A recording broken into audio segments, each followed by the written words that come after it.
HarperCollins presents Bear Island by Alistair MacLean. Read by Jonathan Oliver.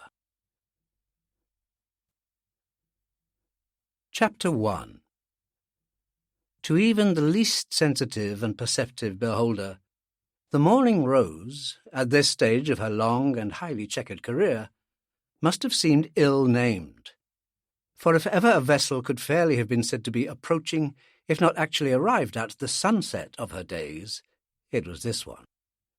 Officially designated an Arctic steam trawler, the Morning Rose, 560 gross tons, 173 feet in length, 30 in beam, and with a draft, unladen but fully provisioned with fuel and water, of 14.3 feet, had in fact been launched from the Jarrow slipways as far back as 1926, the year of the general strike. The Morning Rose, then, was far gone beyond the superannuation watershed. She was slow, creaking, unstable, and coming apart at the seams. So were Captain Imrie and Mr. Stokes. The Morning Rose consumed a great deal of fuel in relation to the foot-pounds of energy produced.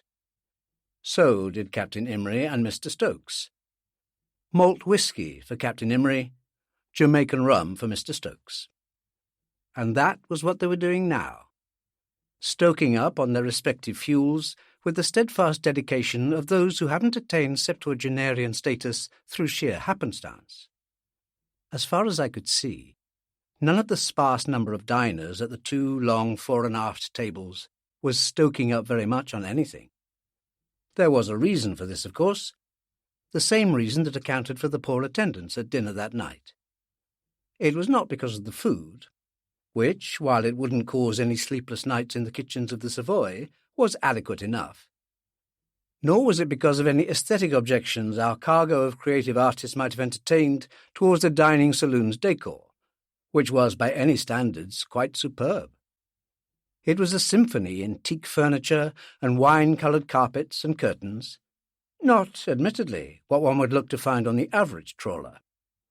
But then the average trawler, when its fishing days are over, as the Morning Roses were deemed to be in 1956, doesn't have the good fortune to be re-engined and converted to a luxury yacht by, of all people, a shipping millionaire whose enthusiasm for the sea was matched only by his massive ignorance of all things nautical. The trouble tonight lay elsewhere. Not within the ship, but without. 300 miles north of the Arctic Circle, where we at the present moment had the debatable fortune to be, the weather conditions can be as beautifully peaceful as any on earth, with mirror-smooth, milky-white seas stretching from horizon to horizon, under a canopy of either washed-out blue or stars that are less stars than little chips of frozen fire in a black, black sky. But those days are rare, and usually to be found only in that brief period that passes for summer in those high latitudes. And whatever summer there had been was long gone. We were deep into late October now, the period of the classical equinoctial gales, and there was a real classical equinoctial beauty blowing up right then. Moxon and Scott, the two stewards, had prudently drawn the dining saloon curtains so that we couldn't see quite how classical it was. We didn't have to see it. We could hear it and we could feel it. We could hear the wild threnody of the gale in the rigging, a high-pitched, ululating, atonic sound, as lonely, lost and eerie as a witch's lament. We could hear, at monotonously regular intervals, the flat, explosive clap of sound as the bluff bows of the trawler crashed into the troughs of the steep-sided waves, marching steadily eastwards, under the goad of that bitter wind, borne on the immensity of the Greenland ice cap, all of 700 miles away. We could hear the constantly altering variation in the depth of the engine note as the propeller surged upwards, almost clearing water level, then plunged deep down into the sea again. And we could feel the storm, a fact that most of those present clearly found a great deal more distressing than just listening to it. One moment, depending on which side of the fore and aft tables we were sitting. We would be leaning sharply to our left or right as the bows lurched and staggered up the side of a wave. The next, we would be leaning as sharply in the other direction as the stern, in turn, rode high on the crest of the same wave. To compound the steadily increasing level of misery and discomfort, the serried ranks of waves beyond the damask drapes were slowly but ominously beginning to break down into confused seas, which violently accentuated the Morning Rose's typical fishing boat propensity for rolling continuously in anything short of mill-pond conditions. The two different motions, lateral and transverse, were now combining to produce an extremely unpleasant corkscrewing effect indeed. Because I'd spent most of the past 8 years at sea, I wasn't experiencing any distressing symptoms myself. But I didn't have to be a doctor, which my paper qualifications declared me to be, to diagnose the symptoms of mal de mer. The wan smile, the gaze studiously averted from anything that resembled food, the air of rapt communication with the inner self. All the signs were there in plenty. A very mirth-provoking subject, seasickness, until one suffers from it oneself. Then it ceases to be funny any more. I'd dispensed enough seasickness pills to turn them all buttercup yellow, but these were about as effective against an Arctic gale as aspirin is against cholera. I looked round and wondered who would be the first to go. Antonio, I thought, that tall, willowy, exquisite, rather precious, but oddly likeable Roman, with the shock of ludicrously blonde and curling hair. It is a fact that when a person reaches that nadir of nausea which is the inevitable prelude to violent sickness, the complexion does assume a hue which can only be described as greenish. In Antonio's case, it was more a tinge of apple-green chartreuse, an odd coloration that I'd never seen before, but I put it down to his naturally sallow complexion. Anyway, no question but that it was the genuine symptom of the genuine illness. Another particularly wild lurch, and Antonio was on his feet and out of the saloon at a dead run, or as near a dead run as his landlubber legs could achieve on that swaying deck, without either farewell or apology. Such is the power of suggestion that within a very few seconds, and on the very next lurch, 3 other passengers, 2 men and a girl, hurriedly rose and left. And such is the power of suggestion compounded that within 2 minutes more there were, apart from Captain Imrie, Mr. Stokes and myself, only 2 others left, Mr. Guerin and Mr. Heisman. Captain Imrie and Mr. Stokes, seated at the heads of their respective and now virtually deserted tables, observed the hurried departure of the last of the sufferers, looked at each other in mild astonishment, shook their heads, and got on with the business of replenishing their fuel reserves. Captain Imrie, a large and splendidly patriarchal figure with piercing blue eyes that weren't much good for seeing with, had a mane of thick white hair that was brushed straight back to his shoulders, and, totally obscuring the dinner tie he affected for dinner wear, an even more impressively flowing beard that would have been the envy of many a biblical prophet. As always, he wore a gold-buttoned, double-breasted jacket with the thick white ring of a Commodore of the Royal Navy, to which he wasn't entitled. And, partly concealed by the grandeur of his beard, 4 rows of medal ribbons, to which he was. Now, still shaking his head, he lifted his bottle of malt Scotch from its container. Not until that evening had I understood the purpose of that 2-foot-high wrought-iron contraption bolted to the saloon deck by the side of his chair, filled his glass almost to the top, and added the negligible amount of water required to make it brimming full. It was at this precise moment that the Morning Rose reared unusually high on the crest of a wave, hovered for what appeared to be an unconscionably long time, then fell both forwards and sideways to plunge with a resounding, shuddering crash into the shoulder of the next sea. Captain Imrie didn't spill a drop. For any indication he gave to the contrary, he might have been in the tap-room of the Main Brace in Hull, which was where I'd first met him. He quaffed half the contents of his glass in one gulp and reached for his pipe. Captain Imrie had long mastered the art of dining gracefully at sea. Mr. Guerin clearly hadn't. He gazed down at his lamb chops, Brussels sprouts, potatoes, and glass of hock, which weren't where they ought to have been.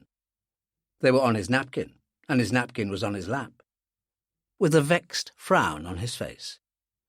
This was, in its small way, a crisis, and Otto Guerin could hardly be said to be at his ineffectual best when faced with crisis of any kind. But for young Moxon, the steward, this was routine. His own napkin at the ready, and bearing a small plastic bucket he'd apparently conjured from nowhere, he set about effecting running repairs, while Guerin gazed downwards with an expression of perplexed distaste. Seated, Otto Guerin, apart from his curiously narrow, pointed cranium that widened out to broad, fleshy jowls, looked as if he might have been cast in one of the standard moulds which produced the vast majority of human shapes and forms. It was not until he stood up, a feat he performed with great difficulty and as infrequently as possible, that one appreciated how preposterous this misconception was. Guerin stood 5 feet 2 inches in his elevator shoes, weighed 245 pounds, and, were it not for his extremely ill-fitting clothes, one would assume that the tailor just gave up, was the nearest thing to a perfect human sphere I'd ever clapped eyes on. He had no neck, long, slender, sensitive hands, and the smallest feet I've ever seen for a man of his size. The salvage operation over, Guerin looked up and at Imrie. His complexion was puce in colour, with the purple much more in evidence than the brown. This did not mean that he was angry, for Guerin never showed anger, and was widely believed to be incapable of it. Puce was as standard for him as the peaches and cream of the mythical English rose. His coronary was at least 15 years overdue. "Really, Captain Imrie, this is preposterous." For a man of his vast bulk, Guerin had a surprisingly high-pitched voice. Surprisingly, that is, if you weren't a medical practitioner. "Must we keep heading into this dreadful storm?" "Storm?" Captain Imrie lowered his glass and looked at Guerin in genuine disbelief. "Did you say storm? A little blow like this?" He looked across to the table where I was sitting with Mr. Stokes. "4-7, you'd say, Mr. Stokes? A touch of 8, perhaps?" Mr. Stokes helped himself to some more rum, leaned back and deliberated. He was as bereft of cranial and facial hair as Captain Imrie was over-endowed with it. With his gleaming pate, tightly drawn brown face seamed and wrinkled into 1,000 fissures, and a long, thin, scrawny neck, he looked as aged and as ageless as a Galapagos turtle. He also moved at about the same speed. Both he and Captain Imrie had gone to sea together, in minesweepers, as incredibly far back as World War I, and had remained together until they had officially retired 10 years previously. Nobody, the legend went, had ever heard them refer to each other except as Captain Imrie and Mr. Stokes. Some said that in private they used the terms skipper and chief. Mr. Stokes was the chief engineer. But this was discounted as an unsubstantiated and unworthy rumour which did justice to neither man. Moments passed. Then Mr. Stokes, having arrived at a measured opinion, delivered himself of it.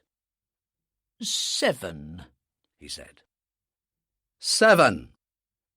Captain Imrie accepted the judgment as unhesitatingly as if an oracle had spoken, and poured himself another drink. I thanked whatever gods there be for the infinitely reassuring presence of Smithy, the mate, on the bridge. "You see, Mr. Guerin, nothing." As Guerin was at that moment clinging frantically to a table that was inclined at an angle of 30 degrees, he made no reply. "A storm? Dearie me, dearie me. Why, I remember the very first time that Mr. Stokes and I took the Morning Rose up to the Bear Island fishing grounds. The very first trawler ever to fish those waters and come back with full holds. 1928, I think it was. 1929, Mr. Stokes said. 1929. Captain Imrie fixed his bright blue eyes on Garin and Johann Heisman, a small, lean, pale man with a permanently apprehensive expression. Heisman's hands were never still. Now that was a storm. We were with a trawler out of Aberdeen, I forget its name. The Silver Harvest, Mr. Stokes said. The Silver Harvest. Engine failure in a force 10. 2 hours she was broadside to the seas. 2 hours before we could get a line aboard. Her skipper, MacAndrew, John MacAndrew. Thank you, Mr. Stokes. Broke his neck. Towed his boat, and him with his broken neck in splints, for 30 hours in a force 10. 4 of them in a force 11. Man, you should have seen yon seas. I tell you, they were mountains, just mountains. The bows 30 feet up and down, rolling over on our beam ends, hour after hour. Every man, except Mr. Stokes and myself, coughing his insides up. He broke off as Heisman rose hurriedly to his feet and ran from the saloon. Is your friend upset, Mr. Garin? Couldn't we heave to, or whatever it is you do? Garin pleaded.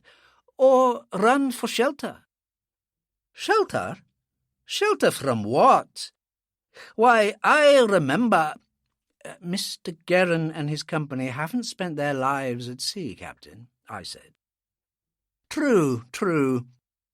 Heave to. Heaving to won't stop the waves, and the nearest shelter is Jan Mayen, and that's 300 miles to the west, into the weather. We could run before the weather. Surely that would help. Aye, we could do that. She'd steady up then, no doubt about it. If that's what you want, Mr. Garin. You know what the contract says. Captain to obey all orders other than those that will endanger the vessel. Good. Right away, then. You appreciate, of course, Mr. Garin, that this blow might last another day or so? With amelioration of the present sufferings practically at hand, Garin permitted himself a slight smile. We cannot control the caprices of Mother Nature, Captain. And that will have to turn almost 90 east? In your safe hands, Captain. I don't think you're quite understanding. It will cost us 2, perhaps 3 days. And if we run east, the weather north of North Cape is usually worse than it is here. Might have to put into Hammerfest for shelter. Might lose a week, maybe more. I don't know how many £100 a day it costs you to hire the ship and crew, and pay your own camera crew and all those actors and actresses. I hear tell that some of those people you call stars can earn a fortune in just no time at all. Captain Imrie broke off and pushed back his chair. Oh, what am I talking about? Money will mean nothing to a man like you. You will excuse me while I call the bridge. Wait! Garin looked stricken. His parsimony was legendary throughout the film world, and Captain Imrie had touched, not inadvertently, I thought, upon his tenderest nerve. A week? Lose a whole week? If we're lucky. Captain Imrie pulled his chair back up to the table and reached for the malt. But I've already lost 3 days. The Orkney cliffs, the sea, the morning rose. Not a foot of background yet. Garen's hands were out of sight, but I wouldn't have been surprised if he'd been wringing them. And your director and camera crew on their backs for the past 4 days, Captain Imrie said sympathetically. It was impossible to say whether a smile lay behind the obfuscatory luxuriance of moustache and beard. The caprices of nature, Mr. Garin. 3 days, Garin said again. Maybe another week. A 33-day location budget. Kirkwall to Kirkwall. Otto Guerin looked ill. Clearly both the state of his stomach and his film finances were making very heavy demands upon him. How far to Bear Island, Captain Emery? 300 miles, give or take the usual. 28 hours if we can keep up our best speed. You can keep it up? I wasn't thinking about the Morning Rose. It can stand anything. It's your people, Mr. Guerin. Nothing against them, of course, but I'm thinking they'd be more at home with those pedal boats in the paddling ponds. Yes, of course, of course. You could see that this aspect of the business had just occurred to him. Dr. Marlowe, you must have treated a great deal of seasickness during your years in the Navy. He paused, but as I didn't deny it, he went on. How long do people take to recover from sickness of this kind? Depends how sick they are. I'd never given the matter any thought, but it seemed a logical enough answer. How long they've been ill, and how badly? 90 rough minutes on a cross-channel trip, and you're as right as rain in 10 minutes. 4 days in an Atlantic gale, and you'll be as long again before you're back on an even keel. But people don't actually die of seasickness, do they? I've never known of a case.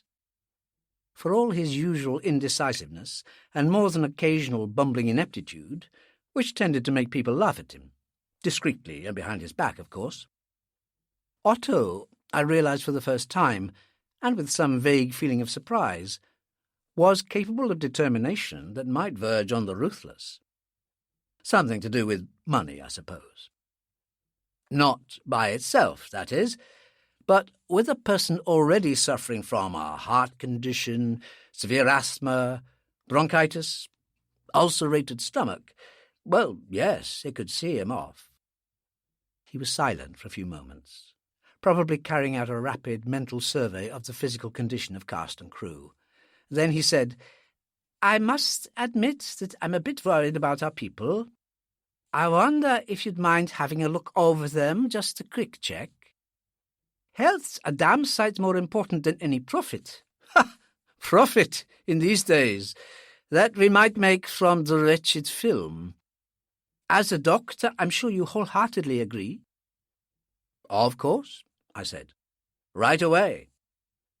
Otto had to have something that had made him the household name that he had become in the past 20 years, and one had to admire this massive and wholly inadmirable hypocrisy that was clearly part of it. He had me always. I had said that seasickness alone did not kill, so that if I were to state categorically that some member or members of his cast or crew were in no condition to withstand any further punishment from the sea, he would insist on proof of the existence of some disease, which in conjunction with seasickness might be potentially lethal. A proof that, in the first place, would have been very difficult for me to adduce in light of the limited examination facilities available to me aboard ship, and in the second place would have been impossible anyhow, for every single member of cast and crew had been subjected to a rigorous insurance medical before leaving Britain.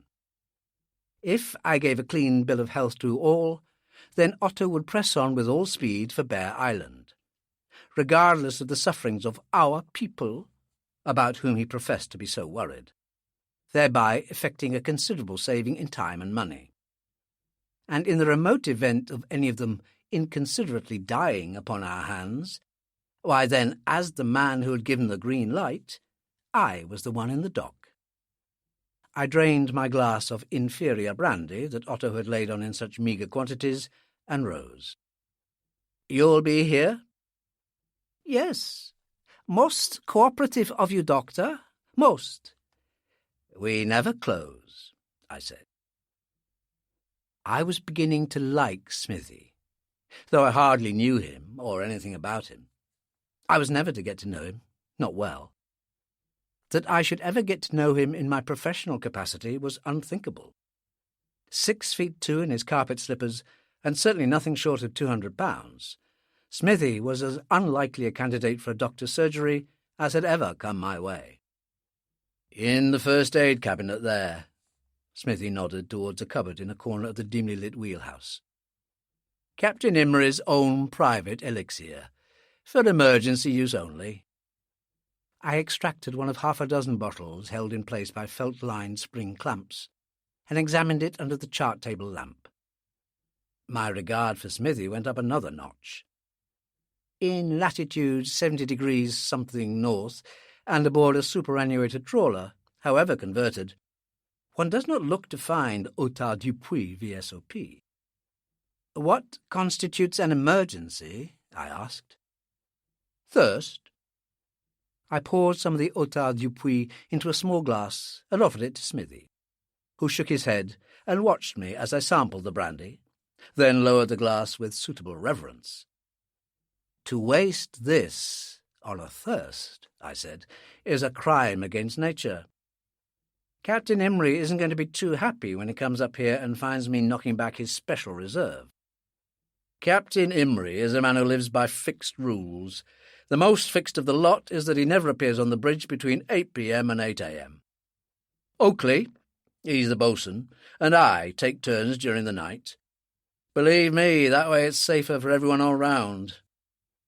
What brings you to the bridge, Doctor, apart from this sure instinct for locating VSOP? Duty. I'm checking on the weather prior to checking on the health of Mr. Garron's paid slaves. He fears they may start dying off like flies if we continue on this course in these conditions. The conditions, I'd noted, appeared to be deteriorating. For the behaviour of the Morning Rose, especially its degree of roll, was now distinctly more uncomfortable than it had been. Perhaps it was just a function of the height of the bridge, but I didn't think so. Mr. Garron should have left you at home and brought along his palm reader or fortune-teller. A very contained man, educated and clearly intelligent, Smithy always seemed to be slightly amused.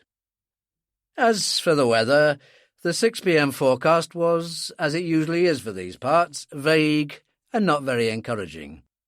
They haven't, he added superfluously, a great number of weather stations in those parts. What do you think? It's not going to improve. He dismissed the weather and smiled. I'm not a great man for the small talk, but with the Otard Dupuis, who needs it? Take the weight off your feet for an hour.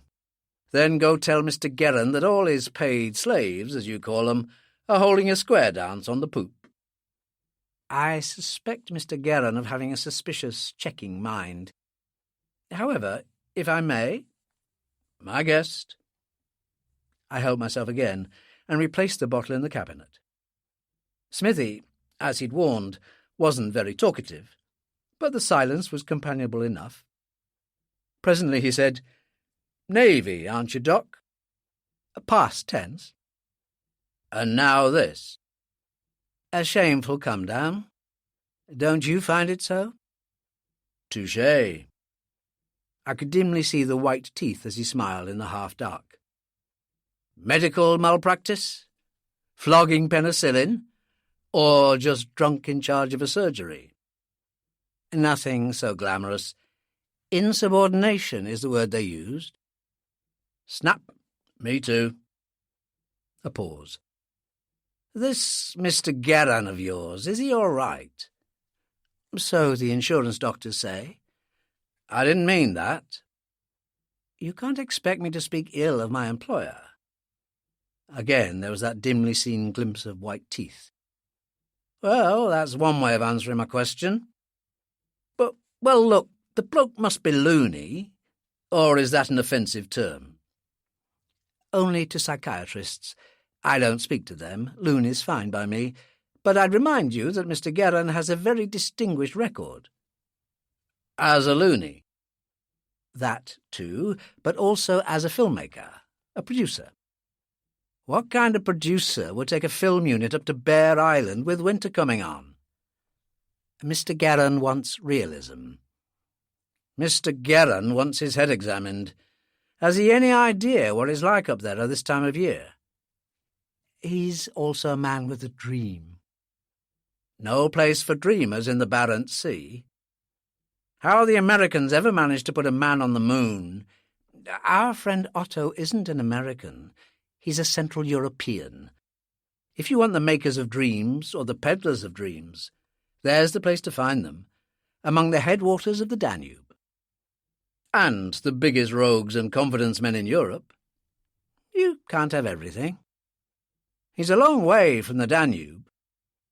Otto had to leave in a great hurry, at a time when a large number of people had to leave in a great hurry. Year before the war, that was. Found his way to America, where else? Then to Hollywood. Again, where else?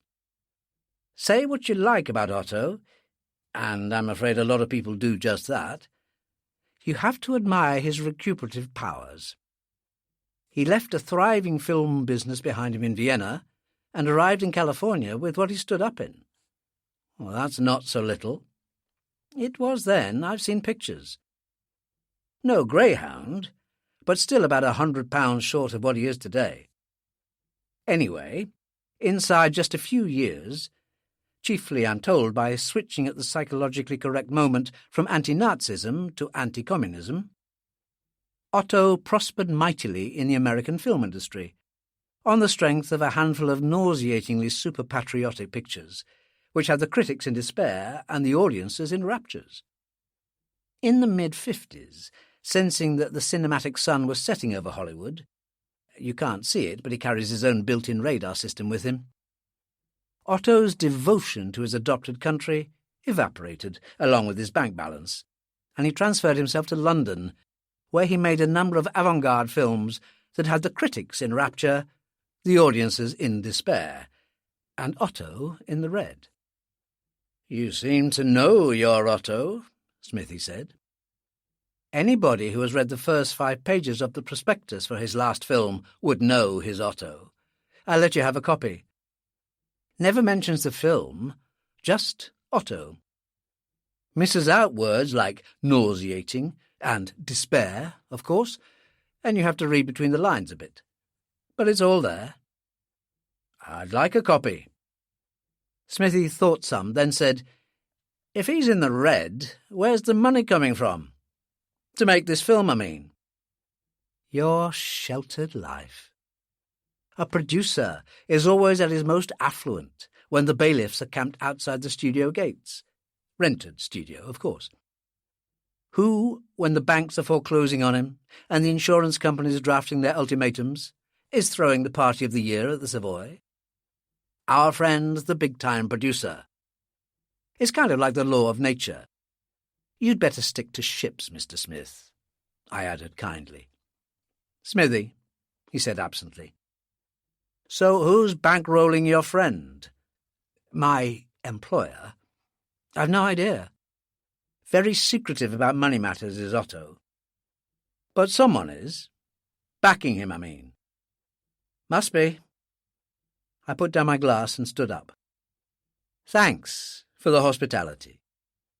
Even after he's produced a string of losers. Seems balmy to me. Fishy, at least. The film world, Smithy, is full of balmy and fishy people. I didn't, in fact, know whether it was or not. But if this shipload was in any way representative of the cinema industry, it seemed a pretty fair extrapolation. Or perhaps he's just got hold of the story to end all stories. The screenplay. There, now, you may have a point. But it's one you'd have to raise with Mr. Guerin personally. Apart from Heisman, who wrote it, Guerin is the only one who's seen it. It hadn't been a factor of the height of the bridge. As I stepped out onto the starboard ladder on the lee side, there were no internal communications between bridge and deck level on those elderly steam trawlers. I was left in no doubt that the weather had indeed deteriorated, and deteriorated sharply. A fact that should have probably been readily apparent to anyone whose concern for the prevailing meteorological conditions hadn't been confronted with the unfair challenge of Otard du Puy. Even on this, what should have been the sheltered side of the ship, the power of the wind, bitter cold, was such that I had to cling with both hands to the handrails.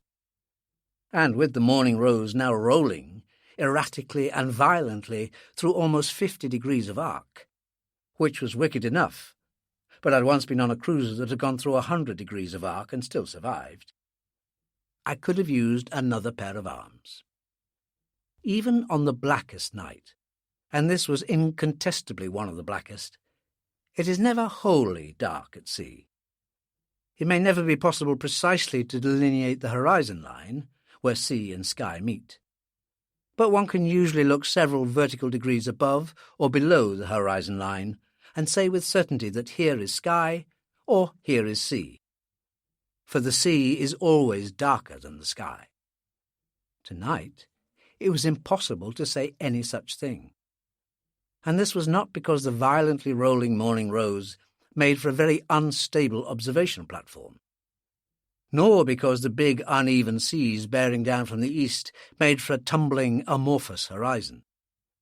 Because tonight, for the first time, not yet dense but enough to obscure vision beyond 2 miles, smoke frost lay on the surface of the sea.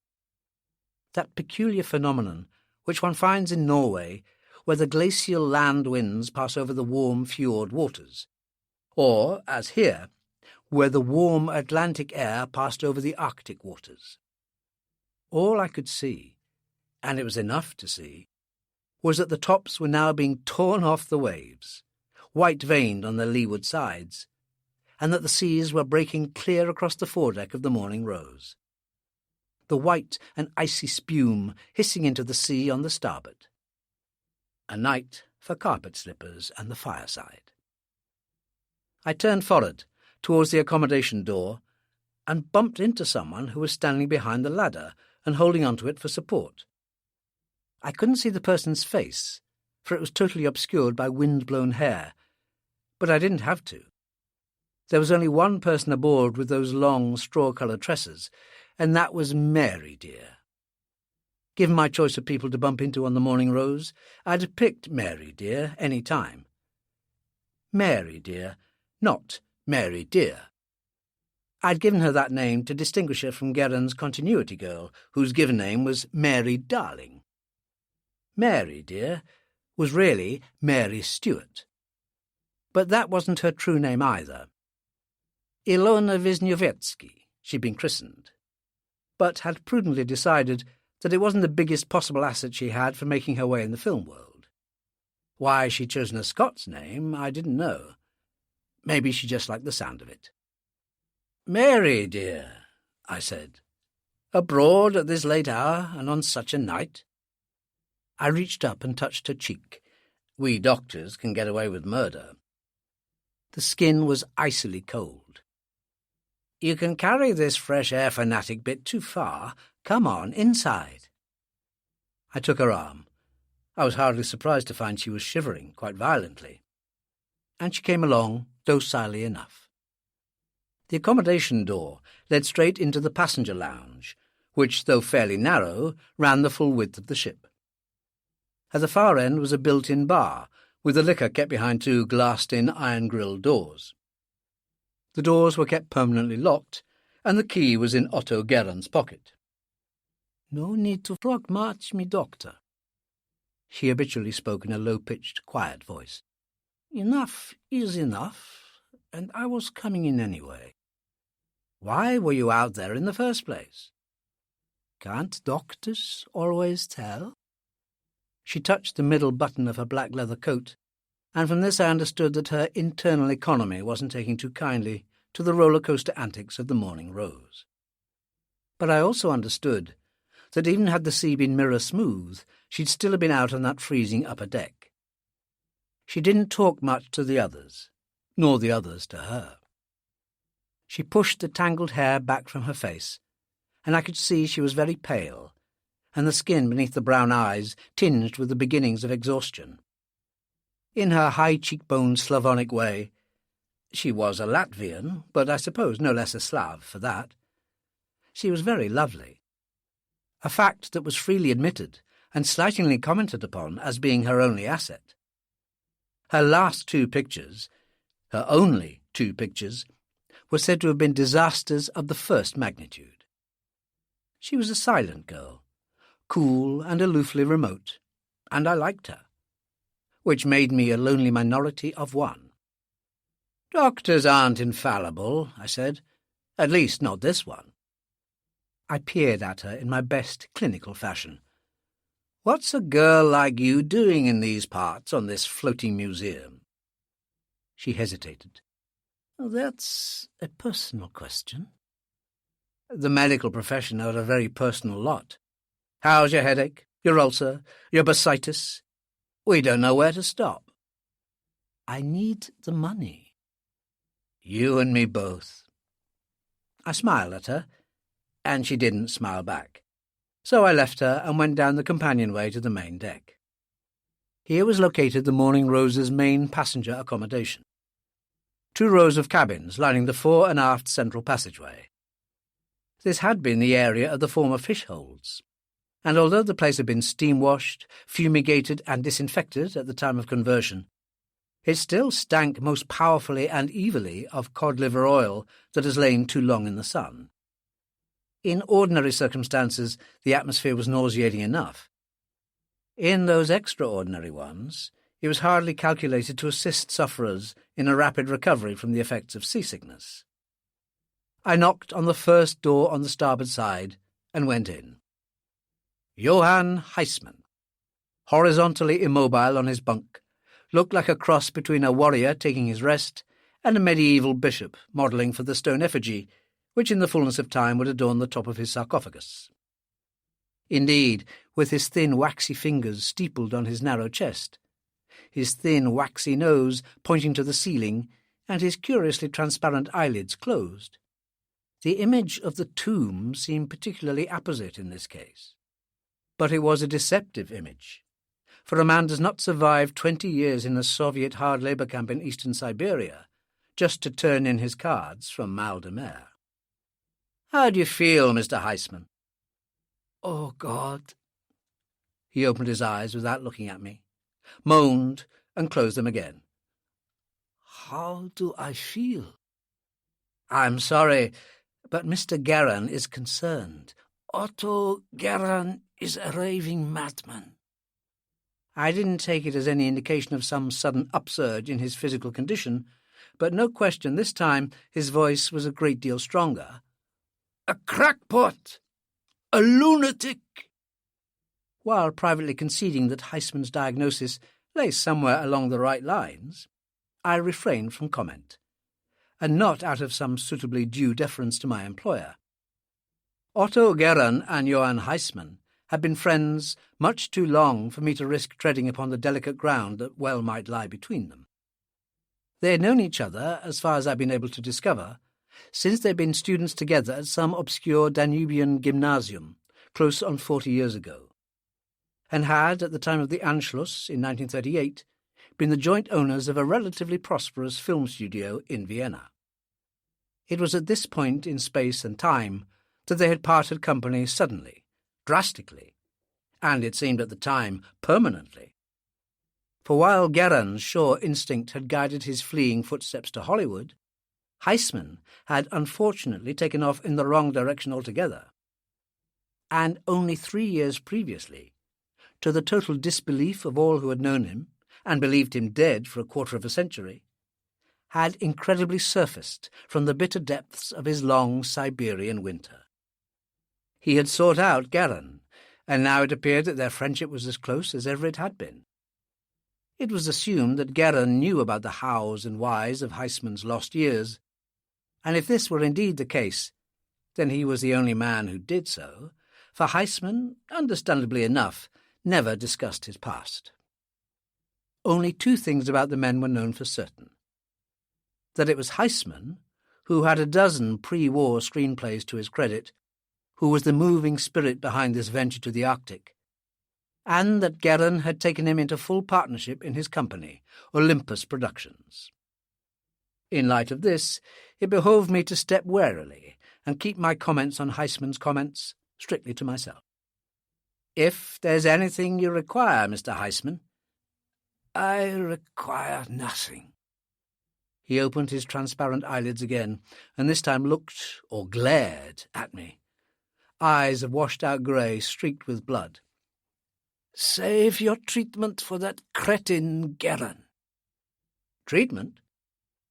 Brain surgery. He lowered his eyelids wearily and went back to being a medieval bishop again. So I left him and went next door. There were 2 men in this cabin, one clearly suffering quite badly, the other equally clearly not suffering in the slightest. Neil Devine, the unit director, had adopted a death's door resignation attitude that was strikingly similar to that favoured by Heisman, and although he wasn't even within hailing distance of death's door, he was plainly very seasick indeed.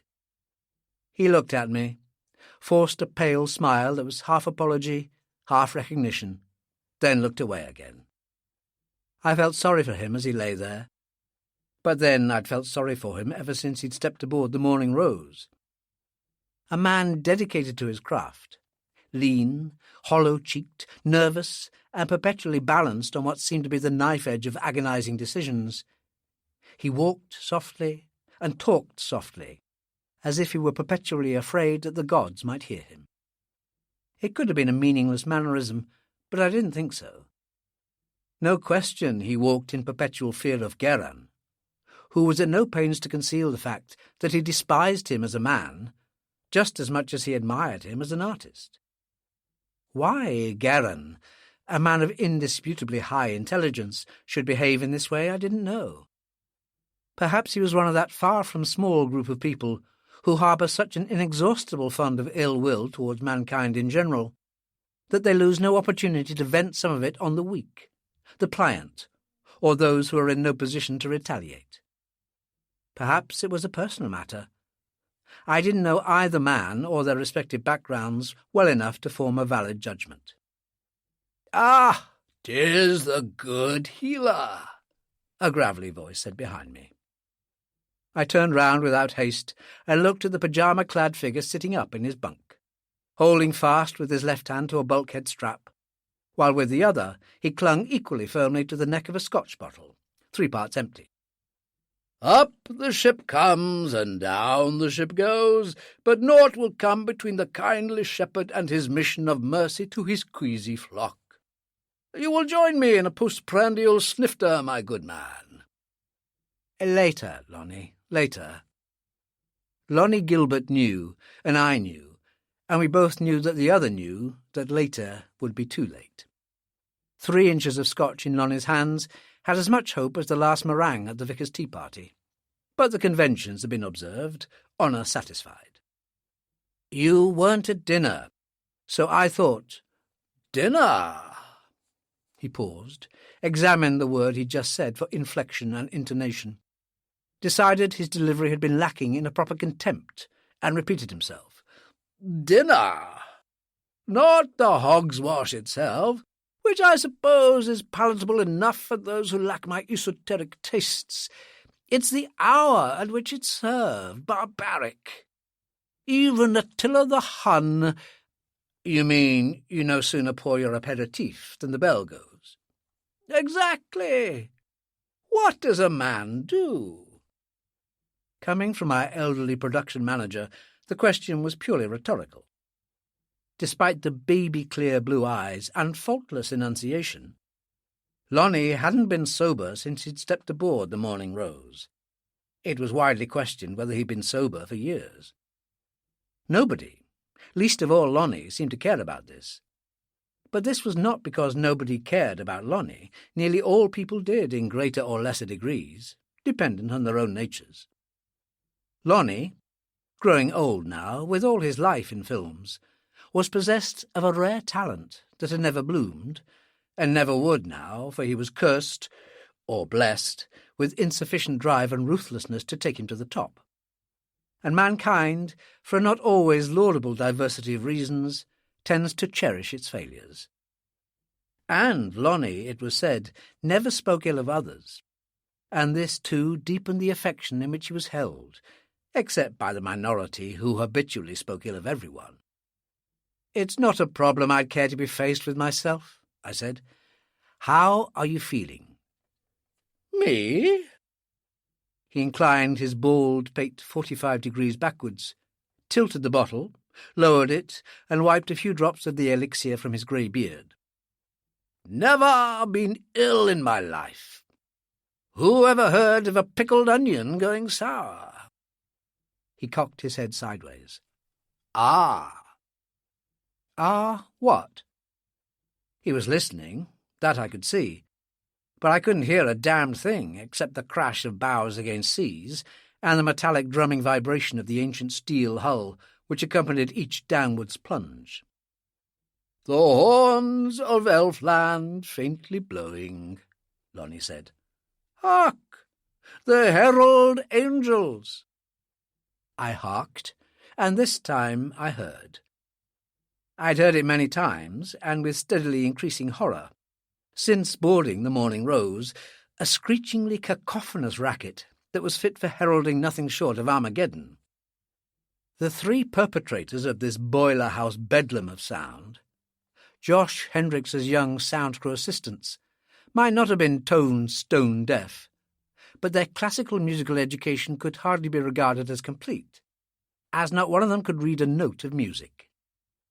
John, Luke, and Mark were all cast in the same contemporary mould, with flowing shoulder-length hair, and wearing clothes that gave rise to the suspicion that they must have broken into a guru's laundry. All their spare time was spent with recording equipment, guitar, drums, and xylophone, in the forward recreation room where they rehearsed, apparently night and day, against the moment of their big breakthrough into the pop record world where they intended, appropriately enough, to bill themselves as the Three Apostles. "They might have spared the passengers on a night like this," I said. "You underestimate our immortal trio, my dear boy.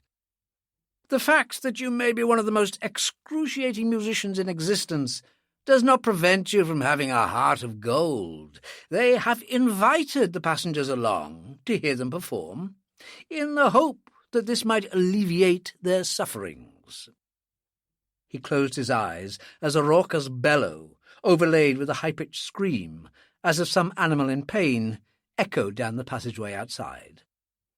"The concert seems to have begun." "You can't fault their psychology," I said. "After that, an Arctic gale is going to seem like a summer afternoon on the Thames." "You do them an injustice." Lonnie lowered the level in the bottle by another inch, then slid down into his bunk to show that the audience was over.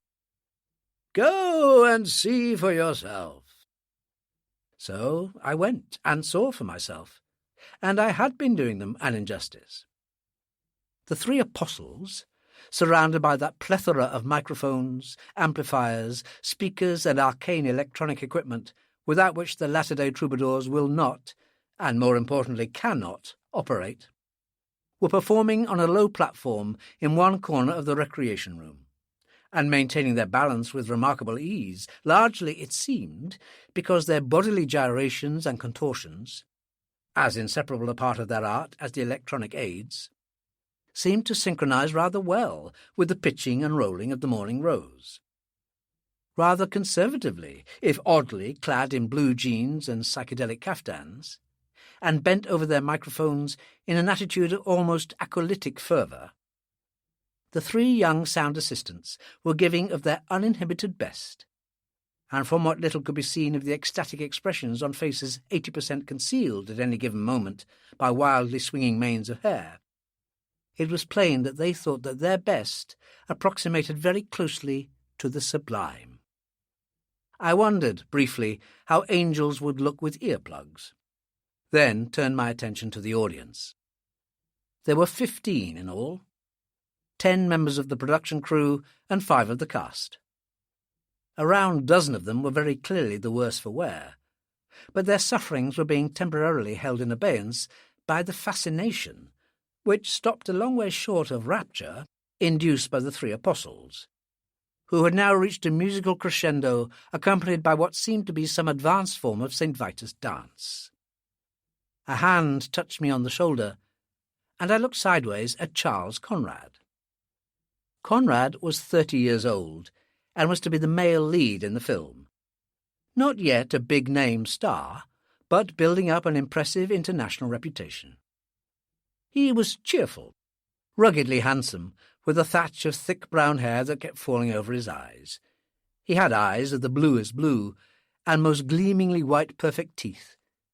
Like his name, his own, that would have transported a dentist into ecstasies or the depths of despair, depending upon whether he was primarily interested in the aesthetic or economic aspects of his profession. He was invariably friendly, courteous, and considerate. Whether by instinct or calculated design, it was impossible to say. He cupped his hand to my ear, nodded towards the performers. "Your contract specifies hair shirts?" "No. Why? Does yours?" "Solidarity of the working classes." He smiled, looking at me with an oddly speculative glint in his eyes. "Letting the opera buffs down, aren't you?" "They'll recover. Anyway, I always tell my patients that a change is as good as a rest." The music ceased abruptly, and I lowered my voice about 50 decibels. "Mind you, this is carrying it too far. Fact is, I'm on duty. Mr. Guerin is a bit concerned about you all." "He wants his herd delivered to the cattle market in prime condition." "Well, I suppose you all represent a pretty considerable investment to him." "Investment? Ha! Do you know that twisted old skinflint of a beer barrel has not only got us at fire sale prices, but also won't pay us a penny until shooting's over?" "No, I didn't." I paused. "We live in a democracy, Mr. Conrad, the land of the free. You don't have to sell yourselves in the slave market." "Don't we just? What do you know about the film industry?" "Nothing." "Obviously. It's in the most depressed state in its history. 80% of the technicians and actors unemployed. I'd rather work for pennies than starve." He scowled. Then his natural good humour reasserted itself. "Tell him that his prop and stay, that indomitable leading man Charles Conrad, is fit and well. Not happy, mind you. Just fit and well. To be happy, I'd have to see him fall over the side." "I'll tell him all of that." I looked around the room. The three apostles, mercifully, were refreshing themselves, though clearly in need of something stronger than ginger ale. I said to Conrad, "This little lot will get to market." "Instant mass diagnosis?" "It takes practice. It also saves time. Who's missing?" "Well," he glanced around, "there's Heisman." "I've seen him. And Neil Devine and Lonnie. And Mary Stewart. Not that I'd expect her to be here anyway." "Our beautiful but snooty young Slav, eh?" "I'll go halfway with that. You don't have to be snooty to avoid people." "I like her too." I looked at him. I'd only spoken to him twice, briefly. I could see he meant what he said. He sighed. "I wish she were my leading lady instead of our resident Mata Hari." "You can't be referring to the delectable Miss Haines." "I can and I am," he said moodily. "Femme fatale, wear me out. You'll observe she's not among those present. I'll bet she's in bed with those two damned floppy-eared hounds of hers, all of them having the vapours and high on smelling salts." "Who else is missing?" "Antonio." He was smiling again. "According to the Count, he's his cabin mate, Antonio is in extremis and unlikely to see the night out." "He did leave the dining room in rather a hurry." I left Conrad and joined the Count at his table. The Count, with a lean, aquiline face, black pencil moustache, bar-straight black eyebrows and greying hair brushed straight back from his forehead, appeared to be in more than tolerable health. He held a very large measure of brandy in his hand, and I did not have to ask to know that it would be the very best cognac obtainable, for the Count was a renowned connoisseur of everything from blondes to caviar, as precisely demanding a perfectionist in the pursuit of the luxuries of life as he was in the performance of his duties, which may have helped to make him what he was, the best lighting cameraman in the country, and probably in Europe. Nor did I have to wonder where he had obtained the cognac from. Rumour had it that he had known Otto Guerin a very long time indeed, or at least long enough to bring his own private supplies along with him whenever Otto went on safari. Count Tadeusz Leszczynski, which nobody ever called him because they couldn't pronounce it, had learned a great deal about life since he had parted with his huge Polish estates, precipitately and forever, in mid-September 1939. "Evening, Count," I said. "At least you look fit enough." "Tadeusz to my peers. In robust health, I'm glad to say. I take the properly prophylactic precautions." He touched the barely perceptible bulge in his jacket. "You will join me in some prophylaxis? Your penicillins and aureomycins are but witches' brews for the credulous." I shook my head. "Duty rounds, I'm afraid. Mr. Guerin wants to know just how ill this weather is making people." "Ah, our Otto himself is fit?" "Reasonably." "One can't have everything." "Conrad tells me that your roommate Antonio may require a visit." "What Antonio requires is a gag, a straitjacket, and a nursemaid in that order. Rolling around, sick all over the floor, groaning like some miscreant stretched out on the rack." The Count wrinkled a fastidious nose. "Most upsetting, most." "I can well imagine it." "For a man of delicate sensibilities, you understand." "Of course." "I simply had to leave." "Yes, I'll have a look at him." I just pushed my chair back to the limit of its securing chain when Michael Stryker sat down in a chair beside me. Stryker, a full partner in Olympus Productions, combined the two jobs, normally separate, of production designer and construction manager. Guerin never lost the opportunity to economize. He was a tall, dark, and undeniably handsome man with a clipped moustache, and could readily have been mistaken for a matinee idol of the mid-30s, were it not for the fashionably long and untidy hair that obscured about 90% of the polo-necked silk sweater which he habitually affected. He looked tough, was unquestionably cynical, and from what little I had heard of him, totally amoral. He was also possessed of the dubious distinction of being Guerin's son-in-law. "Seldom we see you abroad at this late hour, Doctor," he said. He screwed a long black Russian cigarette into an onyx holder with all the care of a precision engineer fitting the tappets on a Rolls-Royce engine. Then held it up to the light to inspect the results. "Kind of you to join the masses, esprit de corps and what have you." He lit his cigarette, blew a cloud of noxious smoke across the table, and looked at me consideringly. "On second thoughts, no, you're not the esprit de corps type. We more or less have to be. You don't. I don't think you could. Too cool, too detached, too clinical, too observant. And a loner, right?" "It's a pretty fair description of a doctor." "Here in an official capacity, eh?" "I suppose so." "I'll wager that old goat sent you." "Mr. Guerin sent me." It was becoming increasingly apparent to me that Otto Guerin's senior associates were unlikely ever to clamour for the privilege of voting him into the Hall of Fame. "That's the old goat I mean." Stryker looked thoughtfully at the Count. "A strange and unwanted solicitude on the part of our Otto, wouldn't they say, Tadeusz? I wonder what lies behind it." The Count produced a chased silver flask, poured himself another generous measure of cognac, smiled, and said nothing. I said nothing, either because I'd already decided that I knew the answer to that one.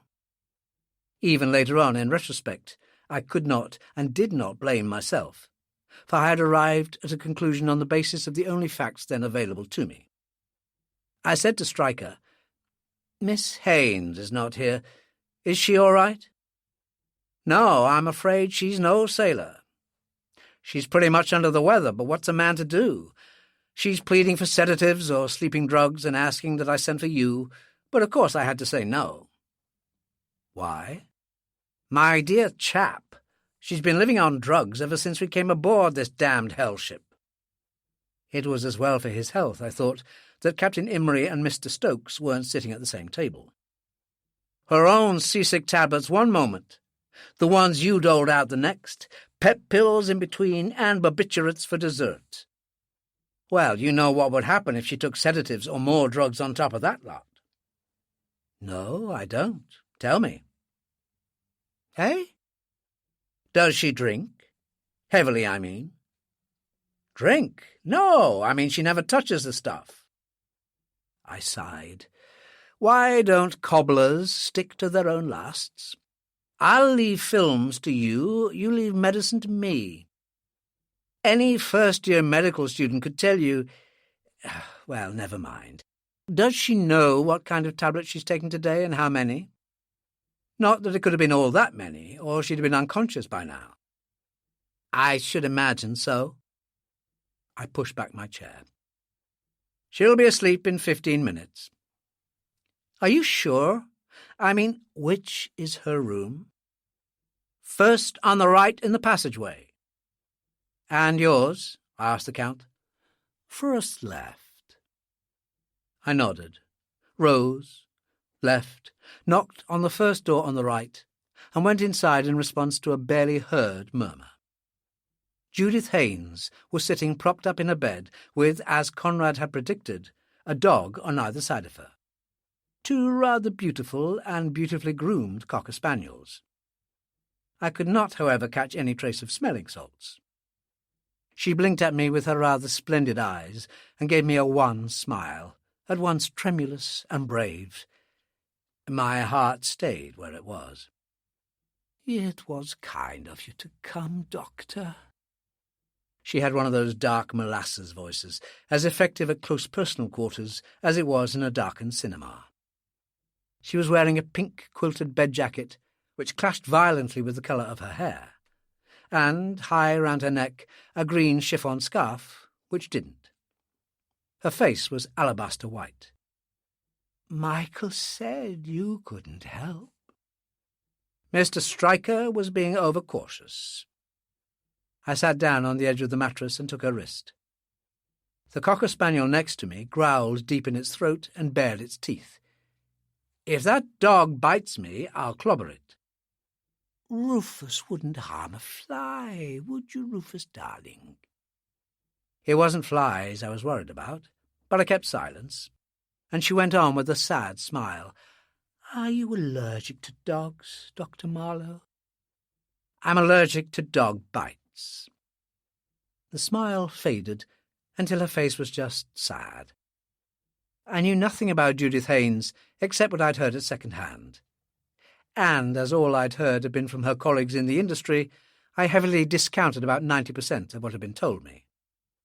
The only thing I had so far learned with any certainty about the film world was that backbiting, hypocrisy, double-dealing, innuendo, and character assassination formed so integral a part of its conversational fabric that it was quite impossible to know where the truth ended and falsehood began. The only safe guide, I discovered, was to assume that the truth ended almost immediately. Miss Haynes, it was said, claimed to be 24 and had been on the best authority for the past 14 years. This, it was said, darkly explained her predilection for chiffon scarves, for it was there that the missing years showed. Equally, she may just have liked chiffon scarves. With equal authority, it was stated that she was a complete bitch, her only redeeming quality being her total devotion to her two cocker spaniels, and even this backhanded compliment was qualified by the observation that as a human being she had to have something or somebody to love, something or somebody to return her affection. She had tried cats, it was said, but that hadn't worked. The cats apparently didn't love her back. But one thing was indisputable. Tall, slender, with wonderful Titian hair and classically beautiful in the sculptured Greek fashion, Miss Haynes, it was universally conceded, couldn't act for toffee. Nonetheless, she was a very hot box-office attraction indeed. The combination of the wistfully regal expression, which was her trademark, and the startling contrast of her lurid private life saw to that. Nor was her career in any way noticeably hindered by the facts that she was the daughter of Otto Guerin, whom she was said to despise, the wife of Michael Stryker, whom she was said to hate, and a full partner in the Olympus Productions company. There was nothing much wrong with her physical condition that I could see. I asked her how many tablets of various kinds she had consumed in the course of the day, and after dithering about helplessly for a bit and totting up the score with the shapely and tapering forefinger of her right hand on the shapely and tapering fingers of her left, she was alleged to be able to add up pounds and dollars with the speed and accuracy of an IBM computer. She gave me some approximate figures, and in return I gave her some tablets with instructions as to how many and when to take them, then left. I didn't prescribe any sedatives for the dogs. They looked okay to me. The cabin occupied by the Count and Antonio was directly opposite across the passageway. I knocked twice, without reply, went inside, and saw why there had been no reply. Antonio was there all right, but I could have knocked until doomsday, and Antonio would not have heard me, for Antonio would never hear anything again. From the Via Veneto via Mayfair, to die so squalidly in the Barents Sea. For the gay and laughing Antonio, there could never have been a right or proper or suitable place to die. For if ever I'd met a man in love with life, it had been Antonio. And for this cosseted creature of the sybaritic salons of the capitals of Europe, to die in those bleak and indescribably bitter surroundings, was so incongruous as to be shocking, so unreal as to momentarily suspend both belief and comprehension. But there he was, just there, lying there at my feet, very real, very dead. The cabin was full of the sour, sweet smell of sickness, and there was physical evidence of that sickness everywhere.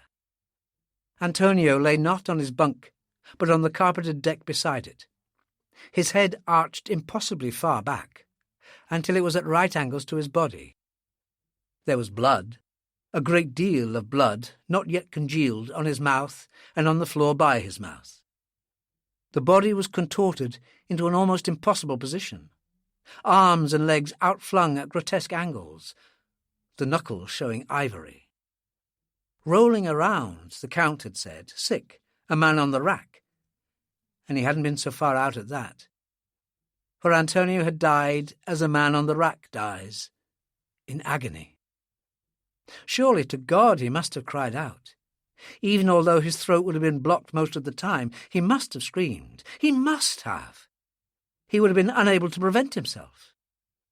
But with the three apostles in full cry, his cries would have gone unheeded. And then I remembered the scream I had heard when I had been talking to Lonnie Gilbert in his cabin, and I could feel the hairs prickling on the back of my neck.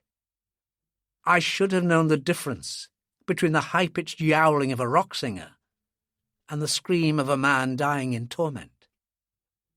I knelt, made a cursory examination, finding out no more in the process than any layman would have done, closed the staring eyes, and then, with the advent of rigor mortis in mind, straightened out the contorted limbs with an ease that I found vaguely surprising.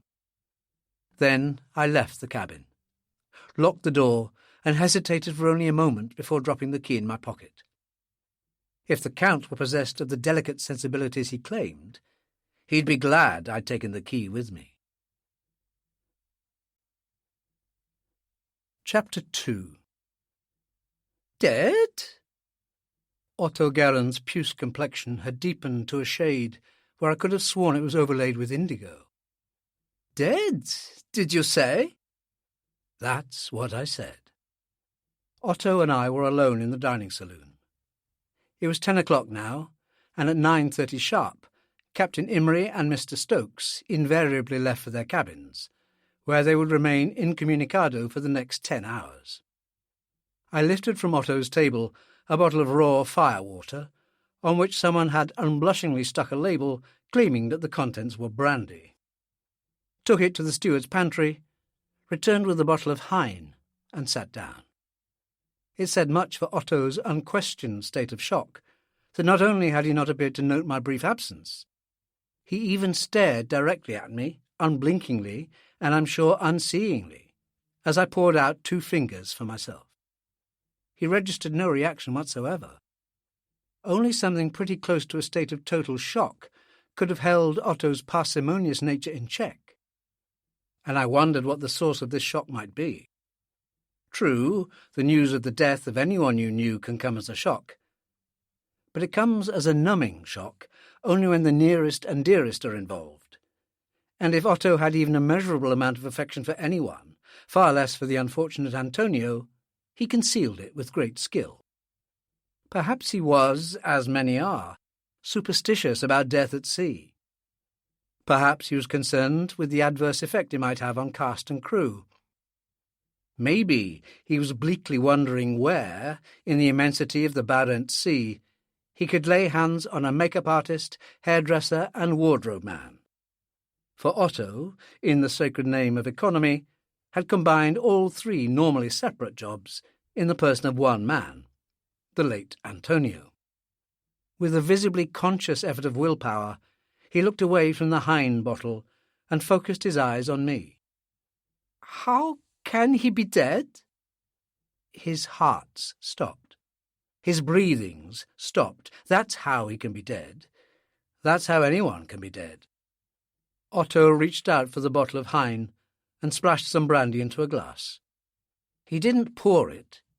He literally splashed it, the spreading stain on the white tablecloth as big as my hand.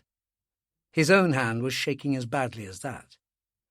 He poured out 3 fingers, as compared to my 2, which may not sound so very much more, but then Otto was using a balloon glass, whereas mine was a tulip. Tremblingly, he lifted the glass to his mouth, and half of its contents disappeared in one gulp, most of it down his throat, but a fair proportion on his shirt front. It occurred to me, not for the first time, that if ever I found myself in a situation where all seemed lost, and the only faint hope of life depended on having one good man and true standing by my right shoulder, the name of Otto Guerin was not one that would leap automatically to my mind. "How did he die?" The brandy had done some good. Otto's voice was low, just above a whisper, but it was steady. "In agony, I would say. If you mean why did he die, I don't know." "You don't know? You're supposed to be a doctor." Otto was having the greatest difficulty in remaining in his seat. With one hand clutching the brandy glass, the other was barely sufficient to anchor his massive weight against the wild plunging of the morning rose. I said nothing, so he went on. "Was it seasickness? Could that have done it?" "He was seasick, all right." "But you said a man doesn't die just from that." "He didn't die just from that." "An ulcerated stomach, you said, or heart, or asthma?" "He was poisoned." Otto stared at me for a moment, his face registering no comprehension. Then he set his glass on the table and pushed himself abruptly to his feet. No mean accomplishment for a man of his bulk. The trawler rolled wickedly.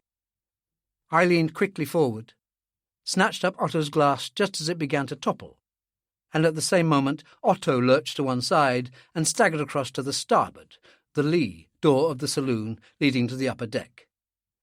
He flung this open, and even above the shrieking of the wind and the crash of the seas, I could hear him being violently sick. Presently he re-entered, closed the door, staggered across the deck and collapsed into his chair. His face was ashen. I handed him his glass, and he drained the contents, reached out for the bottle and refilled his glass. He drank some more and stared at me. "Poison?" "Looked like strychnine. Had all the—" "Strychnine! Strychnine! Great God, strychnine! You'll have to carry out a post-mortem and an autopsy." "Don't talk rubbish. I'll carry out no such thing, and for a number of excellent reasons. For one thing, have you any idea what an autopsy is like? It's a very messy business indeed, I can assure you. I haven't the facilities. I'm not a specialist in pathology, and you require one for an autopsy. You require the consent of the next of kin, and how are you going to get that in the middle of the Barents Sea? You require a coroner's order. No coroner. Besides, a coroner only issues an order where there's a suspicion of foul play. No such suspicion exists here." No foul play? But you said—" "I said it looked like strychnine. I didn't say it was strychnine. I'm sure it's not." He seemed to show the classical symptoms of having had tetanic spasms and opisthotonos. That's when the back arches so violently that the body rests on the head and the heels only. And his face showed pure terror. There's nearly always this conviction of impending death at the onset of strychnine poisoning. But when I straightened him out, there were no signs of tetanic contractions. Besides, the timing is all wrong. Strychnine usually shows its first effects within 10 minutes, and half an hour after taking the stuff, you're gone. Antonio was at least 20 minutes here with us at dinner, and there was nothing wrong with him then. Well, seasickness, that's all. And he died only minutes ago. Far too long. Besides, who on earth would want to do away with a harmless boy like Antonio? Do you have in your employ a raving psycho who kills just for the kicks of it? Does it make any kind of sense to you? No, it doesn't. But poison? You said food poisoning. Food poisoning? But people don't die of food poisoning. You mean ptomaine poisoning? I mean no such thing, for there is no such thing. You can eat ptomaines to your heart's content, and you'll come to no harm. But you can get all sorts of food poisoning. Chemically contaminated, mercury in fish, for instance, edible mushrooms that aren't edible mushrooms, edible mussels that aren't edible mussels. But the nasty one is salmonella. And that can kill, believe me. Just at the end of the war, one variety of it, Salmonella enteritis, laid low about 30 people in Stoke-on-Trent. 6 of them died. And there's an even nastier one called Clostridium botulinum, a kind of half-cousin of botulinus. A charming substance that is guaranteed to wipe out a city in a night. The Ministry of Health makes it. This Clostridium secretes an exotoxin, a poison, which is probably the most powerful occurring in nature. Between the wars, a party of tourists at Loch Marie in Scotland had a picnic lunch, sandwiches filled with potted duck paste. 8 of them had this. All 8 died. There was no cure then. There is no cure now. Must have been this, or something like this, that Antonio ate. I see. He had some more brandy, then looked up at me, his eyes round. Good God! Don't you see what this means, man? We're all at risk. All of us. This Clostridium, or whatever you call it, could spread like wildfire. Rest easy. It's neither infectious nor contagious. But the galley... You think that hadn't occurred to me? The source of infection can't be there. If it were, we'd all be gone. I assumed that Antonio, before his appetite deserted him, that was, had the same as all of us. I didn't pay any particular attention, but I can find out probably from the people on either side of him. I'm sure they were the Count and Cecil. Cecil? Cecil Golightly? Your camera focus assistant or something like that? Ah, the Duke. For some odd reason, Cecil, a diminutive, shrewd and chirpy little Cockney sparrow, was invariably known as the Duke, probably because it was so wildly unsuitable. That little pig see anything? He never lifts his eyes from the table. But Thaddeus, well, now he doesn't miss much. I'll ask. I'll also check the galley, the food store, and the coal room. Not a chance in 10,000. I think we'll find that Antonio had his own little supply of tinned delicacies. But I'll check anyway. Do you want me to see Captain Imrie for you? Captain Imrie? I was patient. The master must be notified. The death must be logged. A death certificate must be issued. Normally he'd do it himself, but not with a doctor aboard. But I'll have to be authorized. And he'll have to make preparations for the funeral. Burial at sea. Tomorrow morning, I should imagine. He shuddered. Yes, please do that. Of course. Burial at sea. I must go and see John at once, and tell him about this awful thing. By John, I assumed he meant John Cummings-Goin, production accountant, company accountant, senior partner in Olympus Productions, and widely recognised as being the financial controller, and so in many ways the virtual controller, of the company. And then I'm going to bed. Yes, to bed. Sounds terrible, I know, poor Antonio lying down there, but I'm dreadfully upset. Really, dreadfully upset. I couldn't fault him on that one. I'd rarely seen a man look so unhappy. I can bring a sedative to your cabin. No, I'll be all right. Unthinkingly, almost, he picked up the bottle of Hine, thrust it into one of the capacious pockets of his tent-like jacket, and staggered from the saloon. As far as insomnia was concerned, Otto clearly preferred homemade remedies to even the most modern pharmaceutical products.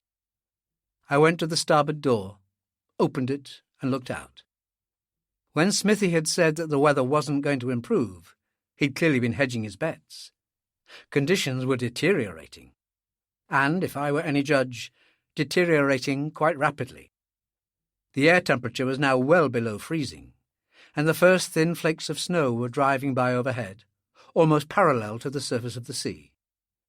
The waves were now no longer waves, just moving masses of water, capriciously tending, it seemed, in any and all directions, but in the main, still bearing mainly easterly.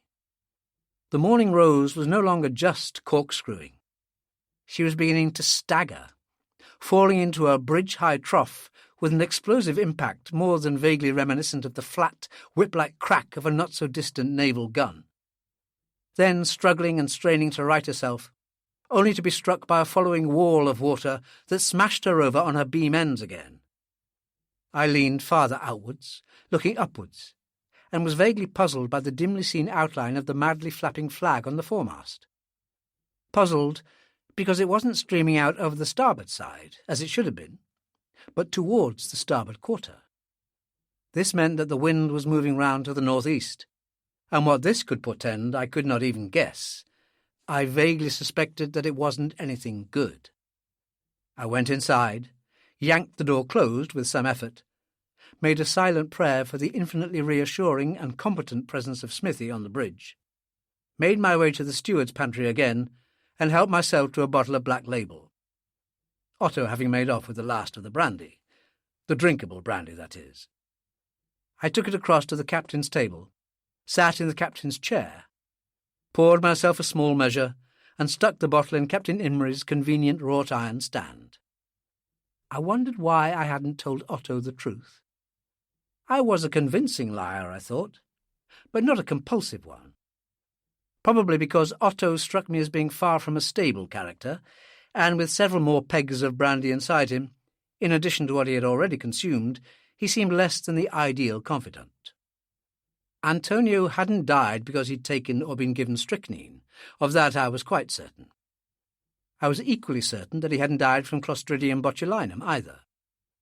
The exotoxin from this particular anaerobe was quite as deadly as I had said, but fortunately Otto had been unaware that the incubation period was seldom less than 4 hours, and in extreme cases had been known to be as long as 48. Not that the period of incubation delay made the final results any less fatal. It was faintly possible that Antonio might have scoffed, say, a tin of infected truffles or such like from his homeland in the course of the afternoon.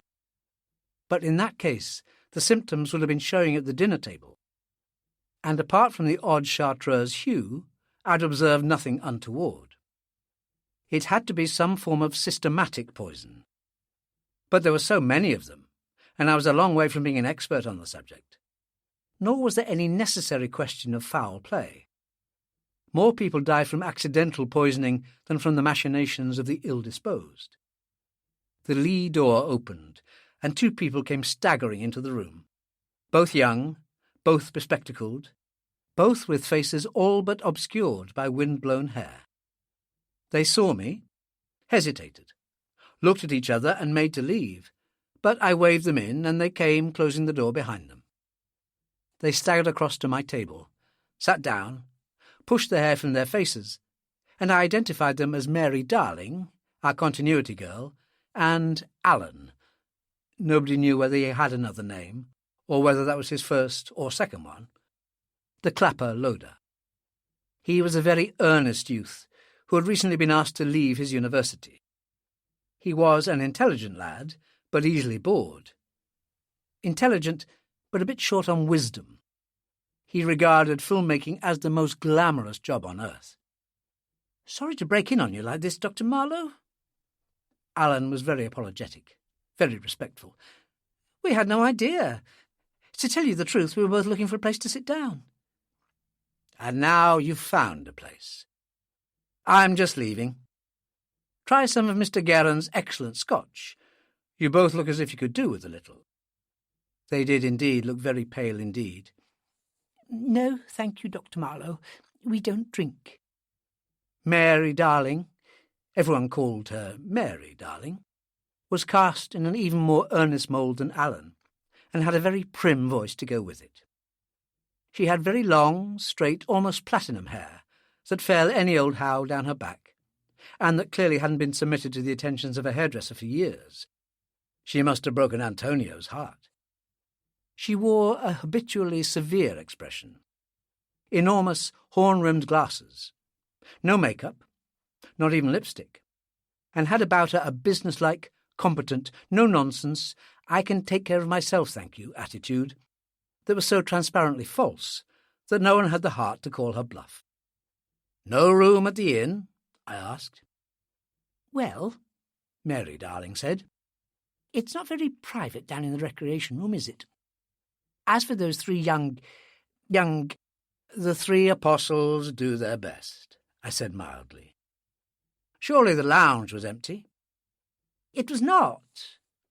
Alan tried to look disapproving, but I thought his eyes crinkled. "There was a man there, in his pyjamas, Mr. Gilbert. He had a big bunch of keys in his hands." Mary Darling paused, pressed her lips together and went on. "He was trying to open the doors where Mr. Guerin keeps all his bottles." "That sounds like Lonnie," I agreed. It was none of my business. If Lonnie found the world so sad and so wanting, there was nothing much I or anybody could do about it. I just hoped that Otto didn't catch him at it. I said to Mary, "You could always try your cabin." "Oh, no, we couldn't do that." "No, I suppose not." I tried to think why not, but I was too old. I took my leave and passed through the steward's pantry into the galley. It was small, compact, immaculately clean, a minor culinary symphony in stainless steel and white tile. At this late hour I had expected it to be deserted, but it wasn't. Haggerty, the chief cook, with his regulation chef's hat foursquare on his greying clipped hair, was bent over some pots on the stove. He turned round, looked at me in mild surprise. "Evening, Dr. Marlowe." He smiled. "Carrying out a medical inspection of my kitchen?" "With your permission, yes." He stopped smiling. "I'm afraid I do not understand, sir." He could be very stiff, could Haggerty. 20-odd years in the Royal Navy had left their mark. "I'm sorry, just a formality. We seem to have a case of food poisoning aboard. I'm just looking around." "Food poisoning? Not from this galley, I can assure you. Never had a case in my life." Haggerty's injured professional pride quite overcame any humanitarian concern he might have had about the identity of the victim or how severe his case was. 27 years as a cook in the Andrew, Dr. Marlowe. Last 6 as chief on a carrier. And if I'm to be told I don't run a hygienic galley, nobody's telling you anything of the sort. I used to him the tone he used to me. Anyone can see the place is spotless. If the contamination came from this galley, it won't be your fault. It didn't come from this galley. Haggerty had a square, ruddy face and periwinkle blue eyes. The complexion, suffused with anger, was now 2 shades deeper and the eyes hostile. Excuse me, I'm busy. He turned his back and started rattling his pots about. I do not like people turning their backs on me when I am talking to them, and my instinctive reaction was to make him face me again. But I reflected that his pride had been wounded, justifiably so from his point of view, so I contented myself with the use of words.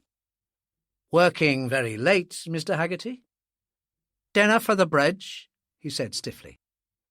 Mr. Smith and the boatswain. They change watches at 11 and eat together then. Let's hope they're both fit and well by 12. He turned very slowly. What's that supposed to mean? I mean that what's happened once can happen again. You know, you haven't expressed the slightest interest in the identity of the person who's been poisoned, or how ill that person is. I don't know what you mean, sir. I find it very peculiar, especially as the person became violently ill just after eating food prepared in this galley. I take orders from Captain Emery, he said obliquely, not from passengers. You know where the captain is at this time of night, in bed and very, very sound. It's no secret. Wouldn't you like to come with me and see what you've done? To look at this poisoned person? It wasn't very nice of me, but I didn't see what else I could do. To see what I've done? He turned away again, deliberately placed his pots to one side and removed his chef's hat. This had better be good, Doctor. I led the way below to Antonio's cabin and unlocked the door. The smell was revolting. Antonio lay as I had left him, except that he looked a great deal more dead now than he had done before. The blood had drained from face and hands, leaving them a transparent white. I turned to Haggerty. Good enough? Haggerty's face didn't turn white, because ruddy faces with a mass of broken red veins don't turn that way. But it did become a peculiar muddy brick colour. He stared down at the dead man for perhaps 10 seconds, then turned away and walked quickly up the passage. I locked the door and followed, staggering from side to side of the passage as the morning rose rolled wickedly in the great troughs. I made my erratic way through the dining saloon, picked up the black label from Captain Imry's wrought iron stand, smiled pleasantly at Mary, darling, and Alan, God knows what thoughts were in their minds as I passed through, and returned to the galley. Haggerty joined me after 30 seconds. He was looking ill, and I knew he had been ill.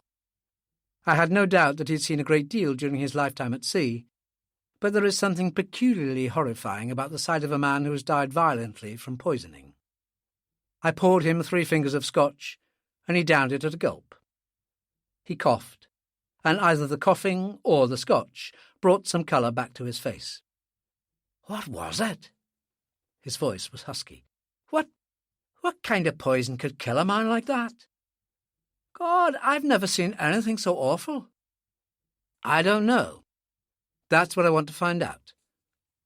May I look round now? Christ, yes. Don't rub it in, Doctor. Well, I didn't know, did I? What do you want to see first? It's 11:10, I said. 10 past? My God, I'd forgotten all about the bridge. He prepared the bridge dinner with remarkable speed and efficiency. 2 cans of orange juice, a tin opener, a flask of soup, and then the main course in snap-lidded metal canteens. Those he dumped in a wicker basket, along with cutlery and 2 bottles of beer, and the whole preparation took just over a minute.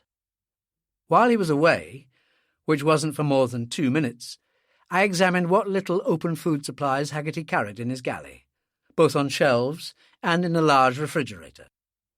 Even had I been capable of it, which I wasn't, I had no facilities aboard for analysing food, so I had to rely on sight, taste and smell. There was nothing amiss that I could see. As Haggerty had said, he ran a hygienic galley, immaculate food in immaculate containers. Haggerty returned. I said, "Tonight's menu again? Orange juice or pineapple juice? Oxtail, all tinned?" He nodded. "Let's see some." I opened 2 tins of each, 6 in all, and sampled them under Haggerty's now very apprehensive eye. They tasted the way those tinned products usually taste, which is to say that they didn't taste of anything very much at all, but all perfectly innocuous in their pallid fashion. "Main course," I said. "Lamb chops, Brussels, horseradish, boiled potatoes." "Right. But these things aren't kept here." He took me to the adjacent cool room, where the fruits and vegetables were stored, thence below to the cold room, where sides of beef and pork and mutton swung eerily from steel hooks in the harsh light of naked bulbs. I found precisely what I had expected to find. Nothing. Told Haggerty that whatever had happened was clearly no fault of his. Then made my way to the upper deck and along an interior passage till I came to Captain Imry's cabin. I tried the handle, but it was locked. I knocked several times, without result. I hammered it until my knuckles rebelled. Then kicked it, all with the same result. Captain Imry had still about 9 hours' sleep coming up, and the relatively feeble noise I was producing had no hope of penetrating to the profound depths of unconsciousness he had now reached. I desisted. Smithy would know what to do. I went to the galley, now deserted by Haggerty, and passed through the pantry into the dining saloon. Mary, darling, and Alan were sitting on a bulkhead settee, all 4 hands clasped together, pale, very pale faces about 3 inches apart, gazing into each other's eyes in a kind of mystically miserable enchantment. It was axiomatic, I knew, that shipboard romances flourished more swiftly than those on land, but I had thought those phenomena were confined to the Bahamas and such like balmy climes. Aboard a trawler in a full gale in the Arctic, I should have thought that some of the romantically essential prerequisites were wholly absent, or at least present in only minimal quantities. I took Captain Imry's chair, poured myself a small drink, and said, "Cheers." They straightened and jumped apart, as if they'd been connected to electrodes, and I'd just made the switch. Mary, darling, said reproachfully, "You did give us a fright, Dr. Marlowe." "I'm sorry." "Anyway, we were just leaving." "Oh, now I'm really sorry." I looked at Alan. "Quite a change from university, isn't it?" He smiled wanly. "There is a difference." "What were you studying there?" "Chemistry." "Long?" 3 years. Well, almost 3 years." Again the wan smile. "It took me all that time to find out I wasn't much good at it." "And you're now 21. "All the time in the world to find out what you are good at. I was 33 before I qualified as a doctor." 33? He didn't say it, but his face said it for him. If he was that old when he qualified, what unimaginable burden of years is he carrying now? "What did you do before then?" "Nothing I'd care to talk about." "Tell me, you two were at the captain's table for dinner tonight, weren't you?" They nodded. "Seated more or less opposite Antonio, weren't you?" "I think so," Alan said. That was a good start. He just thought so. "He's not well. I'm trying to find out if he ate something that disagreed with him, something he may have been allergic to. Either of you see what he had to eat?" They looked at each other uncertainly. "Chicken," I said encouragingly. "Perhaps some French fries?" "I'm sorry, Dr. Marlowe," Mary darling said. "I'm afraid, well, we're not very observant." "No help from this quarter?" Obviously they were so lost in each other that they couldn't even remember what they had eaten. Or perhaps they just hadn't eaten anything. I hadn't noticed. I hadn't been very observant myself. But then I hadn't been expecting a murder to happen along. They were on their feet now, clinging to each other for support as the deck tried to vanish from beneath their feet. I said, "If you're going below, I wonder if you'd ask Thaddeus if he'd be kind enough to come up and see me here. He'll be in the recreation room." "He might be in bed," Alan said. "Asleep?" "Wherever he is," I said with certainty, "he's not in bed." Thaddeus appeared within a minute, reeking powerfully of brandy, a vexed expression on his aristocratic features.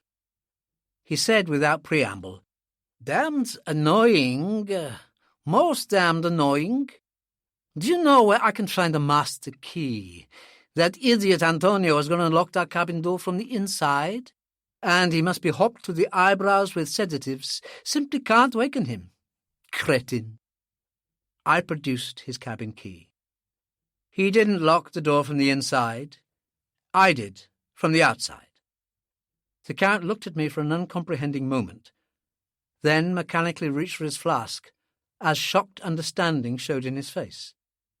Not too much shock, just a little, but I was sure that what little there was genuine. He tilted the flask, and 2 or 3 drops trickled into his glass. He reached for the black label, helped himself with a steady but generous hand, and drank deeply. "He couldn't hear me? He is beyond hearing?" "I'm sorry. Something he ate. I can't think what else. Some killer toxin, some powerful, quick-acting and deadly poison." "Quite dead?" I nodded. "Quite dead," he repeated. "And I told him to stop making such a grand opera Latin fuss, and walked away and left a dying man." He drank some more scotch and grimaced, an expression that was no reflection on Johnny Walker.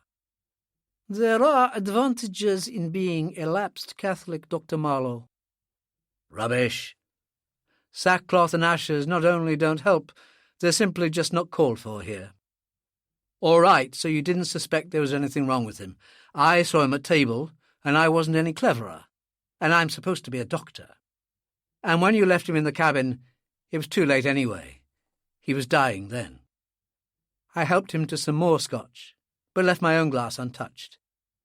Even one relatively sober mind around might prove to be of some help, although just how I couldn't quite see at that moment. "You sat beside him at dinner. Can you remember what you ate?" "The usual."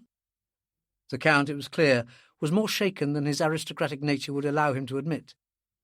"Rather, he didn't eat the usual." "I'm not in the right frame of mind for riddles, Thaddeus." "Grapefruit and sunflower seeds. That was about what he lived on. One of those vegetarian nuts." "Walk softly, Thaddeus. Those nuts may yet be your pallbearers."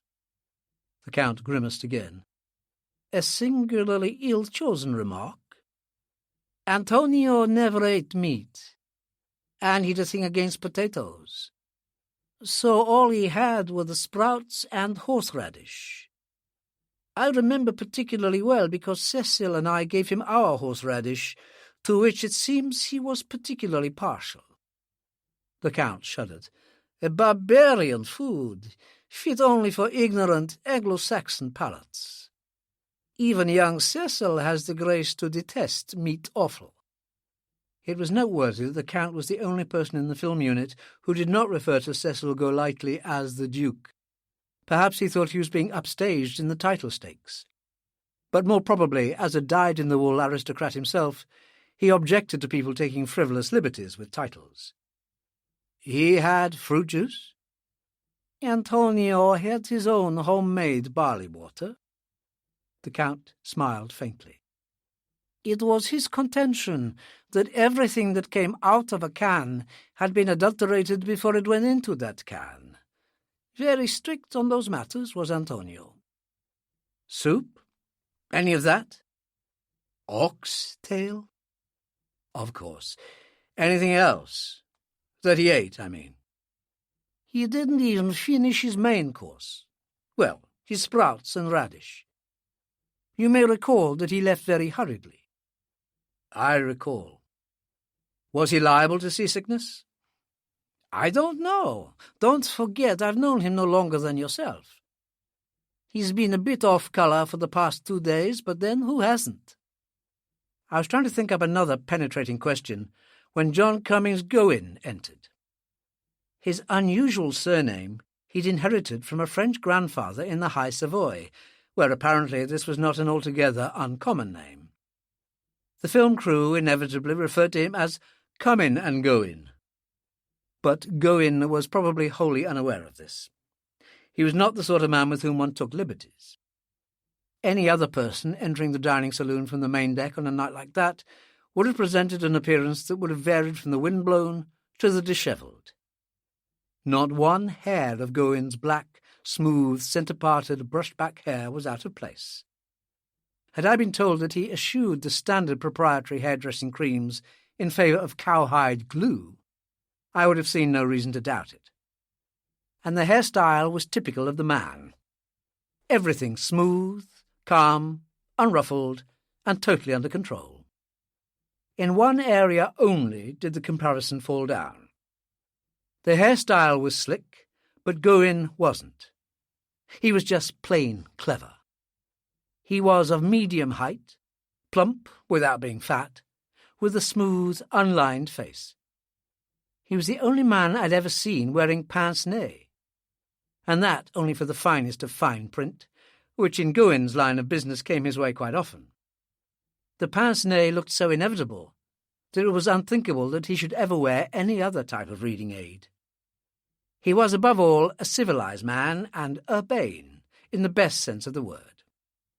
He picked up a glass from a rack, timed the wild staggering of the morning rose to walk quickly and surely to the seat on my right, picked up the black label and said, "May I?" "Easy come, easy go," I said. "I've just stolen it from Mr. Guerin's private supply." "Confession noted." He helped himself. "This makes me an accessory. Cheers."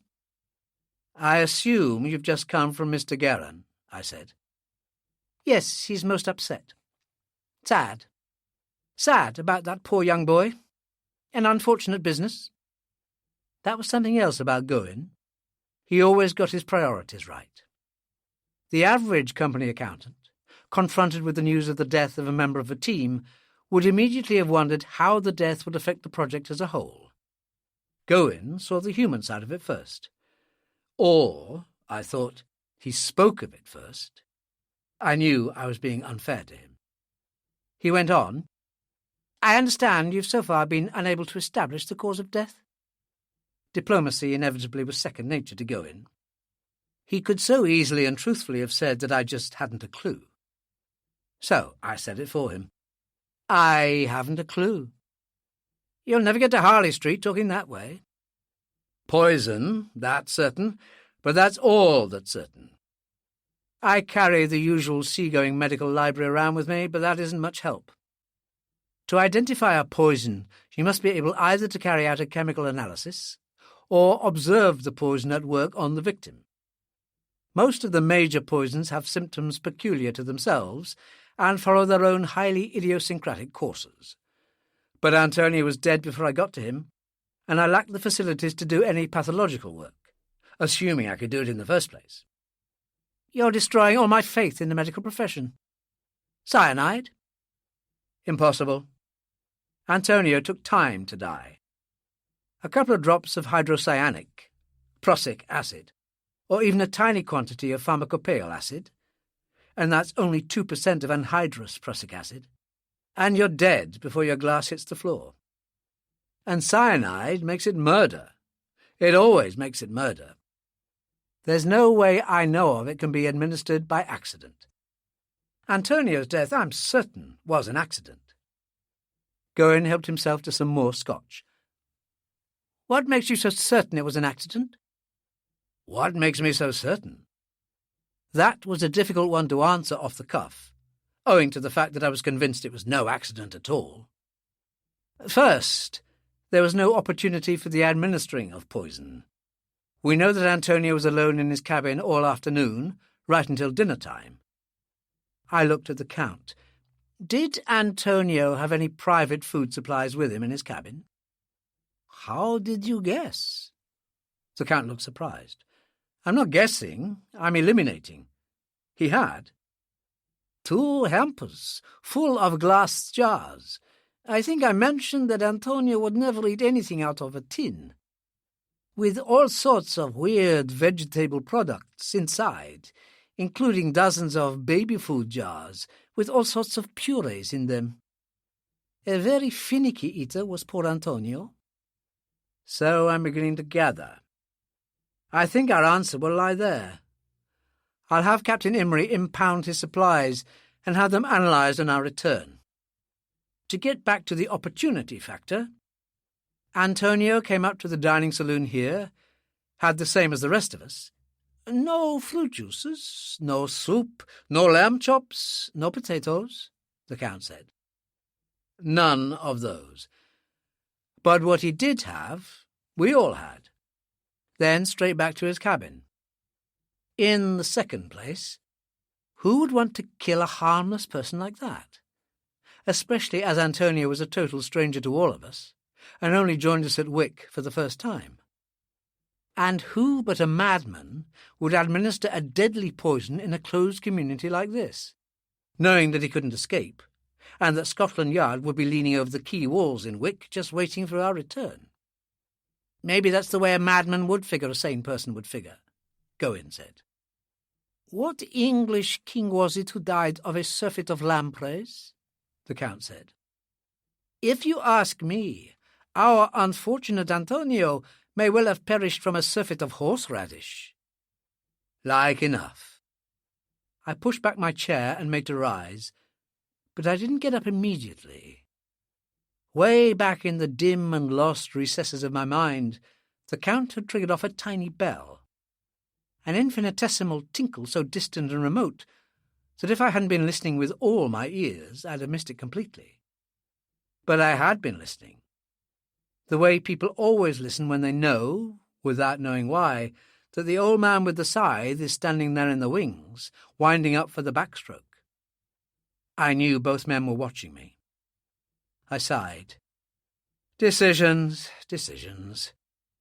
Antonio has to be attended to. With canvas, Gawain said. With canvas. Count's cabin cleaned up. Death has to be logged. Death certificate. And Mr. Smith will have to make the funeral arrangements. Mr. Smith? The Count was vaguely surprised. Not our worthy commanding officer.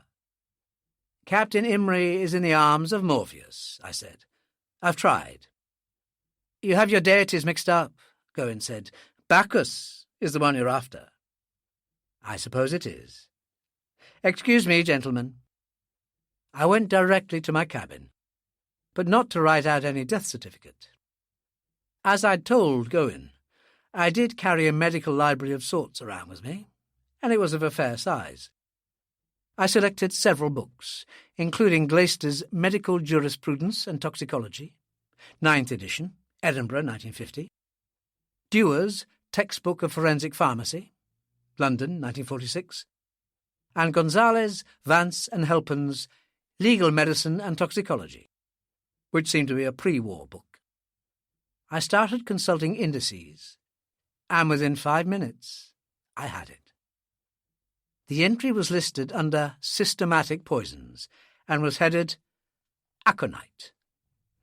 Botanical, a poisonous plant of the order Ranunculaceae. Particular reference, monk's hood and wolfsbane. Pharmaceutical, Aconitum napellus.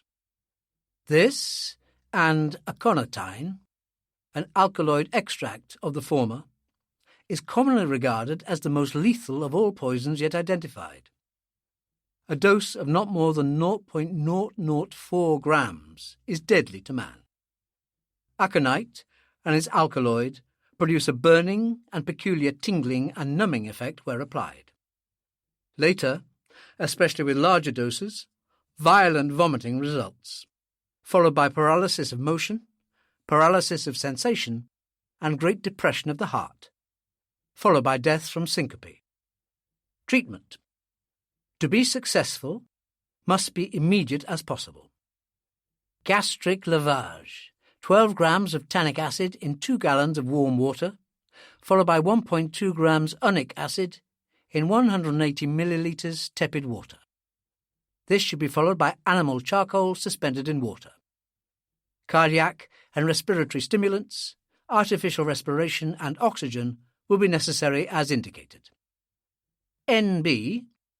The root of aconite has frequently been eaten in mistake for that of horseradish. Chapter 3. I was still looking at, but no longer reading, the article on aconite, when it was gradually borne in upon my preoccupation that there was something very far amiss with the Morning Rose. She was still under way, her elderly oil-fired steam engines throbbing along as dependably as ever, but her motion had changed. Her rolling factor had increased till she was swinging wickedly and dismayingly through an angle of close on 70 degrees. The pitching factor had correspondingly decreased, and the thudding, jarring vibration of the bluff bows smashing into the quartering seas had fallen away to a fraction of what it had previously been. I marked the article, closed the book, then lurched and stumbled — I could not be said to have run, for it was physically impossible — along the passageway, up the companionway, through the lounge and out onto the upper deck. It was dark, but not so dark as to prevent me from gauging direction by the feel of the gale wind, by the spume blowing off the top of the confused seas. I shrank back and tightened my grip on a convenient handrail as a great wall of water, black and veined and evil, reared up on the port side, just forward of the beam. It was at least 10 feet higher than my head. I was certain that the wave, with the hundreds of tons of water it contained, was going to crash down square on the foredeck of the trawler. I couldn't see how it could fail to. But fail it did. As the wave bore down on us, the trough to starboard deepened, and the Morning Rose, rolling over to almost 40 degrees, simply fell into it, pressed down by the great weight of water on its exposed port side. There came the familiar flat, explosive thunderclap of sound. The Morning Rose vibrated and groaned as overstressed plates and rivets adjusted to cope with the sudden shearing strain. White, icily cold water foamed over the starboard side and swirled around my ankles. And then it was gone, gurgling through the scuppers as the Morning Rose righted itself and rolled far over on its other side.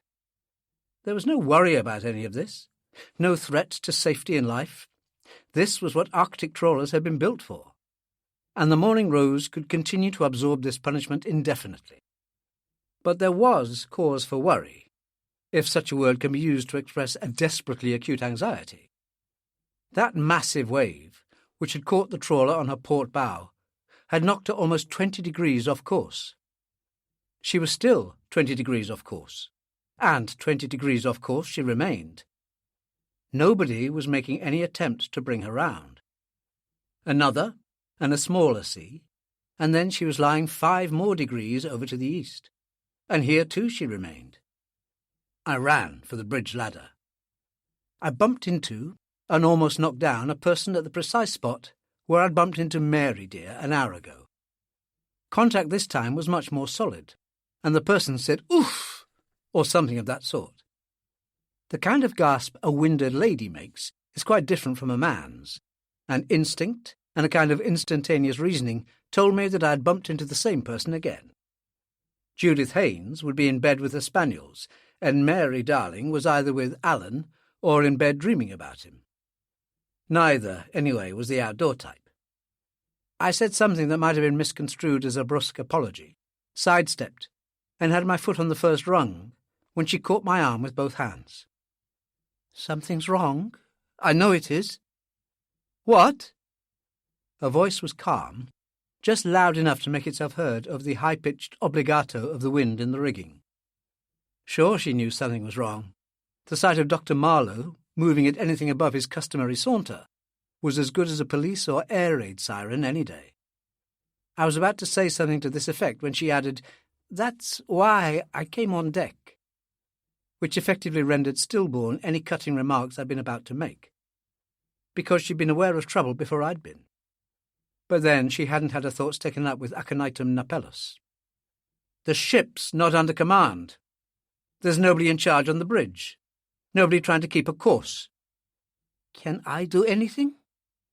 She was wonderful. "Yes, there's a hot water electric geyser on the galley bulkhead by the stove. Bring up a jug of hot water, not too hot to drink, a mug, and salt. Lots of salt." I sensed as much as saw her nod, and then she was gone. 4 seconds later, I was inside the wheelhouse.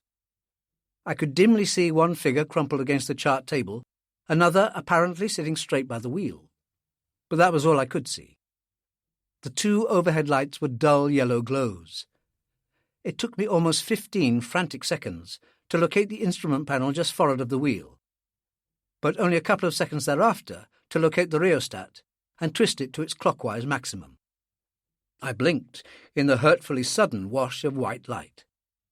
Smithy was by the chart table, Oakley by the wheel, the former on his side, the latter upright. But that, I could see, didn't mean that Oakley was in any better state of health than the first mate. It was just that neither appeared capable of moving from the positions they had adopted. Both had their heads arched towards their knees. Both had their hands clasped tightly to their midriffs. Neither of them was making any sound. Possibly neither was suffering pain, and the contracted positions they had assumed resulted from some wholly involuntary motor mechanism. It was equally possible that their vocal cords were paralyzed. I looked at Smithy first. One life is as important as the next, or so any one of a group of sufferers will think. But in this case, I was concerned with the greatest good of all concerned, and the fact that the all here just coincidentally included me had no bearing on my choice. If the Morning Rose was running into trouble, and I had a strange, fey conviction that it was, Smithy was the man I wanted around. Smithy's eyes were open, and the look in them intelligent. Among other things, the Aconite article had stated that full intelligence is maintained to the very end. Could this be the end? Paralysis of motion, the article had said, and paralysis of motion we undoubtedly had here. Then paralysis of sensation. Maybe that's why they weren't crying out in agony. It could have been that they'd been screaming their heads off up on the bridge here, with no one around to hear them. But now they weren't feeling anything anymore. I saw and vaguely recorded the fact that there were 2 metal canteens lying close together on the floor, both of them very nearly emptied of food. Both of them, I would have thought, were in extremis, but for one very odd factor. There was no sign of the violent vomiting of which the article had spoken. I wish to God that somewhere, sometime, I had taken the trouble to learn something about poisons, their causes, their effects, their symptoms and aberrant symptoms, which we seem to have here, if any. Mary Stewart came in. Her clothes were soaking, and her hair was in a terrible mess, but she'd been very quick, and she'd got what I'd asked her to, including a spoon, which I'd forgotten. I said, "A mug of hot water, 6 spoons of salt, quick, stir it well." Gastric lavage, the book had said. But as far as the availability of tannic acid and animal charcoal was concerned, I might as well have been on the moon. The best, and indeed the only hope, lay in a powerful and quick-acting emetic. Alum and zinc sulfate was what the old boy in my medical school had preferred, but I'd never come across anything better than sodium chloride, common salt. I hoped desperately that aconitine absorption into the bloodstream hadn't progressed too far. And that it was aconitine, I didn't for a moment doubt. Coincidence is coincidence. But to introduce some such fancy concoction as curare at this stage would be stretching things a bit. I levered Smithy into a sitting position, and was just getting my hands under his armpits when a dark-haired young seaman, clad, in that bitter weather, in only jersey and jeans, came hurrying into the wheelhouse. It was Allison, the senior of the two quartermasters. He looked, not stared, at the two men on the deck. He was very much a seaman cast in Smithy's mould. "What's wrong, Doctor?" "Food poisoning." "Had to be something like that. I was asleep. Something woke me. I knew something was wrong, that we weren't under command." I believed him. All experienced seamen have this inbuilt capacity to sense trouble, even in their sleep. I'd come across it before. He moved quickly to the chart table, then glanced at the compass. 50 degrees off course, to the east. "We've got all the Barents Sea to rattle about in," I said. "Give me a hand with Mr. Smith, will you?" We took an arm each and dragged him towards the port door. Mary, dear, stopped stirring the contents of the metal mug she held in her hand and looked at us in some perplexity. "Where are you going with Mr. Smith?" "Taking him out on the wing." What did she think we were going to do with him? Throw him over the side? "All that fresh air is very therapeutic." "But it's snowing out there, and bitterly cold." "He's also, I hope, going to be very, very sick. Better outside than in. How does that concoction taste?" She sipped a little salt and water from her spoon and screwed up her face. "It's awful." "Can you swallow it?" She tried and shuddered. "Just." Another 3 spoons. We dragged Smithy outside and propped him in a sitting position. The canvas wind dodger gave him some protection, but not much. His eyes were open and following our actions, and he seemed aware of what was going on. I put the emetic to his lips and tilted the mug, but the fluid just trickled down his chin. I forced his head back and poured some of the emetic into his mouth. Clearly, all sensation wasn't lost, for his face contorted into an involuntary grimace of distaste. More importantly, his Adam's apple bobbed up and down, and I knew he'd swallowed some of it. Encouraged, I poured in twice as much, and this time he swallowed it all. Not 10 seconds later, he was as violently ill as ever I've seen a man be. Over Mary's protests, and in spite of Alison's very evident apprehension, I forced some more of the salt and water on him. When he started coughing blood, I turned my attention to Oakley. Within 15 minutes, we had 2 still very ill men on our hands, clearly suffering violent abdominal pains and weak to the point of exhaustion. But, more importantly, we had 2 men who weren't going to go the same way as the unfortunate Antonio had gone. Alison was at the wheel, with the Morning Rose back on course. Mary, dear, her straw-coloured hair now matted with snow, crouched beside a very groggy Oakley. Smithy was now sufficiently recovered to sit on the storm sill of the wheelhouse, though he still required my arm to brace him against the staggering of the Morning Rose. He was beginning to recover the use of his voice, although only to a minimal extent. "Brandy," he croaked. I shook my head. "Contraindicated. That's what the textbooks say."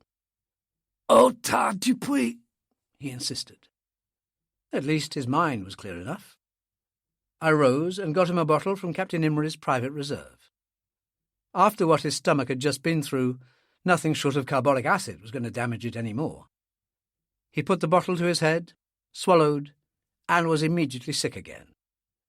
"Maybe I should have given you cognac in the first place," I said. "Salt water comes cheaper, though." He tried to smile, a brief and painful effort, and tilted the bottle again. This time the cognac stayed down. He must have had a stomach lined with steel or asbestos. I took the bottle from him and offered it to Oakley, who winced and shook his head.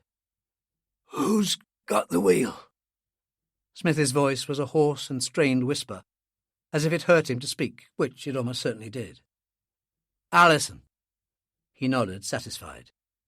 "Damn boat," he said. "Damn sea. I'm seasick." "Me? Seasick?" "You're sick, all right. Nothing to do with the sea.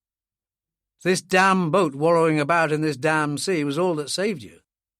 A flat calm, and Smithy was among the immortals." I tried to think why anyone who was not completely unhinged should want Smithy and Oakley among the immortals. but the idea was so preposterous that I abandoned it almost the moment it occurred to me. Food poisoning. And I was lucky. I got here in time. He nodded, but kept quiet. It probably hurt him too much to talk. Mary, dear, said, Mr. Oakley's hands and face are freezing, and he's shaking with the cold. So am I, for that matter. And so I realised was I. I helped Smithy to a bolted chair beyond the wheel, then went to assist Mary, dear, who was trying to get a jelly-kneed Oakley to his feet. We'd just got Oakley approximately upright. No easy task, for he was practically a dead weight, and we required one hand for him and one for ourselves, when Gowan and the Count appeared at the top of the ladder. Thank God, at last! Gowan was slightly out of breath, but not one hair was out of place. We've been looking for you every— What on earth? Is that man drunk? He is sick. The same sickness as Antonio had, only he's been lucky. What's the panic? The same sickness. You must come at once, Marlowe. My God, this is turning into a regular epidemic. A moment. I helped Oakley inside and lowered him into as comfortable a position as possible, atop some Kapok life jackets. Another casualty, I take it? Yes. Otto Guerin. Maybe I lifted an eyebrow. I forget. I do know I felt no particular surprise. It seemed to me that anyone who had been within sniffing distance of that damned aconite was liable to keel over at any moment. I called at his cabin 10 minutes ago. There was no reply, and I went in, and there he was, rolling about the carpet. The irreverent thought came to me that with his almost perfectly spherical shape, no one had ever been better equipped for rolling about a carpet than Otto was. It seemed unlikely that Otto was seeing the humorous side of it at that moment. I said to Alison, Can you get anyone up here to help you? No trouble. Quartermaster nodded at the small exchange in the corner. I've only to phone the mess deck. No need. It was the Count. I'll stay. That's very kind. I nodded at Smithy and Oakley in turn. They're not fit to go below yet. If they try to, they're like as not end up over the side. Could you get them some blankets? Of course. He hesitated. My cabin is locked. Mine's not. There are blankets on the bed and extra ones at the foot of the hanging locker. The Count left, and I turned to Alison. Short of dynamiting his door open, how do I attract the captain's attention?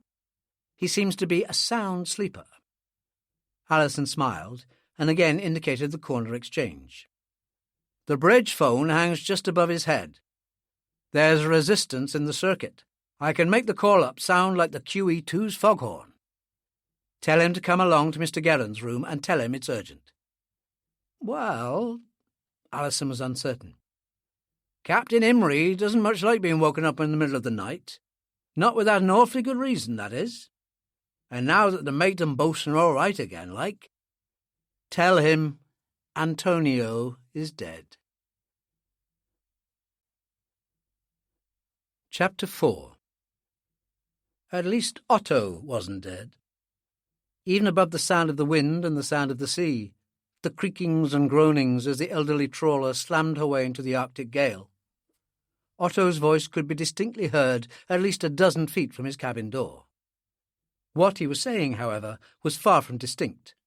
The tearing gasps and agonized moans boded ill for what we would see when we opened the door. Otto Guerin looked as he sounded. Not quite in extremis, but rapidly heading that way. As Gowan had said, he was indeed rolling about the floor, both hands clutching his throat as if he was trying to throttle himself. His normally puce complexion had deepened to a dark and dangerous-looking purple. His eyes were bloodshot, and a purplish foam at his mouth had stained his lips to almost the same colour as his face. Or maybe his lips were purplish anyway, like a man with cyanosis.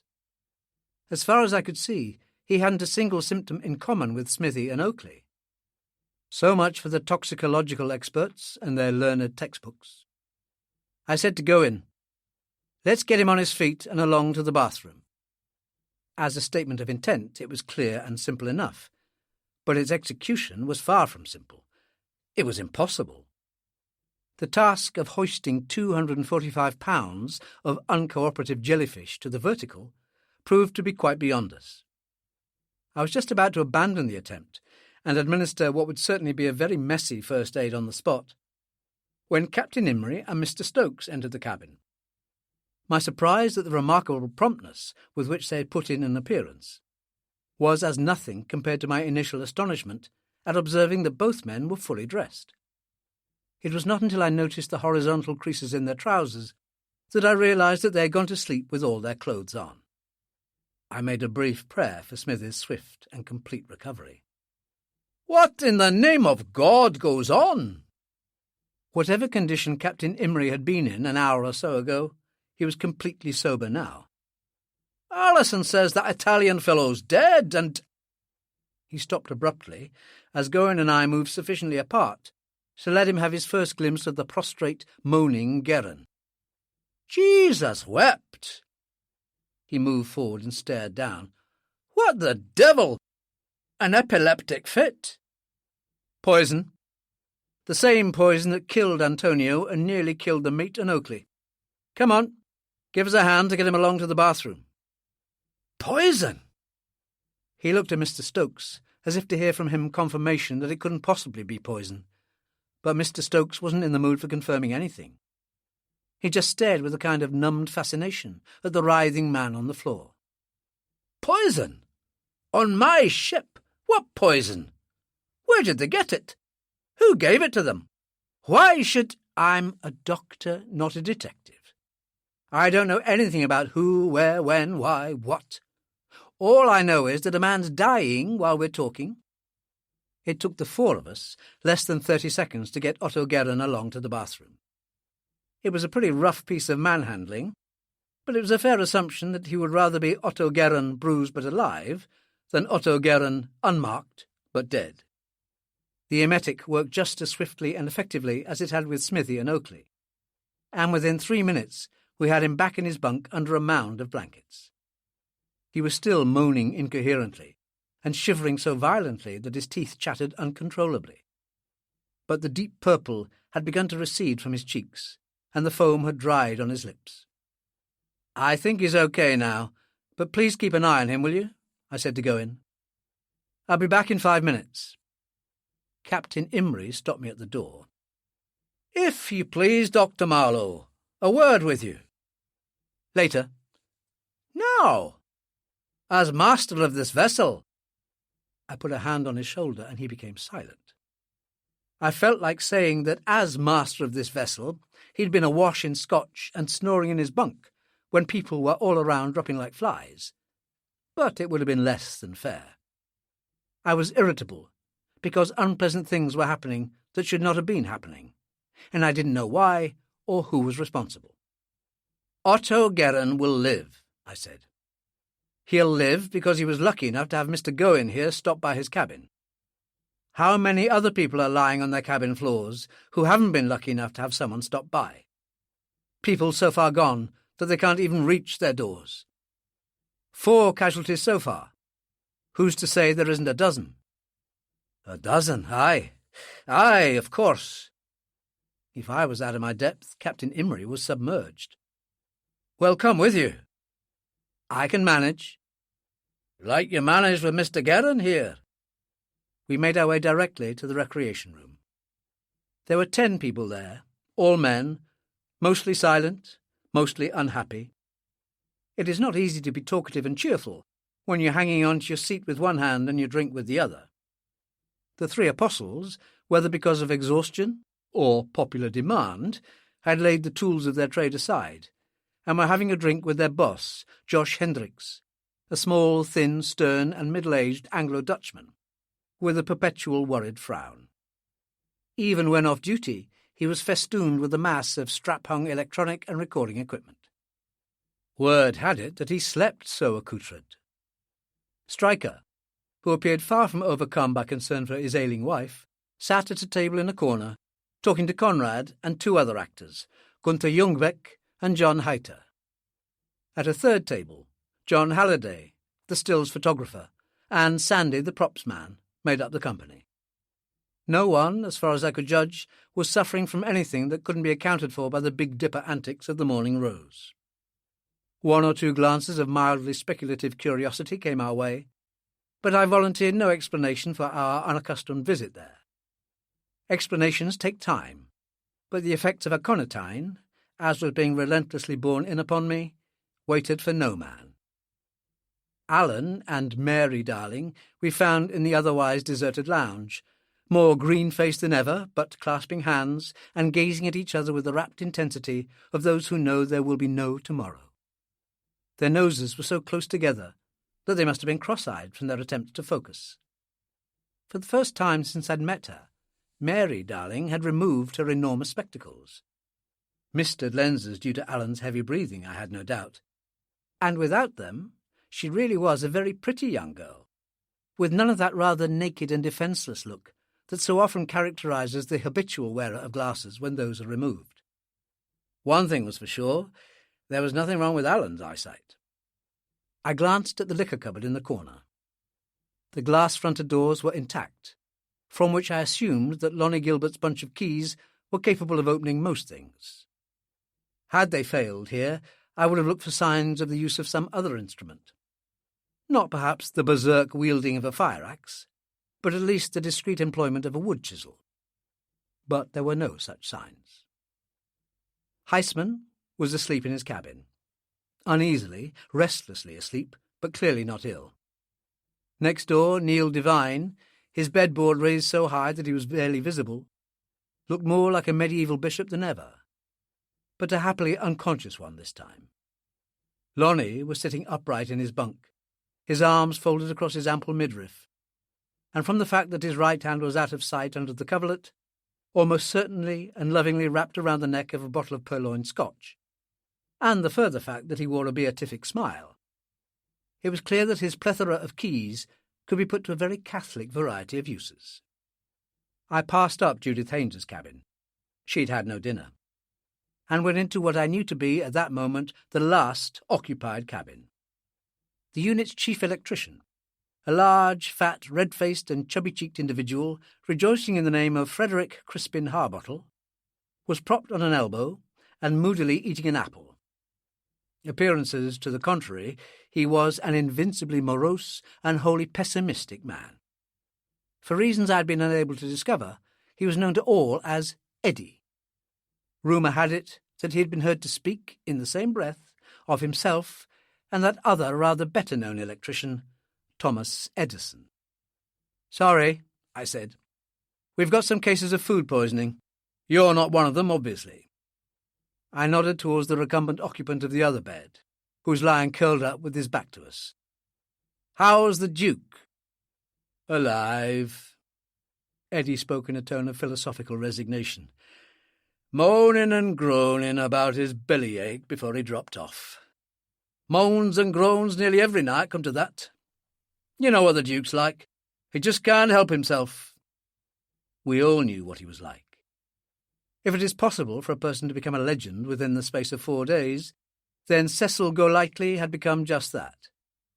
His unbridled gluttony lay just within the bounds of credibility. And when Otto, less than an hour previously, had referred to him as a little pig who never lifted his eyes from the table, he had spoken no more than the truth. The Duke's voracious capacity for food was as abnormal as his obviously practically defunct metabolic system. For he resembled nothing so much as a man newly emerged from a long stay in a concentration camp. More out of habit than anything, I bent over to give him a cursory glance. And I was glad I did, for what I saw were wide-open, pain-dulled eyes moving wildly and purposely from side to side, ashen lips working soundlessly in an ashen face, and the hooked fingers of both hands digging deep into his stomach as if he were trying to tear it open. I told Gowen that I'd be back in Otto's cabin in 5 minutes. I was back in 45. The Duke, because he had been so very much longer without treatment than Smithy, Oakley or Guerin, had gone very, very close to the edge indeed, to the extent that I had on one occasion almost given up his case as being intractably hopeless. But the Duke was a great deal more stubborn than I was, and that skeletal frame harboured an iron constitution. Even so, without almost continuous artificial respiration, a heart-stimulant injection, and the copious use of oxygen, he would surely have died. Now he would as surely live. "Is this the end of it, then? Is this the end?" Otto Guerin spoke in a weakly, querulous voice, and on the face of it, I had to admit that he had every right to sound both weak and querulous. He hadn't as yet regained his normal colour. He looked as haggard as a heavily jowled man ever can, and it was clear that his recent experience had left him pretty exhausted. And with this outbreak of poisoning coming on top of the continuously hostile weather that had prevented him from shooting even a foot of background film, Otto had reason to believe that the fates were not on his side. "I should think so," I said. In view of the fact that he had aboard some ill-disposed person who was clearly a dab hand with some of the more esoteric poisons, this was as unwarrantedly optimistic a statement as I could remember making. But I had to say something. Any other victims would have shown the symptoms before now, and I've checked everyone. "Have you now?" Captain Imrie asked. "How about my crew? They eat the same food as you do." I hadn't thought of that. And I hadn't. Because of some mental block, or simply because of lack of thought, I'd assumed, wholly without reason, that the effects would be confined to the film unit people. Captain Imrie was probably thinking that I regarded his men as second-rate citizens, who, when measured against Otto's valuable and expensive cast and crew, hardly merited serious consideration. I went on. "What I mean is, I didn't know that they ate the same food. It should have been obvious. If you'll just show me." With Mr. Stokes in lugubrious attendance, Captain Imrie led me round the crew quarters. Those consisted of 5 separate cabins, 2 for the deck staff, 1 for the engine room staff, 1 for the 2 cooks, and the last for the 2 stewards. It was the last one that we visited first. We opened the door, and just stood there for what then seemed like an unconscionably long time, but was probably only a few seconds. Mindless creatures, bereft of will and speech and power of motion. I was the first to recover and stepped inside. The stench was so nauseating that I came close to being sick for the first time that night, and the cabin itself was in a state of indescribable confusion. Chairs knocked over, clothes strewn everywhere, and both bunks completely denuded of sheets and blankets, which were scattered in a torn and tangled mess over the deck.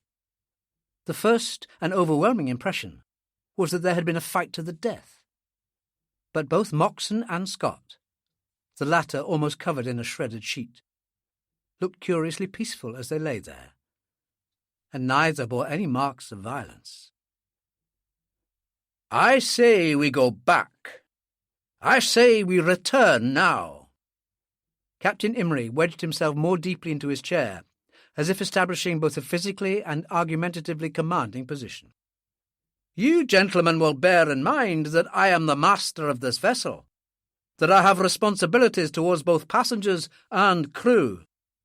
He lifted his bottle from the wrought iron stand and helped himself lavishly, and I observed, automatically and with little surprise, that his hand was not quite steady. "If I'd typhoid or cholera aboard, I'd sail at once for quarantine in the nearest port where medical assistance is available. 3 dead and 4 seriously ill. I don't see that cholera or typhoid could be any worse than what we have here on the Morning Rose. Who's going to be the next to die?" He looked at me almost accusingly. Imrie seemed to be adopting the understandable attitude that, as a doctor, it was my duty to preserve life, and that as I wasn't making a very good job of it, what was happening was largely my fault. "Dr. Marlowe here admits that he is at a loss to understand the reasons for this lethal outbreak. Surely to God that itself is reason enough to call this off." "It's a long, long way back to Wick," Smithy said. Like Goen, seated beside him, Smithy was swathed in a couple of blankets, and like Otto, he still looked very much under the weather.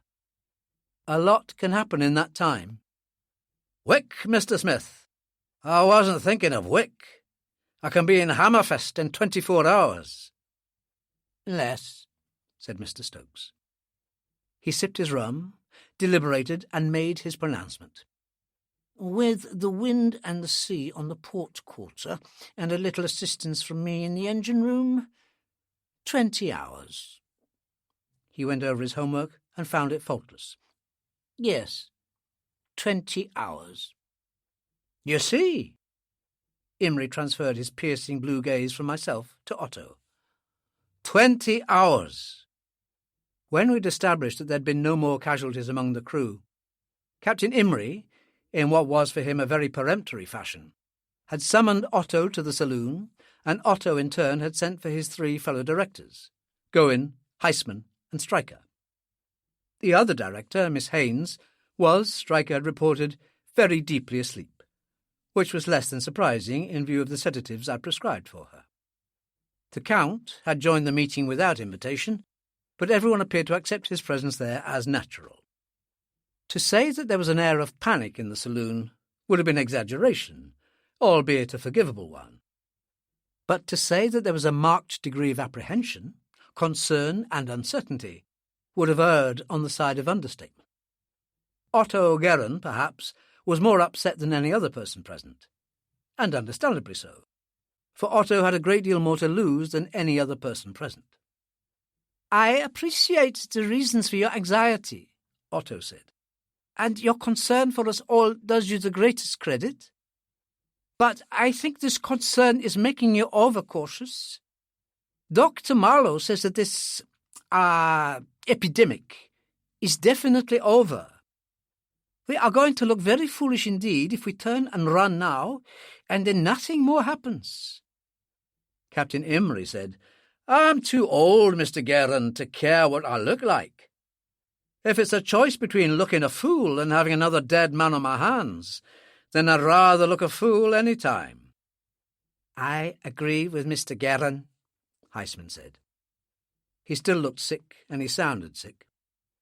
"To throw it all away when we're so near, just over a day to Bear Island. Drop us off there and then go to Hammerfest, just as in the original plan. That means, well, you'd be in Hammerfest in, say, 60 hours instead of 24.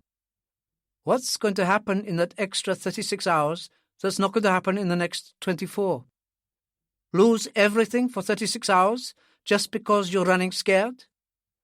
"I am not running scared, as you say." There was something impressive about Imry's quiet dignity. "I wasn't referring to you personally," Heisman said. "My first concern is for the people under my charge. And they are under my charge. I am the person responsible. I must make the decision." "Granted, Captain, granted." Goin was his usual imperturbable self, a calm and reasonable man. "But one has to strike a balance in these matters, don't you think? Against what Dr. Marlowe now regards as being a very remote possibility of another outbreak of food poisoning occurring, there's the near certainty. No, I would go further and say that there's the inevitability that if we go directly to Hammerfest, we'll be put in quarantine for God knows how long. A week, maybe 2 weeks, before the port medical authorities give us clearance. And then it'll be too late. We'd just have to abandon all ideas about making the film at all and go home." Less than a couple of hours previously, I recalled, Heisman had been making most disparaging remarks about Otto's mental capacities, but he'd backed him up against Captain Imry, and now here was Goin doing the same thing. Both men knew which side of their bread required butter. "The losses to Olympus Productions will be enormous." "Don't be telling me that, Mr. Goin," Imry said. "What you mean is that the losses to the insurance company, or companies, will be enormous." "Wrong," Stryker said. And from his tone and attitude, it was clear that directorial solidarity on the board of Olympus Productions was complete. "Severally and personally, all members of the cast and crew are insured. The film project, a guarantee as to its successful conclusion, was uninsurable, at least in terms of the premiums demanded. We and we alone bear the loss. And I would add that for Mr. Guerin, who is by far and away the biggest shareholder, the effects would be ruinous." "I am very sorry about that." Captain Imrie seemed genuinely sympathetic, but he didn't for a moment sound like a man who was preparing to abandon his position. "But that's your concern, I'm afraid. And I would remind you, Mr. Guerin, of what you yourself said earlier on this evening. Health, you said, is a damn sight more important than any profit we might make from this film. Wouldn't you say this is a case in point?" "That's nonsense to say that," Gowan said equably. He had the rare gift of being able to make potentially offensive statements in a quietly rational voice that somehow robbed them of all offence. "Profit, you say, was the word Mr. Guerin used. Certainly, Mr. Guerin would willingly pass up any potential profit if the need arose. And that need wouldn't have to be very pressing or demanding. He's done it before." This was at variance with the impression I'd formed of Otto. But then Gowan had known him many more years than I had days. "Even without profit, we could still make our way by breaking even, which is as much as most film companies can hope for these days. But we're not talking about lack of profit. We're talking about a total and non-recoverable loss, a loss that would run into six figures and break us entirely. We've put our collective shirt on this one, Captain Imrie, yet you're talking airily of liquidating our company, putting dozens of technicians and their families on the breadline, and damaging, very likely beyond repair, the careers of some very promising actors and actresses. And all of this for what? The remote chance, according to Dr. Marlowe, the very remote chance, that someone may fall ill again. Haven't you got things just a little bit out of proportion, Captain Imrie?" If he had, Captain Imrie wasn't saying so. He wasn't saying anything. He didn't exactly have the look of a man who was thinking, and thinking hard. "Mr. Gowan puts it very succinctly," Otto said. "Very succinctly indeed. And there's a major point that seems to have escaped you, Captain Imrie. You have reminded me of something I said earlier. May I remind you of something you said earlier? May I remind you—" "And may I interrupt, Mr. Guerin?" I said. I knew damn well what he was going to say, and the last thing I wanted was to hear him say it. "Please, a peace formula, if you wish. You want to continue. So does Mr. Gowan, so does Mr. Heisman. So do I, if only because my reputation as a doctor seems to depend on it. Thaddeus?" "No question," said the Count. "Bear Island." And of course it would be unfair to ask either Mr. Smith or Mr. Stokes. "So I propose—" "This isn't Parliament, Dr. Marlowe," Imrie said. "Not even a local town council. Decisions aboard a vessel at sea are not arrived at by popular vote." "I've no intention that they should be. I suggest we draw up a document. I suggest we note Captain Imrie's proposals and considered opinions. I suggest, if more illness occurs, we run immediately for Hammerfest, even although we are at the time only 1 hour distant from Bear Island. I suggest it be recorded that Captain Imrie be protected and absolved from any accusation of hazarding the health of his crew and passengers, in light of the medical officer's affidavit, which I will write out and sign, that no such hazard exists. The only charge the captain has to worry about at any time is the physical hazarding of his vessel, and that doesn't exist here. Then we will state that the captain is absolved from all blame and responsibility for any consequences arising from our decision. The navigation and handling of the vessel remain, of course, his sole responsibility. Then all 5 of us sign it. Captain Imrie?" "Agreed." There is a time to be prompt, and Captain Imrie clearly regarded this as such a time. At best, the proposal was a lame compromise, but one he was glad to accept. "Now, if you gentlemen will excuse me, I have to be up betimes. 4 a.m. to be precise." I wondered when he had last risen at that unearthly hour. Not, probably, since his fishing days had ended. But the illness of mate and boatswain made for exceptional circumstances. He looked at me. "I will have that document at breakfast." At breakfast. "I wonder, Captain, if on your way to bed you could ask Haggerty to come to see me. I'd ask him personally, but he's a bit touchy about civilians like myself." "A lifetime in the Royal Navy is not forgotten overnight. Now, say 10 minutes in the galley. Still pursuing your inquiries, is that it? It's not your fault, Dr. Marlowe." If it wasn't my fault, I thought, I wish they'd all stop making me feel it was. Instead, I thanked him and said good night, and he said good night to us and left, accompanied by Smithy and Mr. Stokes. Otto steepled his fingers and regarded me in his best chairman of the board fashion. "We owe you our thanks, Dr. Marlowe. That was well done. An excellent face-saving proposal." He smiled. "I am not accustomed to suffering interruption lightly, but in this case it was justified. If I hadn't interrupted, we'd all be on our way to Hammerfest now. You were about to remind him of that part of your contract with him, which states that he will obey all your orders other than those that actually endanger the vessel. You were about to point out that as no such physical danger exists, he was technically in breach of contract, and so would be legally liable to the forfeiture of the entire contract fee, which would certainly have ruined him. But for a man like that, money ranks a long, long way behind pride, and Captain Imrie is a very proud man. He'd have told you to go to hell and turned his ship for Hammerfest." "I'd say that our worthy physician's assessment is 100% accurate."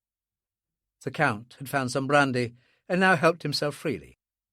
"You came close there, Otto, my boy." If the company chairman felt annoyance at being thus familiarly addressed by his cameraman, he showed no evidence of it. He said, "I agree. We are in your debt, Dr. Marlowe." "A free seat at the premiere," I said, "and all debts discharged." I left the board to its deliberations and weaved my unsteady way down to the passenger accommodation. Alan and Mary Darling were still in the same place in the lounge, only now she had her head on his shoulder and seemed to be asleep. I gave him a casually acknowledging wave of my hand, and he answered in kind. He seemed to be becoming accustomed to my peripatetic presence. I entered the Duke's cabin without knocking, lest there was someone there asleep. There was. Eddie, the electrician, was very sound indeed, and snoring heavily. The sight of his cabin mate's close brush with the Reaper hadn't unnerved him any that I could see. Cecil Golightly was awake, and looking understandably very pale and drawn, but not noticeably suffering. Largely, it seemed very likely, because Mary Stuart, who was just as pale as he was sitting by his bedside and holding his far from reluctant hand. I was beginning to think that perhaps she had more friends than either she or I thought she had. "Good Lord," I said. "You still here?" "Didn't you expect me to be? You asked me to stay and keep an eye on him, or had you forgotten?" "Certainly not," I lied. "Didn't expect you to remain so long, that's all. You've been very kind." I looked down upon the recumbent Duke. "Feeling a bit better?" "Lots, Doctor. Lots better." With his voice not much more than a strained whisper, he didn't sound it. But then, after what he'd been through in the past hour, I didn't expect him to. "I'd like to have a little talk with you," I said. "Just a couple of minutes. Feel up to it?" He nodded. "Mary, dear," said, "I'll leave you then," and made to rise, but I put a restraining hand on her shoulder. "No need. The Duke and I share no secrets." I gave him what I hope would be translated as a thoughtful look. "It's just possible, though, that the Duke might be concealing a secret from me." "Me? A secret?" Cecil was genuinely puzzled. "Tell me, when did the pains start?" "The pains? 9:30, 10? Something like that, I can't be sure." Temporarily bereft of his quick wit and chirpy humour, the Duke was a very woebegone Cockney sparrow indeed. "When this thing hit me, I wasn't feeling much like looking at watches." "I'm sure you weren't," I said sympathetically. "And dinner was the last bite you had tonight?" "The last bite?" His voice even sounded firm. Not even another teeny-weeny snack? You see, Cecil, I'm puzzled. Miss Stewart has told you that others have been ill too? He nodded. Well, the odd thing is that the others began to be ill almost at once after eating. But it took well over an hour in your case. I find it very strange. You're absolutely sure? You'd nothing? Doctor, he wheezed a bit. You know me? Yes, that's why I'm asking. Mary, dear, was looking at me with coolly appraising and rather reproachful brown eyes. Any moment now, she was going to say, didn't I know Cecil was a sick man? You see, I know that the others who were sick were suffering from some kind of food poisoning that they picked up at dinner, and I know how to treat them. But your illness must have had another cause. I've no idea what it was or how to treat it. And until I can make some sort of diagnosis, I can't afford to take chances. You're going to be very hungry tomorrow morning, and for some time after that. But I have to give your system time to settle down. I don't want you to eat anything that might provoke a reaction so violent that I mightn't be able to cope with it this time. Time will give the all clear. I don't understand, Doctor. Tea and toast for the next 3 days. The Duke didn't turn any paler than he was, because that was impossible. He just looked stricken. Tea and toast? His voice was a weak croak. For 3 days? For your own good, Cecil. I patted him sympathetically on the shoulder and straightened, preparing to leave. We just want to see you on your feet again. I was feeling peckish-like, the Duke explained with some pathos. When? Just before 9. Just before half an hour after dinner. Well, that's when I feel the most peckish. I nipped up into the galley, see, and there was this casserole on a hot plate. But I'd only time for one spoonful when I heard 2 people coming, so I jumped into the cool room. And waited. I had to wait. The Duke sounded almost virtuous. If I'd opened the door even a crack, they'd have seen me. So they didn't see you. Which means they left. Then? They'd scoffed the bleeding lot, the Duke said bitterly. Lucky you. Lucky? Moxon and Scott, wasn't it? The stewards. How did you know? They saved your life, Duke. They what? They ate what you were going to eat. So you're alive. They're both dead. Alan and Mary, darling, had obviously given up their midnight vigil, for the lounge was deserted. I'd 5 minutes before I met Haggerty in the galley. 5 minutes in which to collect my thoughts. The trouble was that I had to find them first before I could collect them. And then I realised I was not even going to have the time to find them, for there were footsteps on the companionway. Trying with very little success to cope with the wild staggering of the morning rose, Mary Stuart made her unsteady way towards an armchair opposite me, and collapsed into rather than sat in it. Insofar as it was possible for such an extraordinarily good-looking young woman to look haggard, then she looked haggard.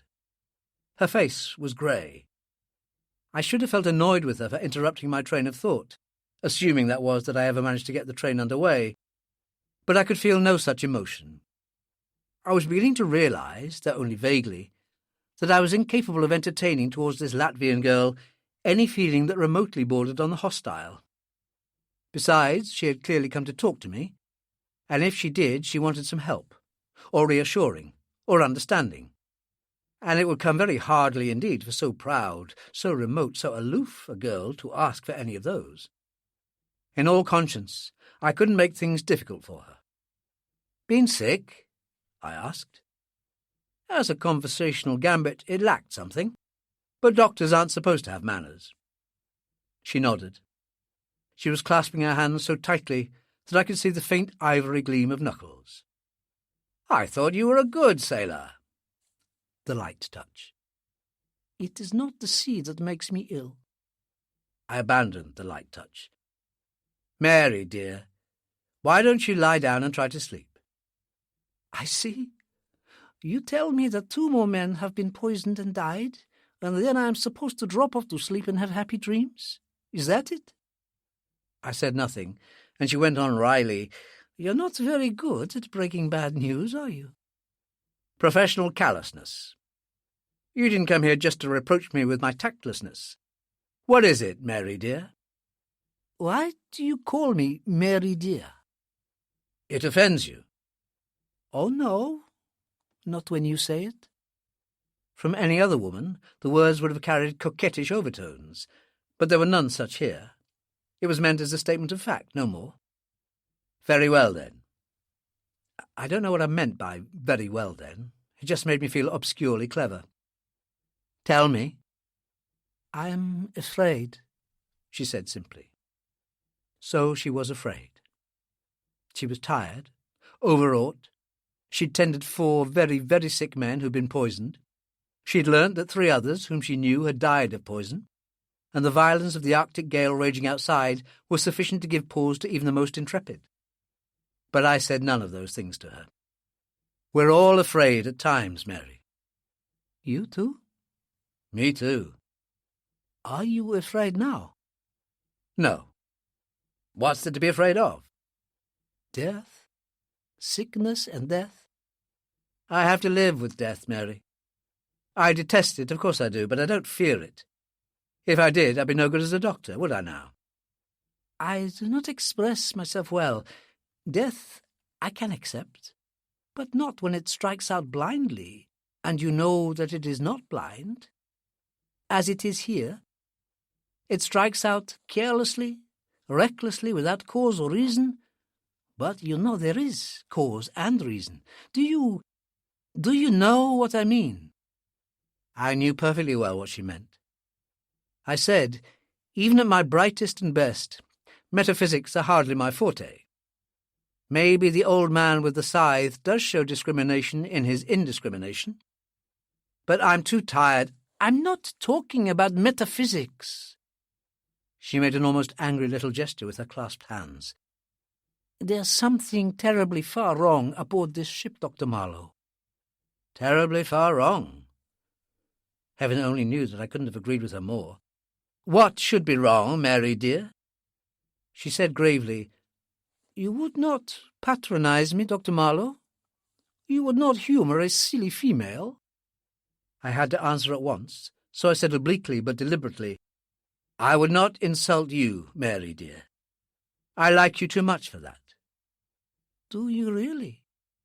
She smiled faintly, whether amused by me or pleased at what I'd said, I couldn't guess. Do you like all the others too? Do I? I'm sorry. Don't you find something odd, something very strange about the people, about the atmosphere they create? I was on safer ground here. I said frankly, I'd have to have been born deaf and blind not to notice it. One is warding off barely expressed hostilities, elbowing aside tensions, wading through undercurrents the whole of the livelong day, and at the same time, if you'll forgive the mixing of the metaphors, trying to shield one's eyes from the constant shower of sparks given off by everyone trying to grind their own axes at the same time. Everyone is so frighteningly friendly to everyone else, until the moment comes, of course, when everyone else is so misguided as to turn his or her back. Our esteemed employer, Otto Guerin, cannot speak too highly of his fellow directors Heisman, Stryker, Goin, and his dear daughter, all of whom he vilifies most fearfully the moment they're out of earshot. All of which would be wholly unforgivable were it not for the fact that Heisman, Stryker, and his dear daughter each behave in the same fashion to Otto and their co-directors. You get the same petty jealousies, the same patently false sincerities, the same smilers with the knives beneath the cloaks on the lower film unit crew level.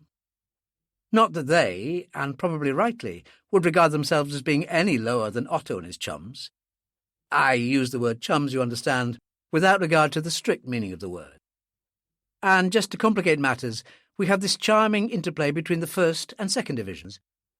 The Duke, Eddie Harbottle, Halliday, the stills man, Hendricks and Sandy all cordially detest what we might call the management, a sentiment that is strongly reciprocated by the management themselves. And everybody seems to have a down on the unfortunate director, Neil Devine. Sure, I've noticed all of this. I'd have to be a zombie not to have.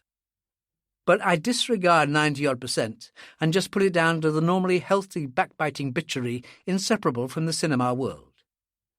You get fakes, cheats, liars, mountebanks, sycophants, hypocrites the world over. It's just that the movie-making milieu appears to act as a grossly distorting magnifying glass that selects and highlights all the more undesirable qualities, while ignoring, or at best diminishing, the more desirable ones. One has to assume that there are some. You don't think a great deal of us, do you? Whatever gave you that impression? She ignored that. And we are all bad? Not all. Not you. Not the other Mary or young Alan. But maybe that's because they're too young yet or too new in this business to have come to terms with the standard norms of behaviour. And I'm pretty sure that Charlie Conrad is on the side of the angels. Again the little smile. You mean he thinks along the same lines as you? Yes. Do you know him at all? We say good morning. You should get to know him better. He'd like to know you better. He likes you, he said so. And no, we weren't discussing you. Your name cropped up among a dozen others. Flatterer? Her tone was neutral. I didn't know whether she was referring with pleasure to Conrad or with irony to myself. So you agree with me? There is something very strange in the atmosphere here. By normal standards, yes. By any standards. There was a curious certainty about her. Distrust, suspicion, jealousy. One looks to find those things in our unpleasant little world, but one does not look to find them on the scale that we have here. Do not forget that I know about those things. I was born in a communist country. I was brought up in a communist country. You understand? Yes. When did you get away? 2 years ago. Just 2 years. How? Please, others may wish to use the same way. And I'm in the pay of the Kremlin. As you wish. You are offended? I shook my head. Distrust, suspicion, jealousy, Dr. Marlowe. But there is more here, much more. There is hate, and there is fear. I can smell it. Can't you? You have a point to make, Mary dear, and you're leading up to it in a very tortuous fashion. I wish you would come to it.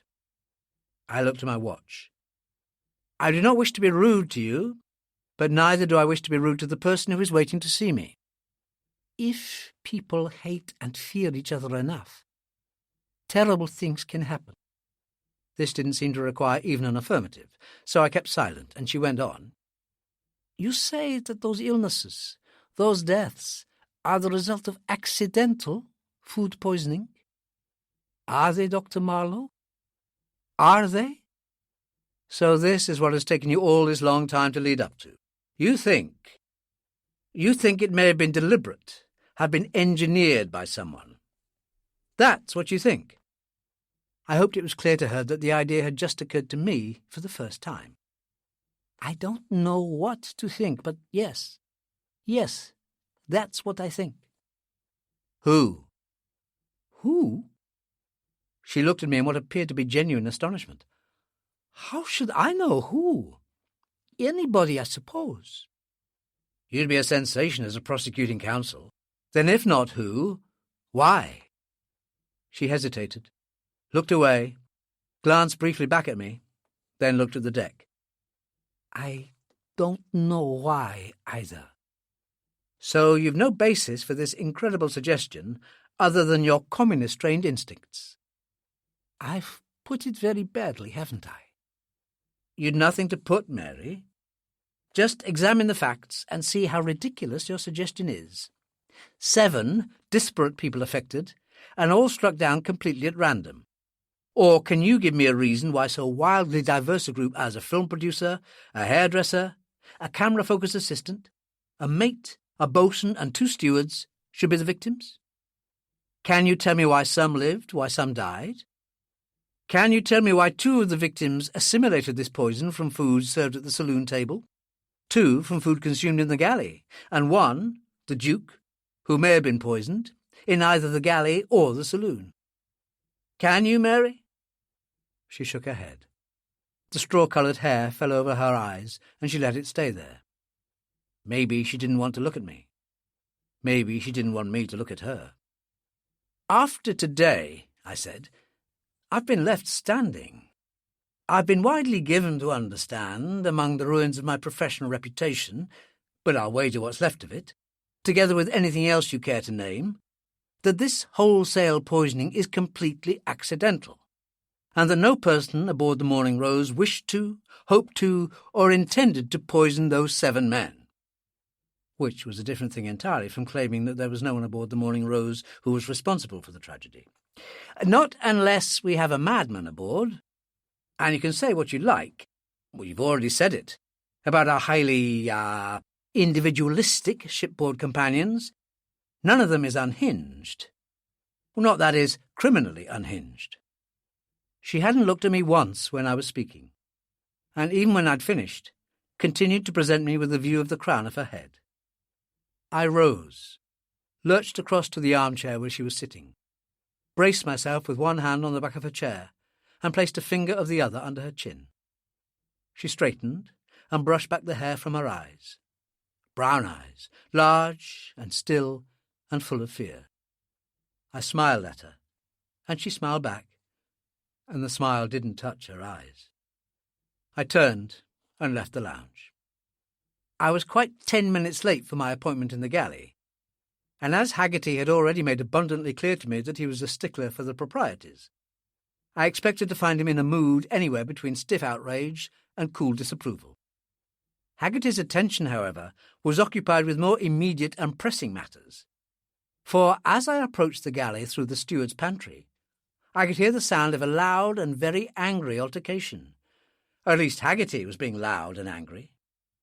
It wasn't so much an altercation as a monologue, and it was Haggerty, his red face crimson now with anger, and his periwinkle blue eyes popping, who was conducting it. Sandy, our props man, was the unfortunate party on the other side of this very one-sided argument, and his silent acceptance of the abuse that was being heaped upon him stemmed less from the want of something to say than from the want of air. I thought at first that Haggerty had his very large red hand clamped round Sandy's scrawny neck, but then realised that he had the 2 lapels of Sandy's jacket crushed together in one hand. The effect, however, was about the same, and as Sandy was only about half the cook's size, there was very little he could do about it. I tapped Haggerty on the shoulder. "You're choking this man," I said mildly. Haggerty glanced at me briefly and got back to his choking. I went on, just as mildly. "This isn't a naval vessel, and I'm not a master-at-arms, so I can't order you about. But I am what the courts would accept as an expert witness, and I don't think they'd question my testimony when you're being sued for assault and battery. Could cost you your life savings, you know." Haggerty looked at me again, and this time he didn't look away. Reluctantly, he removed his hand from the little man's collar and just stood there, glaring and breathing heavily, momentarily, it seemed, at a loss for words. Sandy wasn't. After he'd massaged his throat a bit to see if it was still intact, he addressed a considerable amount of unprintable invective to Haggerty, then continued, shouting, "You see? You heard, you great big ugly baboon. It's the courts for you, assault and battery, mate, and it'll cost you—" "Shut up," I said wearily. "I didn't see a thing, and he didn't lay a finger on you. Be happy you're still breathing." I looked at Sandy consideringly. I didn't really know him. I knew next to nothing about him. I wasn't even sure whether I liked him or not. Like Alan and the late Antonio, if Sandy had another name, no one seemed to know what it was. He claimed to be a Scot, but had a powerful Liverpool accent. He was a strange, undersized, wizened leprechaun of a man, with a wrinkled, walnut-brown face and head — his pate was gleamingly bald — and stringy white hair that started about earlobe level and cascaded in uncombed disarray over his thin shoulders.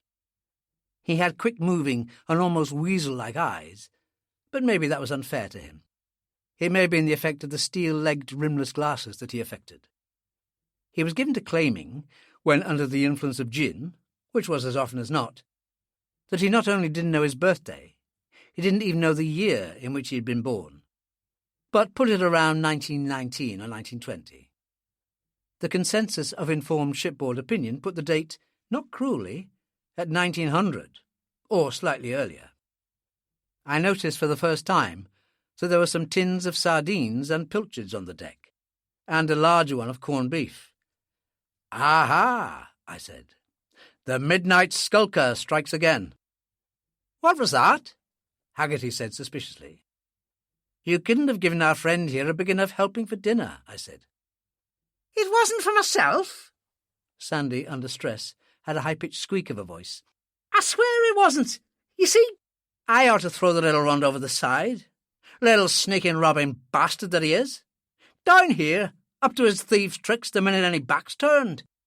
And who's blamed for the theft, eh? Tell me that. Who's blamed for the theft? Who's got to account to the captain for the missing supplies? Who's going to make the loss good from his own pocket? And who's going to get his pay docked for not locking the galley door?"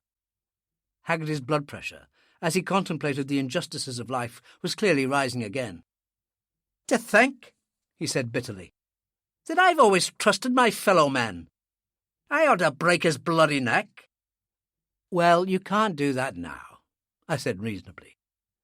"You can't expect me, as a professional man, to perjure myself in the witness box. Besides, there's no harm done, nothing stolen. You've no losses to pay for, so why get in bad with Captain Imrie?" I looked at Sandy, then at the tins on the floor. "Was that all you stole?" "I swear to God's—" "Oh, do be quiet." I said to Haggerty, "Where was he? What was he doing when you came in?" "He'd his bloody grey long nose stuck in the big fridge there. That's what he was doing. Caught him red-handed, I did." I opened the refrigerator door. Inside it was packed with a large number of items of very restricted variety: butter, cheeses, long-life milk, bacon and tinned meats. That was all. I said to Sandy, "Come here. I want to look through your clothes." "You want to look through my clothes?"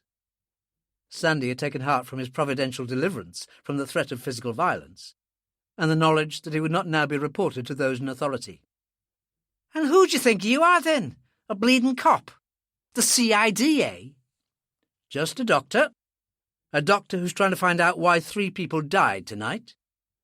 Sandy stared at me, his eyes widening behind his rimless glasses, and his lower jaw fell down. "Didn't you know that Moxon and Scott were dead? The 2 stewards?" "Aye, I'd heard." He ran his tongue over his lips. "What's that got to do with me?" "I'm not sure. Not yet." "You can't pin that on me. What are you talking about?" Sandy's brief moment of truculence was vanished, as if it had never been. "I've nothing to do—" 3 men died, and 4 almost did. They died, or nearly died, from food poisoning. Food comes from the galley. I'm interested in people who make unauthorized visits to the galley. I looked at Haggerty. "I think we'd better have Captain Imrie along here." "No, Christ, no!" Sandy was close to panic. "Mr. Gellan would kill me." "Come here." He came to me, the last resistance gone. I went through his pockets. There was no trace of the only instrument he could have used to inject foodstuffs in the refrigerator, a hypodermic syringe. I said, "What were you going to do with those tins?" "They weren't for me, I told you. What would I want with them? I'd only eat enough to keep a mouse alive. Ask anyone. They'll tell you." I didn't have to ask anyone. What he said was perfectly true. Sandy, like Lonnie Gilbert, depended almost exclusively upon the Distillers Company Limited to maintain his calorific quota. But he could still have been using those tins of meat as an insurance, as a red herring, if he'd been caught out as he had been. Who were the tins for, then? "The Duke. Cecil. I've just been to his cabin. He said he was hungry." "No, he didn't. He said he was going to be hungry, 'cause you'd put him on tea and toast for 3 days. I thought back to my interview with the Duke. I'd only used the tea and toast threat to extract information from him. and it wasn't until now that I recalled that I'd forgotten to withdraw the threat. This much of Sandy's story had to be true. The Duke asked you to get some supplies for him. No. You told him you were going to get them. No. I wanted to surprise him. I wanted to see his face when I turned up with the tins. Impasse. He could be telling the truth. He could equally well be using the story as a cloak for other and more sinister activities. I couldn't tell, and probably would never know. I said, "You better go and tell your friend the Duke that he'll be back on a normal diet as from breakfast." "You mean I can go?" "If Mr. Haggerty doesn't wish to press a charge." "I wouldn't lower myself." Haggerty clamped his big hand round the back of Sandy's neck with a grip tight enough to make the little man squeal in pain. "If I ever catch you within sniffing distance of my galley again, I won't just squeeze your neck. I'll break the bloody thing." Haggerty marched him to the door, literally threw him out, and returned. "Got off far too easy, if you ask me, sir." "He's not worth your ire, Mr. Haggerty. He's probably telling the truth. Not that that makes him any less a sneak thief. Moxon and Scott ate here tonight after the passengers had dinner." "Every night? Waiting staff usually eat before the guests. They preferred it the other way round." With the departure of Sandy, Haggerty was looking a very troubled and upset man. The loss of the two stewards had clearly shaken him badly, and was almost certainly responsible for the violence of his reaction towards Sandy. "I think I've traced the source of the poison. I believe the horseradish was contaminated with a very unpleasant organism called Clostridium botulinum, a sporing anaerobe found most commonly in garden soil. I'd never heard of such a case of contamination, but that didn't make it impossible. No possible reflection on you. It's totally undetectable before, during, and after cooking. Were there any leftovers tonight?" "Some. I made a casserole for Moxon and Scott and put the rest away." "Away?" "For throwing. There wasn't enough to reuse for anything." "So it's gone?" Another door locked. "On a night like this, no fear. The gash is sealed in polythene bags, then they're punctured and go over the side in the morning." The door had opened again. "You mean it's still here?" "Of course." He nodded towards a rectangular plastic box secured to the bulkhead by butterfly nuts. "There." I crossed to the box and lifted the lid. Haggerty said, "You're going to analyse it, is that it?" "That's what I intended. Rather, to keep it for analysis." I dropped the lid. "That won't be possible now. The bin's empty." "Empty? Over the side in this weather?" Haggerty came and unnecessarily checked the bin for himself. "Bloody funny. And against regulations." "Perhaps your assistant?" "Charlie. That bone I'll lay about. Not him. Besides, he's off duty tonight." Haggerty scratched the grey bristle of his hair. "Lord knows why they did it, but it must have been Moxon or Scott." "Yes," I said, "it must have been." I was so tired that I could think of nothing other than my cabin and my bunk. I was so tired that it wasn't until I had arrived at my cabin and looked on the bare bunk that I recalled that all my blankets had been taken away for Smithy and Oakley. I glanced idly at the small table where I had left the toxicological books that I'd been consulting, and my tiredness very suddenly left me. The volume on medical jurisprudence that had provided me with the information on aconitine was lying with its base pressed hard against the far fiddle of the table, thrown there, of course, by one of the violent lurchers of the Morning Rose. The silken bookmark ribbon attached to the head of the book stretched out most of its length on the table, which was an unremarkable thing in itself, were it not for my clear and distinct recollection that I'd carefully used the bookmark to mark the passage I'd been reading. I wondered who it was who knew I'd been reading the article on aconitine. Chapter 5. I suddenly didn't fancy my cabin very much any more. Not, that was, as a place to sleep in. The eccentric shipping millionaire, who'd had the Morning Rose completely stripped and fitted for passenger accommodation, had had a powerful aversion to locks on cabin doors, and having had the means and the opportunity to do so, had translated his theories into practice. It may have been just a phobia, or it may have stemmed from his assertion that many people had unnecessarily lost their lives at sea through being trapped in locked cabins as their ships went down, which, in fact, I knew to be true. However it was impossible to lock a cabin door in the Morning Rose from the inside. It didn't even have a sliding bolt. The saloon, I decided, was the place for me.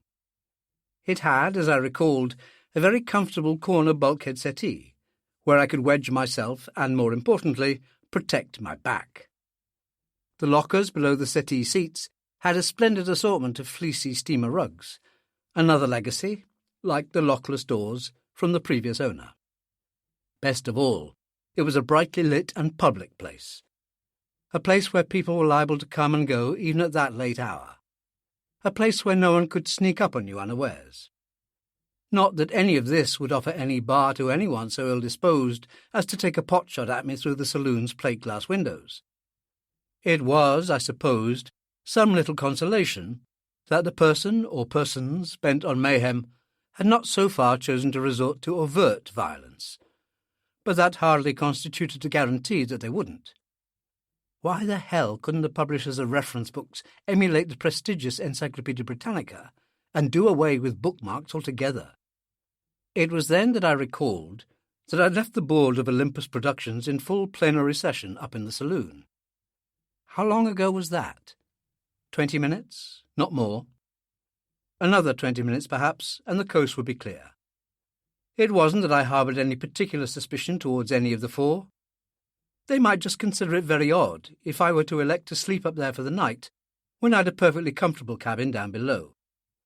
Partly on impulse, partly to kill some of the intervening time, I decided to have a look at the Duke, to check on his condition, to ensure him a restful night by promising he'd be back on full rations come breakfast time, and to find out if Sandy had been telling the truth. His was the third door to the left. The second to the right was wide open. The door stayed back at 90 degrees. It was Mary Stuart's cabin, and she was inside but not asleep. She sat in a chair, wedged between table and bunk, her eyes wide open, her hands in her lap. "What's this, then?" I said. "You look like someone taking part in a wake." "I'm not sleepy." "And the door open? Expecting company?" "I hope not. I can't lock the door." "You haven't been able to lock the door since you came aboard. It doesn't have a lock." "I know. It didn't matter. Not till tonight."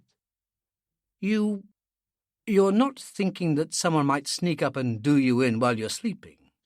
I said, in a tone of a person who could never conceive of such a thing happening to himself. "I don't know what to think. I'm all right. Please." "Afraid? Still?" I shook my head. "Fie on you. Think of your namesake, young Mary Darling. She's not scared to sleep alone." "She's not sleeping alone." "She isn't? Ah, well, we live in a permissive age." "She's with Alan, in the recreation room."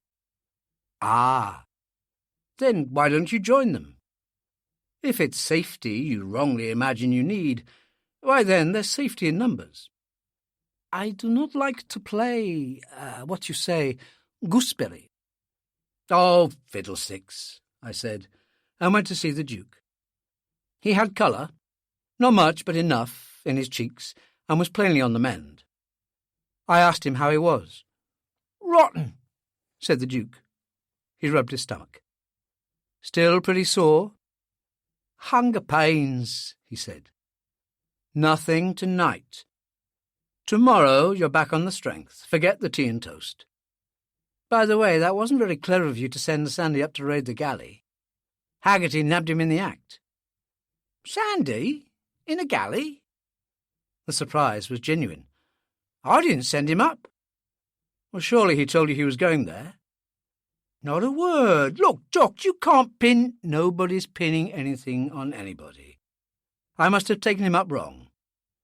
Maybe he just wanted to surprise you. He said something about you feeling peckish. Well, I said that all right. But honest to God, it's all right. No harm done. Good night.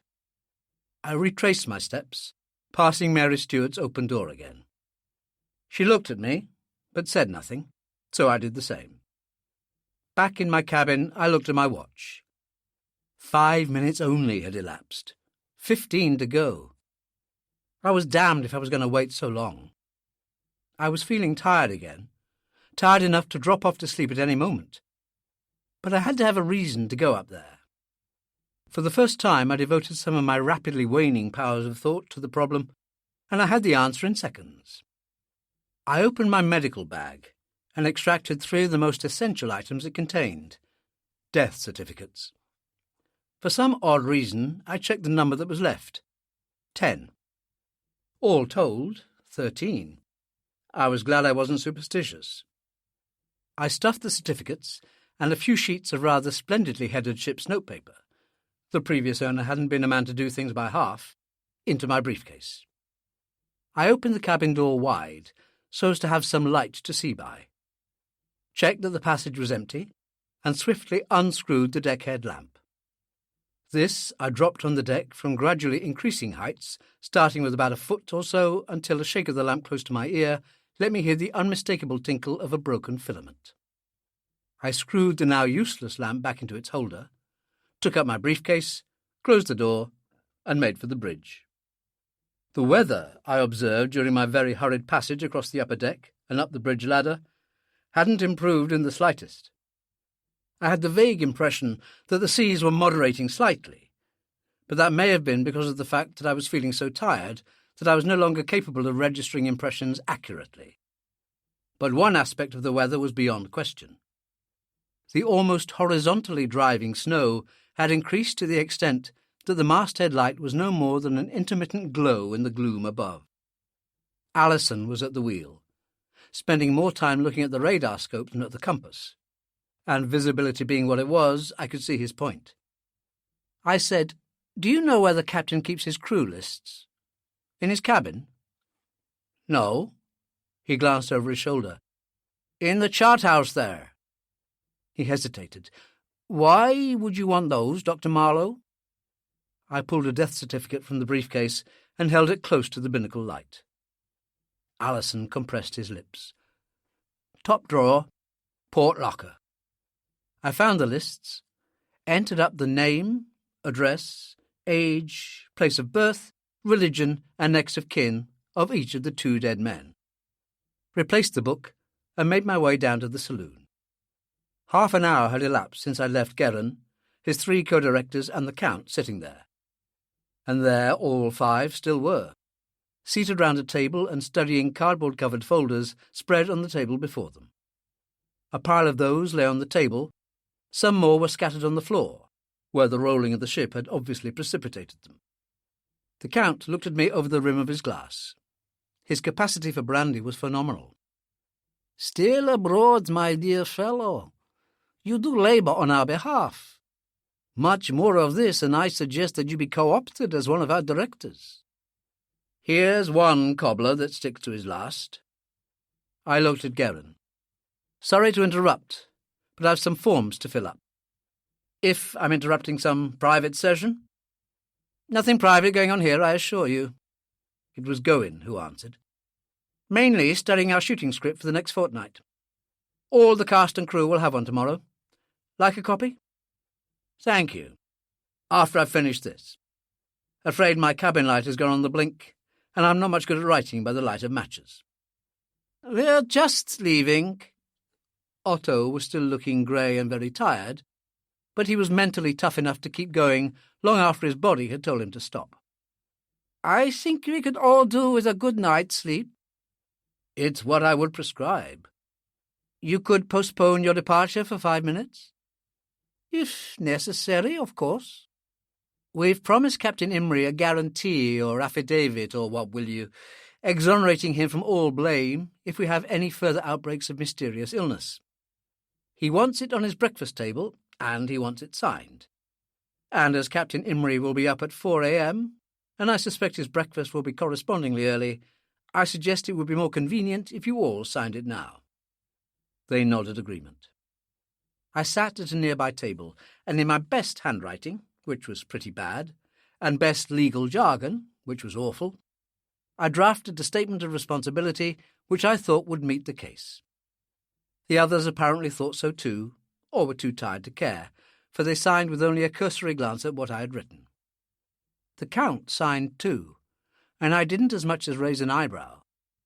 It had never even crossed my mind that the Count belonged to those elevated directorial ranks. I had thought that the more highly regarded cameramen, of which the Count was undoubtedly one, were invariably freelance, and therefore ineligible for election to any film company board. But at least it helped to explain his lack of proper respect for Otto. "And now to bed." Gawain eased back his chair. "You too, Doctor?" "After I filled out the death certificates." "An unpleasant duty." Gawain handed me a folder. "This might help amuse you afterwards." I took it from him, and Gawain heaved himself upright with the usual massive effort. "Those funerals, Dr. Marlowe, the burials at sea, what time do they take place?" "First light is customary." Otto closed his eyes in suffering. "After what you've been through, Mr. Gawain, I'd advise you to give it a miss. Rest as long as possible tomorrow." "You really think so?" I nodded, and Otto removed his mask of suffering. "You will stand in for me, John?" "Of course," Gawain said. "Good night, Doctor. Thank you for your cooperation." Yes, thank you. Thank you," Otto said. They trooped off unsteadily, and I fished out my death certificate forms and filled them out. I put those in one sealed envelope, the signed affidavit — I just in time remembered to add my own signature — in another, addressed them to Captain Imrie, and took them up to the bridge to ask Alison to hand them over to the captain when he came on watch at 4 a.m. Alison wasn't there. Instead, Smithy, heavily clad and muffled almost to the eyebrows, was sitting on a high stool before the wheel. He wasn't touching the wheel, which periodically spun clockwise and counterclockwise as of its own accord, and he turned up the rheostat. He looked pale and had dark circles under his eyes, but he didn't have a sick look about him any more. His recuperative powers were quite remarkable. "Automatic pilot," he explained almost cheerfully, "and all the lights of home. Who needs night sight in zero visibility?" "You ought to be in bed," I said shortly. "I've just come from there, and I'm just going there. First Officer Smith is not yet his old self, and he knows it. Just come up to check position and give Alison a break for coffee. Also, I thought I might find you here. You weren't in your cabin." "I'm here now. What did you want to see me about?" "Otard Dupuis," he said. "How does that sound?" "It sounds fine." Smithy slid off his stool and headed for the cupboard where Captain Imrie kept his private store of restoratives. "But you weren't hunting the ship to offer me a brandy?" "No. Tell you the truth, I've been trying to figure out some things. No dice with the figuring. If I was bright enough for that, I'd be too bright to be where I am now. Thought you could help me." He handed me a glass. "We should make a great team," I said.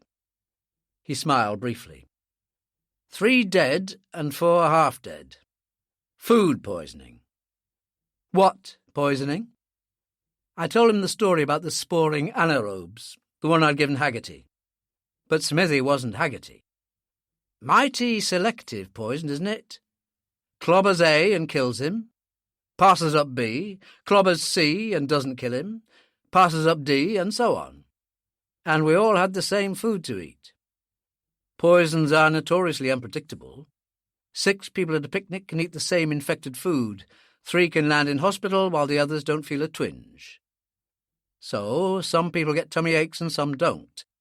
But that's a bit different from saying that a poison that is deadly enough to kill, and to kill violently and quickly, is going to leave others entirely unaffected. I'm no doctor, but I flat out don't believe it. I find it a bit odd myself. You have something in mind?" "Yes. The poisoning was deliberate. Deliberate? I sipped some more of the Otard du Puy while I wondered how far to go with Smithy. Not too far, I thought, not yet. I said, "Of course it was deliberate, and so easily done. Take our poisoner. He has this little bag of poison. Also, he has this little magic wand. He waves it and turns himself invisible, and then flits around the dining tables. A pinch for Otto, none for me. A pinch for you, a pinch for Oakley. No pinches for, say, Heisman and Stryker. A double pinch for Antonio. None for the girls, a pinch for the Duke, 2 each for Moxon and Scott, and so on. A wayward and capricious lad, our invisible friend. Or would you call it being selective?" "I don't know what I'd call it," Smithy said soberly. "But I know what I'd call you. Devious, off-putting, side-tracking, and altogether protesting too much. Without offence, of course." "Of course.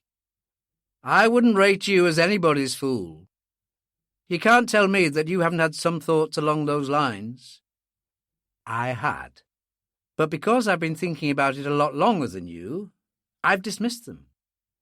Motive, opportunity, means. Impossible to find any. Don't you know that the first thing a doctor does when he's called into a case of accidental poisoning is to suspect that it's not accidental? So you're satisfied?" "As can be." "I see. Do you know we have a transmitter in the radio office that can reach just about any place in the Northern Hemisphere? I've got a feeling I'm going to have to use it soon." "What on earth for?" "Help." "Help?" "Yes, you know, the thing you require when you're in trouble. I think we need help now. Any more funny little accidents, and I'll be damn certain we need help." "I'm sorry," I said. "You're way beyond me. Besides, Britain's a long, long way away from us now. The NATO Atlantic forces aren't. They're carrying out fleet exercise somewhere off the North Cape." "You're well informed," I said. "It pays to be well informed when I'm talking to someone who claims to be as satisfied as can be over 3 very mysterious deaths, when I'm certain that someone would never rest and could never be satisfied until he knew exactly how those 3 people had died. I've admitted I'm not very bright, but don't completely underestimate what little intelligence I have." "I don't. And don't overestimate mine. Thanks for the Otard du Puy." I went to the starboard screen door. The Morning Rose was still rolling and pitching and shaking and shuddering as she battered her way northwards through the wild seas, but it was no longer possible to see the wind-torn waters below. We were in a world now that was almost completely opaque, a blind and bitter world of driving white, a world of snowy darkness that began and ended at scarcely an arm's length distance. I looked down at the wing bridge deck, and in the pale light of wash from the wheelhouse, I could see footprints in the snow. There was only one set of them, sharp and clearly limbed, as if they'd been made only seconds previously. Somebody had been there. For a moment I was certain that someone had been there listening to Smith and myself talking. Then I realized there was only one set, the set I had made myself, and they hadn't been filled in or even blurred because the blizzard driving horizontally across the wind dodger was clearing the deck at my feet. Sleep, I thought, and sleep now. For with that lack of sleep, the tiring events of the past few hours, the sheer physical exhaustion induced by the violent weather and Smithy's dark forebodings, I was beginning to imagine things. I realized that Smithy was at my shoulder. "You levelling with me, Dr. Marlowe?" "Of course." "Or do you think I'm the invisible Borgia who's flitting around, a little pinch here, a little pinch there?" "No, I don't. I don't think you're levelling with me either." His voice was sombre. "Maybe someday you're going to wish you were. Someday I was going to wish I had. For then I wouldn't have had to leave Smithy behind in Bear Island." Back in the saloon, I picked up the booklet Goin had given me, went to the corner settee, found myself a steamer blanket, decided I didn't require it yet, and wedged myself into the corner, my feet comfortably on a swivel chair belonging to the nearest table. I picked up, without much interest, the cardboard file, and was debating whether to open it when the lee door opened and Mary Stuart came in. There was snow on the tangled corn-coloured hair, and she was wearing a heavy tweed coat. "So this is where you are." She banged the door shut and looked at me almost accusingly. "This," I acknowledged, "is where I am." "You weren't in your cabin? And your light's gone, do you know that?" "I know that. I'd some writing to do, that's why I came here. Is there something wrong?" She lurched across the saloon and sat heavily on the settee opposite me. "Nothing more than has been wrong." She and Smithy should meet up, they get on famously. "Do you mind if I stay here?" I could have said that it didn't matter whether I minded or not, that the saloon was as much hers as mine. But as she seemed to be a touchy sort of creature, I just smiled and said, "I would take it as an insult if you left." She smiled back at me, just an acknowledging flicker, and settled as best she could in her seat, drawing the tweed coat around her and bracing herself against the violent movements of the morning rose. She closed her eyes, and with the long dark lashes lying along pale wet cheeks, her high cheekbones were more pronounced than ever, her Slavonic ancestry unmistakable. It was no great hardship to look upon Mary Stuart, but I still felt an increasing irritation as I watched her.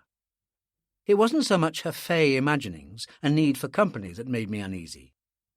It was the obvious discomfort she was experiencing in trying to keep her seated balance, while I was wedged so very comfortably in my own place.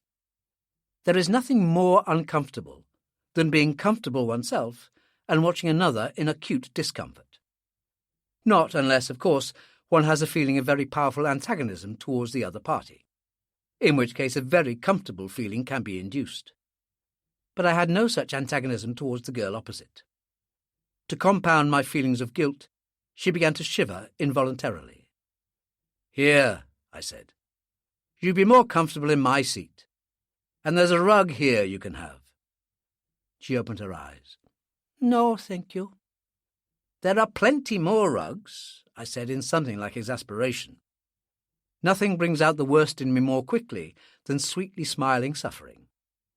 I picked up the rug, did my customary two-step across the heaving deck, and draped the rug over her. She looked at me gravely and said nothing. Back in my corner, I picked up the booklet again, but instead of reading it, got to wondering about my cabin and those who might visit it during my absence. Mary Stuart had visited it, but then she'd told me she had, and the fact that she was here now confirmed the reason for her visit. At least it seemed to confirm it. She was scared, she said. She was lonely, and so she naturally wanted company. Why my company? Why not that of, say, Charles Conrad, who was a whole lot younger, nicer, and better looking than I was? Or even his other two fellow actors, Gunther Jungbeck and John Heiter, both very personable characters indeed. Maybe she wanted to be with me for all the wrong reasons. Maybe she was watching me. Maybe she was virtually guarding me. Maybe she was giving someone the opportunity to visit my cabin while I was suddenly very acutely aware that there were things in my cabin that I'd rather not be seen by others. I put the book down and headed for the lee door. She opened her eyes and lifted her head. "Where are you going?" "Out." "I'm sorry, I just... Are you coming back?" "I'm sorry, too. I'm not rude," I lied. "Just tired. Below. Back in a minute." She nodded, her eyes following me until I closed the door behind me. Once outside, I remained still for 20 seconds or so, ignoring the vagrant flurries of snow that even here on the lee side seemed bent on getting down my collar and up the trouser cuffs. Then walked quickly forward. I peered through the plate-glass window, and she was sitting as I left her. Only now she had her elbows on her knees and her face in her hands, shaking her head slowly from side to side. 10 years ago, I'd have been back in that saloon pretty rapidly, arms round her and telling her that all her troubles were over. That was 10 years ago. Now I just looked at her, wondered if she'd been expecting me to take a peek at her, then made my way forward and down to the passenger accommodation. It was after midnight, but not yet closing hours in the lounge bar, for Lonnie Gilbert, with a heroically foolhardy disregard for what would surely be Otto's fearful wrath when the crime was discovered, had both glass doors swung open and latched in position, while he himself was ensconced in some state behind the bar itself, a bottle of malt whisky in one hand, a soda siphon in the other. He beamed paternally at me as I passed through, and as it seemed late in the day to point out to Lonnie that the better-class malt stood in no need of the anemic assistance of soda, I just nodded and went below. If anybody had been in my cabin and gone through my belongings, he'd done it in a very circumspect way. As far as I could recall, everything was as I had left it, and nothing had been disturbed. But then a practised searcher rarely left any trace of his passing.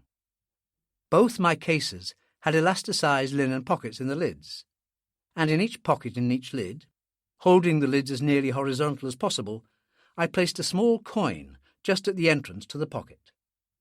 Then I locked the cases. In spite of the trawler's wildly erratic behaviour, those coins would remain where they were, held in place by the pressure of the clothes inside. But as soon as the lid was opened, the pressure released, and the lid then lifted even part way toward the vertical. The coins would slide down to the feet of the pockets. I then locked my medical bag. It was considerably larger and heavier than the average medical bag, but then it held a considerably greater amount of equipment, and put it out in the passage. I closed the door behind me, carefully wedging a spent book match between the front of the door and the sill. That door would have to open only a crack, and the match would drop clear. Lonnie, unsurprisingly, was still at his station in the lounge when I reached there. "Aha!" He regarded his empty glass with an air of surprise, then reached out with an unerring hand. "The kindly healer with his bag of tricks. Hot foot to the succour of suffering mankind. A new and dreadful epidemic, is it? Your old Uncle Lonnie is proud of you, boy, proud of you. This Hippocratic spirit—" He broke off, only to resume almost at once. "Now that we have touched, inadvertently chanced upon, as one might say, this topic, spirit, the blushful Hippocrene, I wonder if by any chance you would care to join me in a thimbleful of the elixir I have here." "Thank you, Lonnie, no. Why don't you get to bed? If you keep it up like this, you won't be able to get up tomorrow." "And that, my dear boy, is the whole point of the exercise. I don't want to get up tomorrow. The day after tomorrow, well, yes, if I must, I'll face the day after tomorrow. I don't want to, mind you, for tomorrows, I've found, are always distressingly similar to today's. The only good thing you can say about a today is that at any given moment, such and such a portion of it is already irrevocably past." He paused to admire his speech control. "Irrevocably past, as I say, and with the passing of every moment, so much less of it to come. But all of tomorrow is still to come. Think of it, all of it, the livelong day." He lifted his recharged glass. "Others drink to forget the past, but some of us, very, very few, and it would not be right of me to say that we're gifted with a prescience, and understanding, and intelligence far beyond the normal ken. So I'll just say we're different. Some of us, I say, drink to forget the future. How, you will ask, can one forget the future? Well, for one thing, it takes practice. And, of course, a little assistance." He drank half his malt in one gulp and intoned, "Tomorrow and tomorrow and tomorrow creeps in this petty pace from day to day to the last syllable." "Lonnie," I said, "I don't think you're the least bit like Macbeth."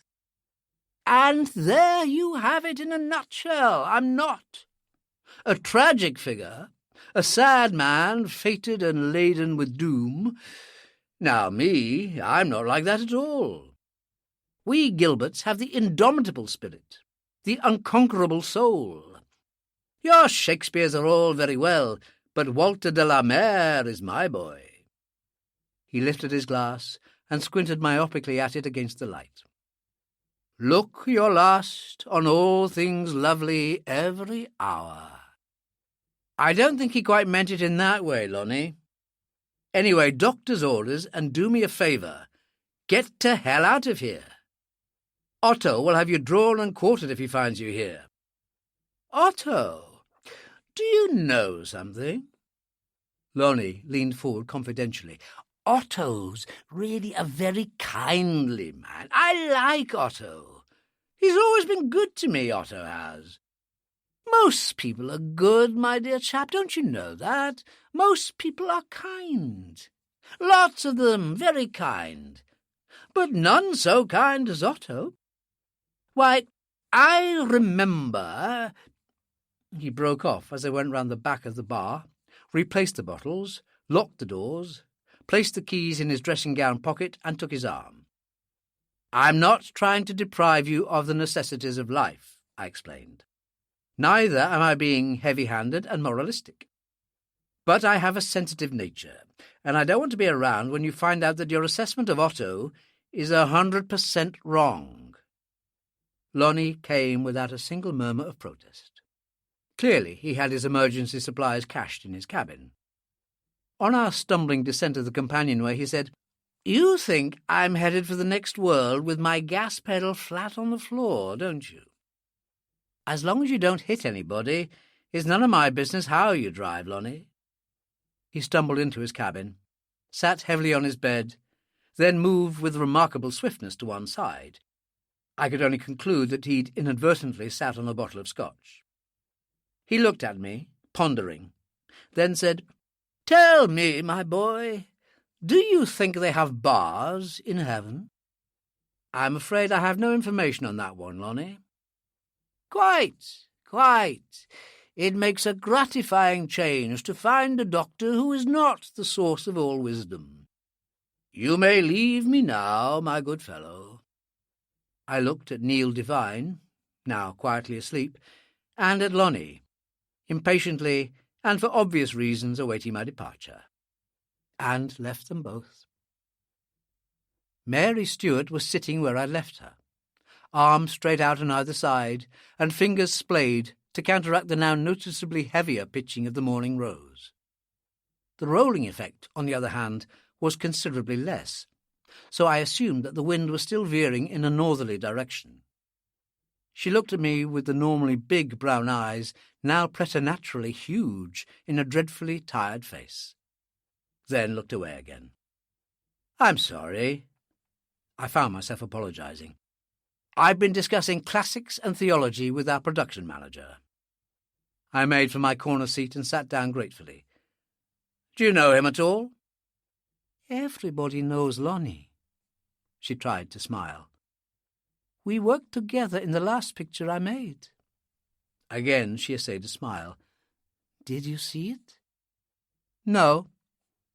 I'd heard about it, though, enough to make me walk 5 miles out of my way to avoid it. It was awful.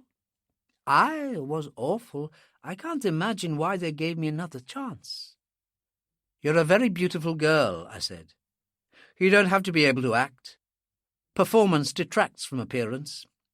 Anyway, you may be an excellent actress. I wouldn't know. About Lonnie? Yes, he was there. So were Mr. Guerin and Mr. Heisman. I said nothing, so she went on. This is the third picture we've all made together. The third since Mr. Heisman... Well, since he... I know, Mr. Heisman was away for quite a bit. Lonnie is such a nice man. He's so helpful and kind, and I think he's a very wise man. But he's a funny man. You know that Lonnie likes to take a drink. One day, after 12 hours on the set and all of us dead tired, when we got back to the hotel, I asked for a double gin, and he became very angry with me. Why should he be like that? Because he's a funny man. So you like him? How could I not like him? He likes everybody, so everybody just likes him back.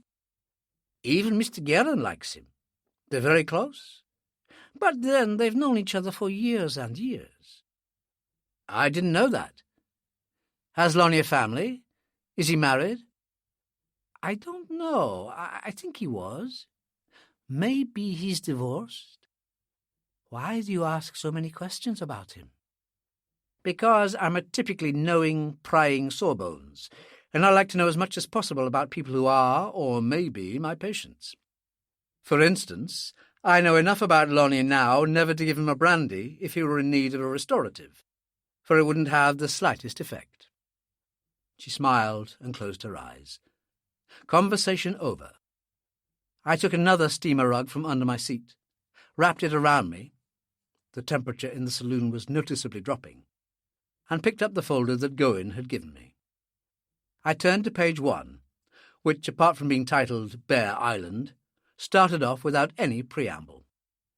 It is widely maintained, it read, that Olympus Productions is approaching the making of this, its latest production, in conditions so restrictive as to amount to an aura of almost total secrecy. Allegations to this effect have subsequently made their appearance in popular and trade presses, and in light of the absence of production office denials in the contrary, those uncorroborated assertions have achieved a considerable degree of substance and credence, which one might regard in the circumstances as being a psychological inevitability. I read through this rubbish again, a travesty of the Queen's English, fit only for the columns of the more learned Sunday papers. And then I got it. They were making a hush-hush picture and didn't care who knew. And very good publicity it was for the film too, I thought. But no, I was doing the boys an injustice. Or so the boys said. The article continued. Other cinematic productions, I assumed he meant films, have been approached and on occasion even executed under conditions of similar secrecy.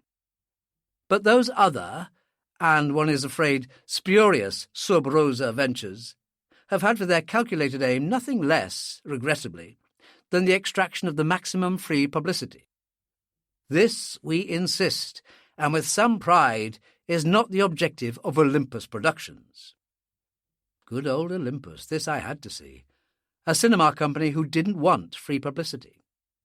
Next thing, we'd have the Bank of England turning its nose up at the sound of the word money. Our frankly Kabbalistic approach to this production, which has given rise to so much intrigued and largely ill-informed speculation, has in fact been imposed upon us by considerations of the highest importance. The handling of this, a story which in the wrong hands might well generate potentially and dangerously explosive international repercussions, calls for the utmost indelicacy and finesse, essential qualities for the creation of what we confidently expect will be hailed as a cinematic masterpiece. But qualities which even we feel, nay, are certain, would not be able to overcome the immense damage done by, and we are certain of this, the worldwide furore that would immediately and automatically follow the premature leaking of the story we intend to film. We are confident, however, that when, there is no if, this production is made in our own way, in our own time, and under the very strictest security conditions, this is why we have gone to the quite extraordinary lengths of obtaining notarized oaths of secrecy from every member of the cast and crew of the film project under discussion, including the managing director and his co-directors.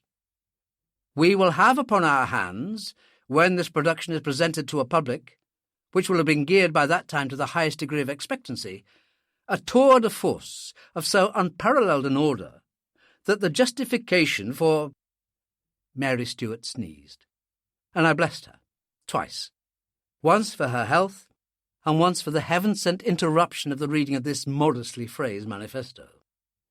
I glanced at her again, just as she sneezed again. She was sitting in a curiously huddled fashion, hands clasped tightly together, her face white and pinched.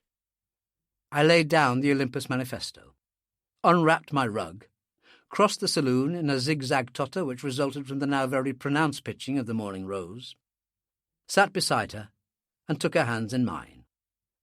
They were icily cold. "You're freezing," I said somewhat unnecessarily. "I'm all right. I'm just a bit tired." "Why don't you go below to your cabin?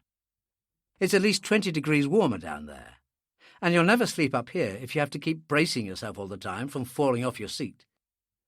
"No, I don't sleep down there either. I've hardly slept since—" She broke off. "And I don't feel nearly so queasy up here. Please." "I don't give up easily." I said, "Then at least take my corner seat. You'll be much more comfortable there." She took her hands away. "Please, just leave me." I gave up. I left her. I took 3 wavering steps in the direction of my seat, halted in irritation, turned back to her, and hauled her none too gently to her feet. She looked at me, not speaking, in tired surprise, and continued to say nothing, and to offer no resistance, as I led her across to my corner, brought out another 2 steamer rugs, cocooned her in those, lifted her feet onto the settee, and sat beside her. She looked up at me for a few seconds, her gaze transferring itself from my right eye to my left and back again. Then she turned her face to me, closed her eyes, and slid one of her icy hands under my jacket. During all this performance, she didn't speak once, or permit any expression to appear on her face. And I would have been deeply moved by this touching trust in me, were it not for the reflection that if it were her purpose or instructions to keep as close an eye as possible on me, she could hardly, even in her most optimistic moments, have hoped to arrive at a situation where she could keep an eye within half an inch of my shirt front. I couldn't even take a deep breath without her knowing all about it. On the other hand, if she were as innocent as the driven snow that had now completely obscured the plate glass not 6 inches from my head, then it was less than likely that any ill-disposed citizen or citizens would contemplate taking action of a violent and permanent nature against me as long as I had Mary Stuart practically sitting on my lap. It was, I thought, a pretty even trade. I looked down at the half-hidden lovely face and reflected that I was possibly having a shade the better of the deal. I reached for my own rug, draped it round my shoulders in Navajo style, picked up the Olympus Manifesto again, and continued to read. The next 2 pages were largely a hyperbolic expansion of what had gone before, with the writer, I assumed it was Heisman, harping on at nauseating length on the twin themes of the supreme artistic merit of the production and the necessity for absolute secrecy. After this self-adulatory exercise, the writer got down to facts. After long consideration, and the close examination and subsequent rejection of a very considerable number of possible alternatives, we finally decided upon Bear Island as the location for this project. We are aware that all of you, and this includes the entire crew of the Morning Rose from Captain Imrie downwards, believed that we were heading for a destination in the neighbourhood of the Lofoten Islands off northern Norway. And it was not exactly, shall we say, through fortuitous circumstances that this rumour was gaining some currency in certain quarters in London immediately prior to our departure.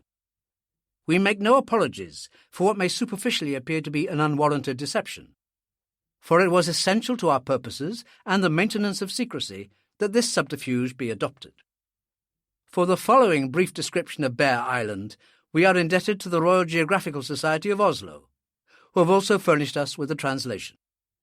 That was a relief. Just as long as the translator wasn't Heisman, I might be able to get it on the first reading. This information, it is perhaps superfluous to add, was obtained for us through the good offices of a third party entirely unconnected with Olympus Productions, a noted ornithologist who must remain entirely incognito. It may be mentioned in the passing that the Norwegian government has given us permission to film on the island. We understand that it is their understanding that we propose to make a wildlife documentary. Such an understanding, far less a commitment, was not obtained from us. I wondered about that last bit. Not the cleverer-than-thou smugness of it, that was clearly inseparable from everything Heisman wrote, but the fact that he should say it at all. Heisman, clearly, was not a man much given to hiding his own brilliance. The phrase low cunning would not have occurred to him under a bushel. But equally, he wasn't a man who would permit this particular type of self-gratification to lead him into danger. Almost certainly, if the Norwegians did find out they had been deluded, there would be nothing in international law they could do about it. Olympus wouldn't have overlooked anything so obvious, other than ban the completed film from their country. And as Norway could hardly be regarded as a major market, this would cause few sleepless nights. On the other hand, it would be effective in stilling any qualms of conscience. True, this was the world of the cinema, but Heisman would be unlikely to overlook even the most remote possibility that might have arisen had the project been denied even this superficial official blessing. And the very fact that they were being made privy to the secret inner workings of Olympus would tend to bind both cast and crew closer to the company.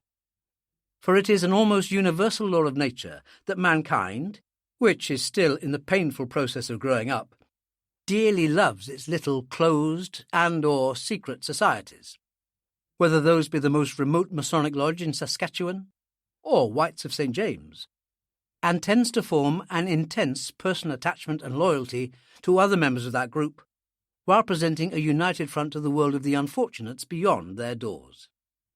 I did not overlook the possibility that there might be another, and conceivably sinister, interpretation of Heisman's confidential frankness, but as it was now into the early hours of the morning, I didn't particularly feel like seeking it out. Bear Island, the resume began, one of the Svalbard group, of which Spitsbergen is much the largest. This group remained neutral and unclaimed until the beginning of the 20th century, when, because of its very considerable investments in the exploitation of mineral resources and the establishment of whaling operations, Norway requested sovereignty of the area, placing her petition before the conference — they didn't specify what conference — at Christiania, Oslo, in 1910, 1912, and again in 1914. On each occasion, Russian objections prevented ratification of the proposals. However, in 1919, the Allied Supreme Council granted Norway sovereignty, formal possession being taken on August 14, 1925. Having established the ownership beyond all doubt, the report proceeded. The Bear Island, 74 degrees 28 minutes north, 19 degrees 13 minutes east, lies some 260 miles north-northwest of North Cape, Norway, and some 140 miles south of Spitsbergen, and may be regarded as the meeting point of the Norwegian, Greenland, and Barents Seas. In terms of distance from its nearest neighbours, this is the most isolated island in the Arctic. There followed a long and, for me, highly uninteresting account of the island's history, which seemed to consist mainly of interminable squabbles between Norwegians, Germans, and Russians over whaling and mining rights. Although I was mildly intrigued to learn that as recently as the 20s, there had been as many as 180 Norwegians working the coal mines at Trondheim, in the northeast of the island. I would have imagined that even the polar bears, after whom the island was named, would have given this desolation as wide a berth as possible. The mines, it seemed, had been closed down following a geological survey, which showed that the purity and thickness of the seams were not sufficient to make it a profitable proposition. The island, however, was not entirely uninhabited even today. It appeared that the Norwegian government maintained a meteorological and radio station at Trondheim. Then came articles on the natural resources, vegetation, and animal life, all of which I took as read. The references to the climate, however, which might be expected to concern us all, I found much more intriguing and highly discouraging. The meeting of the Gulf Stream and the polar drift, it read, makes for extremely poor weather conditions, with large rainfall and dense fogs. The average summer temperature rises to not more than 5 degrees above freezing. Not until mid-July do the lakes become ice-free and the snow melts. The midnight sun lasts for 106 days from April the 30th to August the 13th. The sun remains below the horizon from November the 7th to February the 4th. This last item made our presence there, this late in the year, very odd indeed, as Otto couldn't expect more than a few hours of daylight at the most. Perhaps the script called for the whole story to be shot in darkness. Physically and geologically, it went on, Bear Island is triangular in shape, with its apex to the south, being approximately 12 miles long on its north-south axis, in width varying from 10 miles in the north to 2 miles in the south at the point where the southernmost peninsula begins. Generally speaking, the north and west consist of a fairly flat plateau at an elevation of about 100 feet, while the south and east are mountainous, the two main complexes being the Misery Fell group in the east and the Antarctic Fjell and its associated mountains, the Alfred Fjell, the Harburg Fjell, and Vögler Fjell in the extreme southeast. There are no glaciers. The entire area is covered with a network of shallow lakes, none more than a few yards in depth. Those account for about 1/10 of the total area of the island. The remainder of the interior of the island consists largely of icy swamps and loose scree, which makes it extremely difficult to traverse. The coastline of Bear Island is regarded as perhaps the most inhospitably bleak in the world. This is especially true in the south, where the island ends in vertical cliffs, the streams entering the sea by waterfalls. A characteristic feature of this area is the detached pillars of rock that stand in the sea close to the foot of the cliffs, remnants from that distant period when the island was considerably larger than it is now. The melting of the snows and ice in June, July, the powerful tidal streams, and the massive erosion undermine those coastal hills, so that large masses of rock are constantly falling into the sea. The great Polomite cliffs of Hamburg Fjell drop sheer for over 1,400 feet. At their base, projecting from the seas, are sharp needles of rock as much as 250 feet high, while the Vögler Fjell, Bird Fell, cliffs are almost as high and have at their most southerly point a remarkable series of high stacks, pinnacles, and arches. To the east of this point, between Cap Bull and Cap Kolthoff, is a bay surrounded on three sides by vertical cliffs which are nowhere less than 1,000 feet high. Those cliffs are the finest bird-breeding grounds in the northern hemisphere. It was all very fine for the birds, I supposed. That was the end of the Geographical Society's report, or as much of it as the writer had chosen to include, and I was bracing myself for a return to Heisman's limpid prose when the lee door opened and John Halliday staggered in. Halliday, the unit's highly competent stills photographer, was a dark, swarthy, taciturn and unsmiling American. Even by his normal cheerless standards, Halliday looked uncommonly glum. He caught sight of us and stood there uncertainly, holding the door open. "I'm sorry." He made as if to go. "I didn't know." "Enter, enter," I said. "Things are not as they seem. What you see before you is a strictly doctor-patient relationship." He closed the door and sat down morosely on the settee that Mary Stuart had so lately occupied. "Insomnia?" I asked. "A touch of the mal de mer?" "Insomnia." He chewed dispiritedly on the wad of black tobacco that never seemed to leave his mouth. "The mal de mer's all Sandy's." Sandy, I knew, was his cabin mate. True, Sandy hadn't been looking very bright when last I'd seen him in the galley, but I'd attributed this to Haggerty's yearning to eviscerate him. At least it explained why he hadn't called in to see the Duke after he'd left us. "Bit under the weather, is he?" "Very much under the weather, kind of a funny green colour and sick all over the damn carpet." Halliday wrinkled his nose. "The smell!" "Mary?" I shook her gently, and she opened sleep-dulled eyes. "Sorry. I've got to go for a moment." She said nothing as I half-helped her to a sitting position, just glanced incuriously at Halliday and closed her eyes again. "I don't think it's all that bad," Halliday said. "Not poisoning or anything like that, I mean. I'm sure of it." "No harm to take a look," I said. Halliday was probably right. On the other hand, Sandy had had the freedom of the galley before Haggerty had caught him, and with Sandy's prehensile and sticky fingers, anything was conceivable, including the possibility that his appetite was not quite as bird-like as he claimed. I picked up my medical bag and left. As Halliday had said, Sandy was of a rather peculiar greenish shade, and he'd obviously been very sick indeed. He was sitting propped up in his bunk, with both forearms wrapped around his middle. He glared at me balefully as I entered.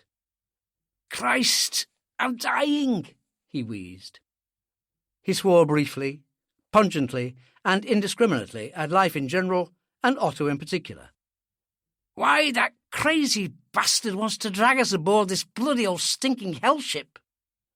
I gave him some sleeping sedatives and left. I was beginning to find Sandy a rather less than sympathetic character. More importantly, sufferers from aconitine poisoning couldn't speak, far less indulge in the fluent billingsgate in which Sandy was clearly so proficient. Swaying from side to side, and again with her arms stretched out to support herself, Mary Stuart still had her eyes shut. Halliday, dejectedly chewing his wad of tobacco, looked up at me in lackadaisical half-inquiry, as if he didn't much care whether Sandy was alive or dead. "You're right," I said. "Just the weather." I sat down a little way from Mary Stuart, and not as much as by a flicker of a closed eyelid did she acknowledge my presence. I shivered involuntarily and drew the steamer rug around me. I said, "It's getting a bit nippy in the saloon.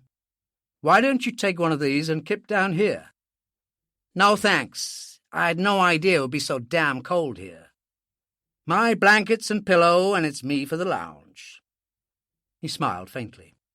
"Just as long as Lonnie doesn't trample all over me with his hobnail boots in the middle watch." It was apparently common knowledge that the liquor in the lounge drew Lonnie like a lodestone. Halliday chewed some more, then nodded at the bottle in Captain Imry's wrought iron stand. "You're a whisky man, Doc. That's the stuff to warm you up." "Agreed.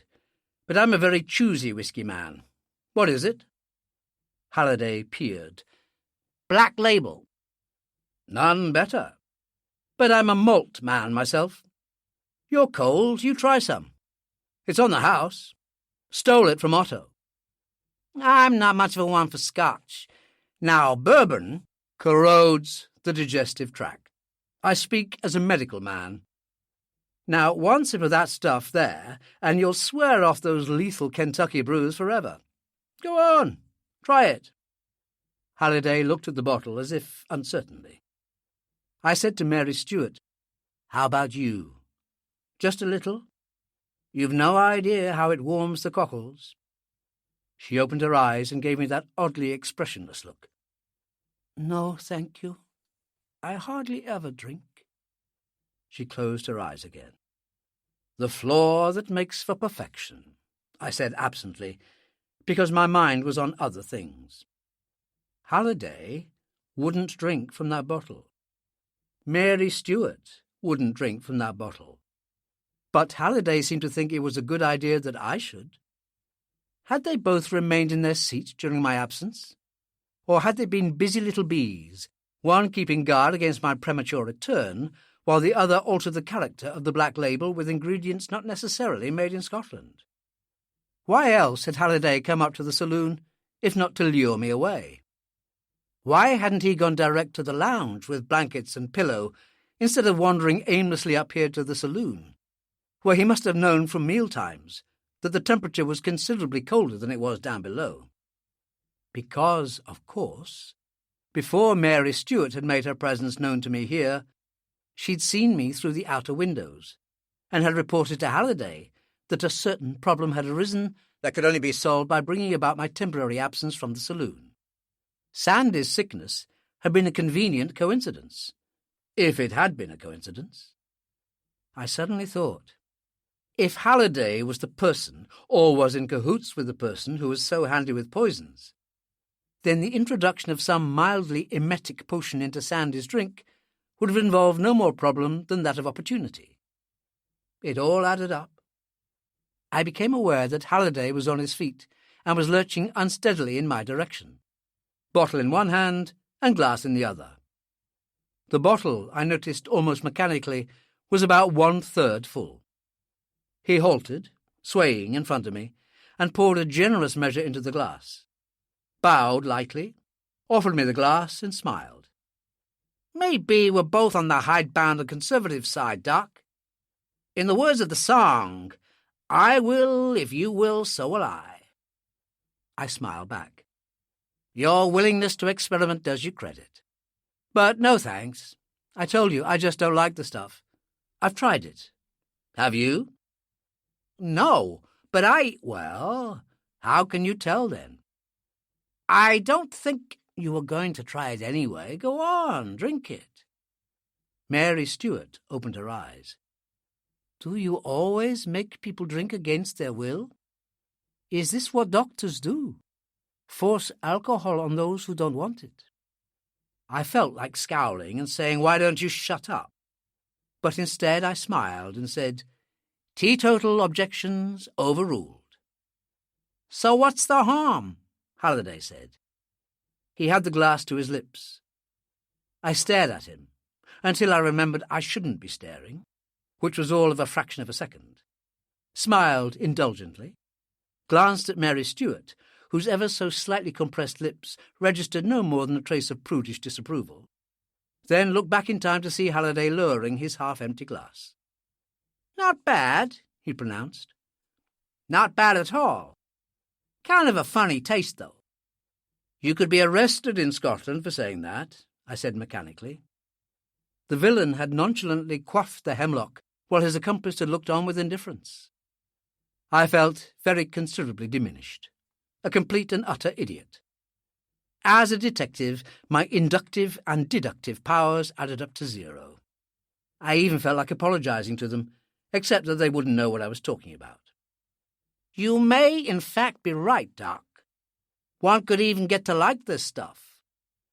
Halliday topped up his glass, drunk again, took the bottle across to its wrought iron rest, and resumed his former seat.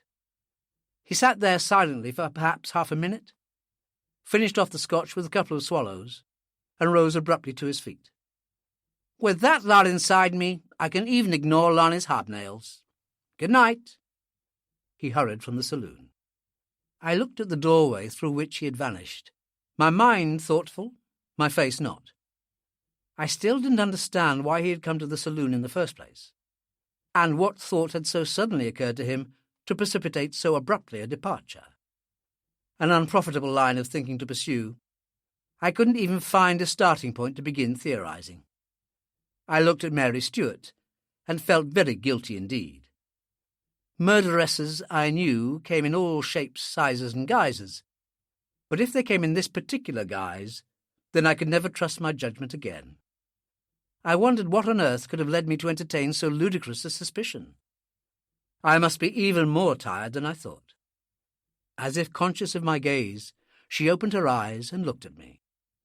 She had this extraordinary ability to assume this still and wholly expressionless face. But beneath this remoteness, this distance, this aloofness, lay, I thought, a marked degree of vulnerability. Wishful thinking on my part, it was possible, but I was oddly certain it wasn't. Still without speaking, still without altering her expression or lack of it, she half rose, hobbled awkwardly in her cocoon of steamer rugs, and sat close beside me. In my best avuncular fashion, I put my arm round her shoulders, but it didn't stay there for long, for she took hold of my wrist and deliberately and without haste lifted my arm over the top of her head and pushed it clear of her. Just to show that doctors are suprahuman and incapable of being offended by patients who aren't really responsible for their own behaviour, I smiled at her. She smiled back at me, and her eyes, I saw with an astonishment that I knew was not reflected in my face, were filled with unshed tears. Almost as if she were aware of those tears and wished to hide them, she suddenly swung her legs up on the settee, turned towards me, and got back to the short-range examination of my shirt front. Only this time she put both her arms around me. As far as freedom of mobility was concerned, I was as good as handcuffed, which was doubtless what she wanted anyway. That she harboured no lethal intent towards me, I was sure. I was equally sure that she was determined not to let me out of her sight, and that this was the most effective way she knew of doing just that. How much it cost that proud and lonely person to behave like this, I couldn't guess. Even less could I imagine what made her do it at all. I sat there and tried to mull things over in my now thoroughly befogged mind, and predictably made no progress whatsoever. Besides, my tired eyes were being almost hypnotized by the behaviour of the scotch inside the black label bottle, with the almost metronomic regularity with which the liquid ascended and descended the opposite sides of the bottle in response to the regular pitching of the morning rose. One thing led to another, and I said, "Mary, dear?" "Yes." She didn't turn her face up to look at me, and I didn't have to be told why. The area around the level of my fourth shirt button was becoming noticeably damp. "I don't want to disturb you, but it's time for my nightcap." "Whiskey?" "Ah, two hearts that beat as one." "No." She tightened her arms. "No?" "I hate the smell of whiskey." "I'm glad," I said sotto voce. "I'm not married to you." "What was that?" I said, "Yes, Mary, dear." 5 more minutes passed, and I realized that my mind had closed down for the night. Idly, I picked up the Olympus Manifesto, read some rubbish about the sole completed copy of the screenplay being deposited in the vaults of a London bank, and put it down again. Mary Stuart was breathing quietly and evenly, and seemed to be asleep. I bent and blew lightly on the left eyelid, which was about the only part of her face that I could see. It didn't quiver. She was asleep. I shifted my position experimentally, not much, and her arms automatically tightened round me. She'd clearly left a note to her subconscious before turning in for the night. I resigned myself to remaining where I was. It wasn't a form of imprisonment that was likely to scar me permanently. I wondered vaguely whether the idea behind this silken incarceration was to prevent me from doing things or from chancing upon some other devilry that might well be afoot. I was too tired to care. I made up my mind just to sit there and keep a sleepless vigil until the morning came. I was asleep within not more than 2 minutes. Mary Stuart was not, and didn't look as if she was, built along the lines of a coal heaver. But she wasn't stuffed with swan's down either, for when I woke my left arm was asleep, wholly numb and almost useless. A realization that was brought home to me when I had to reach across my right hand to lift up my left wrist to see what time the luminous hands of my watch said it was. They said it was 4:15.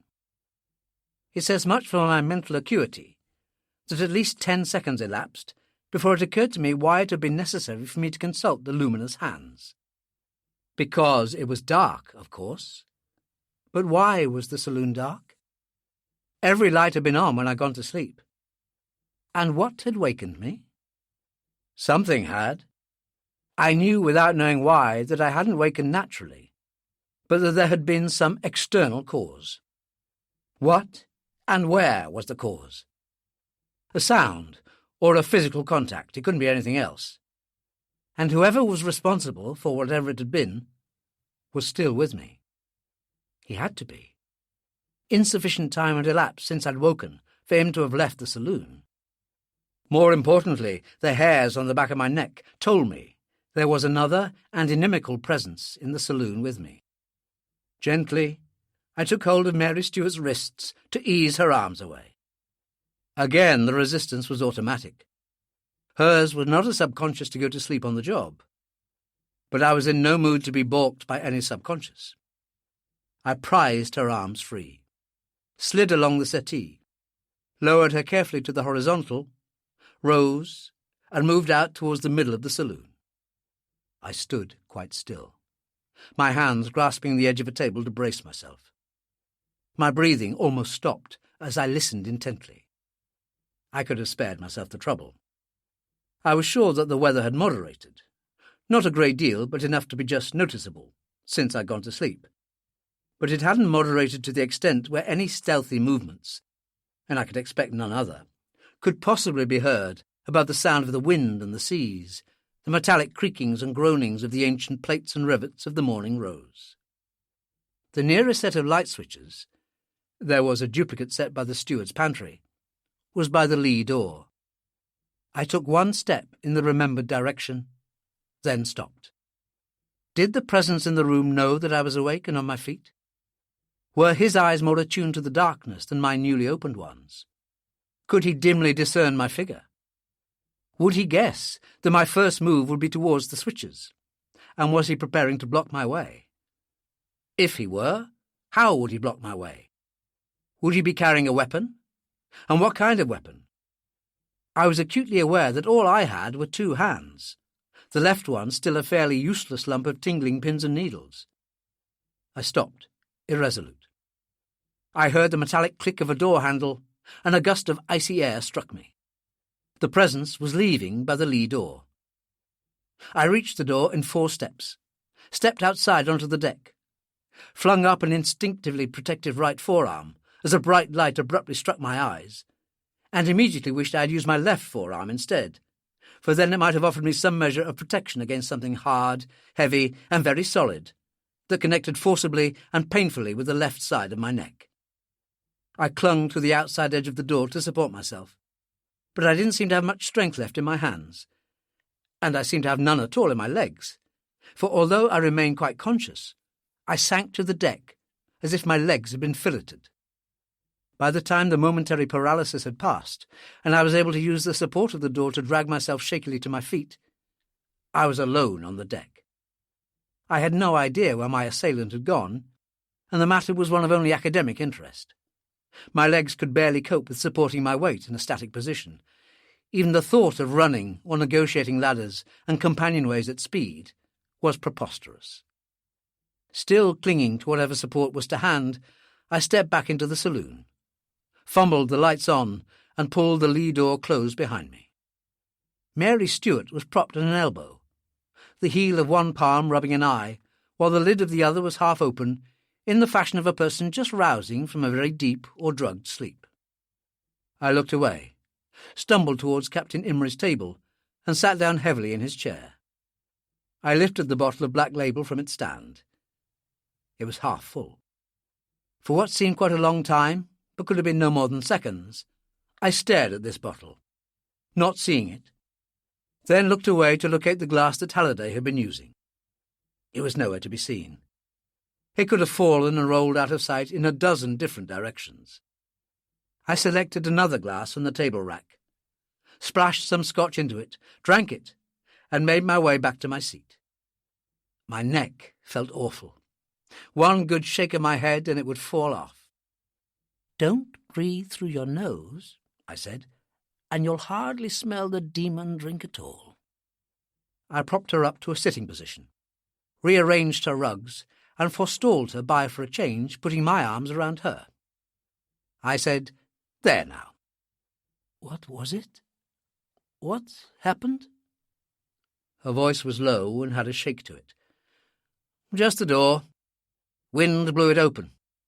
Had to close it, that's all." "But the lights were off." "I put them off, just after you'd gone to sleep." She wriggled an arm free from the blankets and gently touched the side of my neck. "It's colouring already," she whispered. "It's going to be a huge, ugly bruise. And it's bleeding." I reached up with my handkerchief, and she wasn't making any mistake.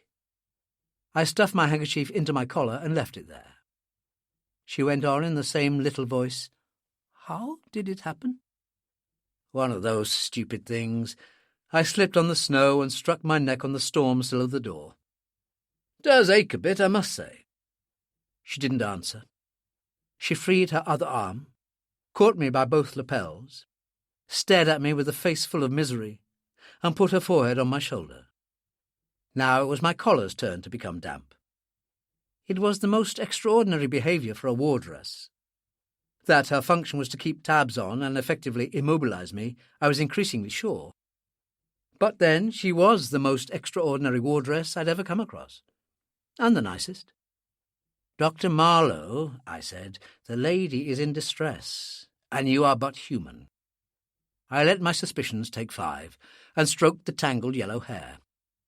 I'd been led to believe, I forget by what or by whom, that nothing was as conducive to the calming of upset feminine feelings as that soothing gesture. Only seconds later, I was wondering where I'd picked up this piece of obviously blatant misinformation, for she suddenly pushed herself upright and struck me twice on the shoulder with the base of her clenched left fist. I was more than ever convinced that she wasn't made of swan's down. "Don't do that," she said. "Don't do that." "All right," I said agreeably. "I won't do that. I'm sorry." No, please. I'm sorry. I don't know what made me... I really..." She stopped speaking, although her lips kept on moving, and stared at me with tear-filled eyes, the no longer beautiful face defenceless and defeated and full of despair. It made me feel acutely uncomfortable, for I do not like to see proud and self-contained people thus reduced. There was a quick indrawing of breath. Then, astonishingly, she had her arms wound around my neck and so tightly that it would appear that she was bent upon my instant asphyxiation. She wept in silence, her shoulders shaking. "Splendidly done," I thought approvingly. "Quite splendidly done." Irrespective of for whose benefit it might be, and then I despised myself for my cynicism. Quite apart from the fact that her acknowledged limitations as an actress put such a performance out of the question, I was convinced, without knowing why I was convinced, that what I was seeing was genuine, uninhibited emotion.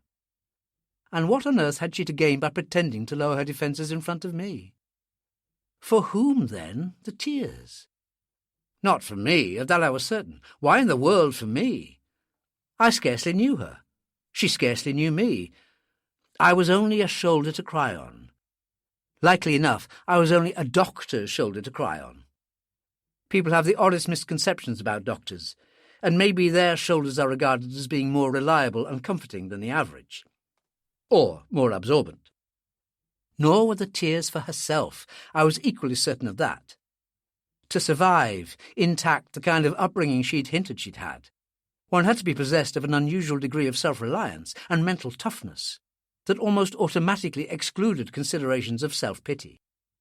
So, for whom, then, the tears? I didn't know, and at that moment I hardly cared. In normal circumstances, and with no other matter so significantly important as to engage my attention, so lovely a girl in such obvious distress would have had my complete and undivided concern. But the circumstances were abnormal, and my thoughts were elsewhere engaged with an intensity that made Mary Stuart's odd behaviour seem relatively unimportant. I couldn't keep my eyes from the bottle of scotch by the captain's table. When Halliday had had, at my insistence, as I now bitterly recalled, his first drink, the bottle had been about a third full. After his second drink, it had been about a quarter full. And now it was half full. The quiet and violent man who had so recently switched off the lights and moved through the saloon had switched bottles, and, for good measure, had removed the glass that Halliday had used. Mary Stuart said something, her voice so muffled and indistinct that I couldn't make it out. What with salt tears and salt blood, this night's work was going to cost me a new shirt. I said, "What?" She moved her head, enough to enable her to speak more clearly, but not enough to let me see her face. I'm sorry I was such a fool. Will you forgive me?" I squeezed her shoulder in what was more or less an automatic gesture. My eyes and my thoughts were still on that bottle, but she seemed to take it as sufficient answer. She said hesitantly, "Are you going to sleep again?" She hadn't stopped being as foolish as she thought. Or perhaps she wasn't being foolish at all. "No, Mary, dear, I'm not going to sleep again." Whatever tone of firm resolution my tone carried, it was superfluous.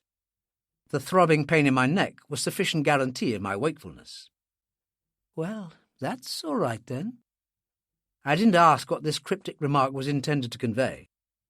Physically, we couldn't have been closer. But mentally, I was no longer with her.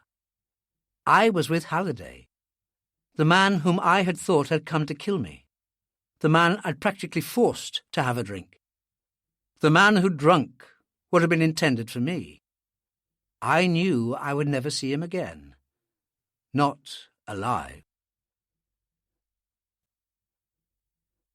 Chapter 6.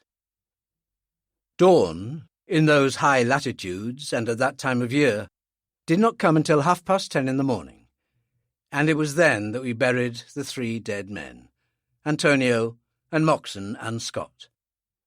And surely their shades would have forgiven us for the almost indecent dispatch with which their funerals were carried out. For that driving blizzard was still at its height. The wind was full of razored knives and struck through both clothes and flesh, and laid its icy fingers on the marrow. Captain Imrie, a large and brass-bound Bible in his mittened hands, read swiftly through the burial service. Or at least I assumed he did. He could have been reading the Sermon on the Mount, for all I could tell. The wind just plucked the inaudible words from his mouth and carried them out over the grey-white desolation of waters. 3 times a canvas-wrapped bundle slid smoothly out from beneath the Morning Rose's only Union flag. 3 times a bundle vanished soundlessly beneath the surface of the sea. We could see the splashes, but not hear them, for our ears were full of the high and lonely lament of the wind's requiem in the frozen rigging. On land, mourners customarily find it difficult to tear themselves away from a newly filled grave. But here there was no grave. There was nothing to look at, and the bitter cold was sufficient to drive from every mind any thought other than that of immediate shelter and warmth. Besides, Captain Imrie had said that it was an old fisherman's custom to drink a toast to the dead. Whether it was or not, I had no idea. It could well have been a custom that Imrie had invented himself, and certainly the deceased had been no fisherman. But whatever its origin, I'm sure that it made its contributory effect towards the extremely rapid clearing of the decks. I remained where I was. I felt inhibited from joining the others, not because I found Captain Imrie's proposal distasteful or ethically objectionable. Only the most hypocritical could find in the Christian ethic a bar to wishing bon voyage to the departed. But because, in crowded surroundings, it could be very difficult to see who was filling my glass, and what he was filling it with. Moreover, I'd had no more than 3 hours' sleep the previous night. My mind was tired and a bit fuzzy round the edges, and it was my hope that the admittedly heroic treatment of exposure to an Arctic blizzard might help to blow some of the cobwebs away. I took a firm hold on one of the numerous lifelines that were rigged on deck, edged my way out to the largest of one of the numerous deck cargoes we were carrying, took what illusory shelter was offered in its lee, and waited for the cobwebs to fly away. Halliday was dead. I hadn't found his body. I'd searched, casually and unobtrusively, every likely and most of the unlikely places of concealment on the Morning Rose. He had vanished and left no trace. Halliday, I knew, was lying in the black depths of the Barents Sea. How he'd got there, I didn't know, and it didn't seem to be important. It could be that someone had helped him over the side, but it was even more probable that he had required no assistance. He'd left the saloon as abruptly as he had, because the poison in his scotch, my scotch, had been as fast-acting as it had been deadly. He had felt the urgent need to be sick, and the obvious place to be sick was over the side. A slip on the snow or ice, one of the hundreds of trough-seeking lurches that the trawler had experienced during the night, and in what must have been by that time his ill, weakened and dazed state, and he would have been quite unable to prevent himself from pitching over the low guardrails. The only consolation, if consolation it was that he had probably succumbed to poison before his lungs had filled with water. I did not subscribe to the popular belief that death from drowning was a relatively easy and painless way to go, if for no other reason than that it was a theory that, in the nature of things, lacked positive documentation. I was as certain as could be that Halliday's absence had so far gone unnoticed by everyone except myself and the person responsible for his death. And there was not even certainty about that last point. It was quite possible that he knew nothing of Halliday's brief visit to the saloon. True, Halliday had not appeared for breakfast, but as a few others had done the same, and those who had come had done so intermittently over the best part of a couple of hours, his absence had gone unremarked. His cabin mate, Sandy, was still feeling under the weather to the extent that Halliday's presence or absence was a matter of total indifference to him. And as Halliday had been very much a solitary, there was no one who would be sufficiently concerned to inquire anxiously as to his whereabouts. I hoped that his absence remained undiscovered as long as possible. Although the signed guarantee given to Captain Imrie that morning had contained no specific reference as to the action to be taken in the event of someone going missing, he was quite capable of seizing upon this as a pretext to abandon the trip and make with all speed for Hammerfest. The match I'd left jammed between the foot of my cabin door and the sill had no longer been in position when I'd returned to my cabin early in the morning. The coins I'd left in the linen pockets of the lids of my suitcases had shifted position from the front to the back of the pockets. Sure evidence that my cases had been opened in my absence.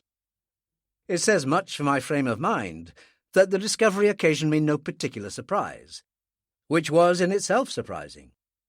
For although someone aboard was aware that the good doctor had been boning up on aconitine, and so had more than a fair idea that the poisoning had not been accidental, that in itself was hardly a reason to start examining the doctor's hand luggage. More than ever, it behoved me to watch my back. I heard a sound behind my back. My instinctive reaction was to take a couple of rapid steps forward. Who knew what hard or sharp implement might be coming at my occiput or shoulder blades? Then whirl round. But a simultaneous reasoning told me that it was unlikely that anyone would propose to do me in on the upper deck in daylight, under the interested gaze of watchers on the bridge. So I turned round leisurely, and saw Charles Conrad moving into what little shelter was offered in the lee of the bulk deck cargo. "What's this, then?" I said. "The morning constitutional at all costs? Or don't you fancy Captain Imrie's Scotch?" "Neither," he smiled. "Curiosity is all." He tapped the tarpaulin-covered bulk beside us. It was close on 10 feet in height, semi-cylindrical. The base was flat, and was lashed in position by at least a dozen steel cables. "Do you know what this is?" "Is this a clever question?" "Yes." "Prefabricated, articized huts, or so the word went in Wick. 6 of them, designed to fit one inside the other for ease of transportation." "That's it. Made of bonded ply, kapok insulation, asbestos, and aluminium." He pointed to another bulky item of deck cargo immediately forward of the one behind which we were sheltering. This peculiarly shaped object appeared to be roughly oval along its length, perhaps 6 feet high.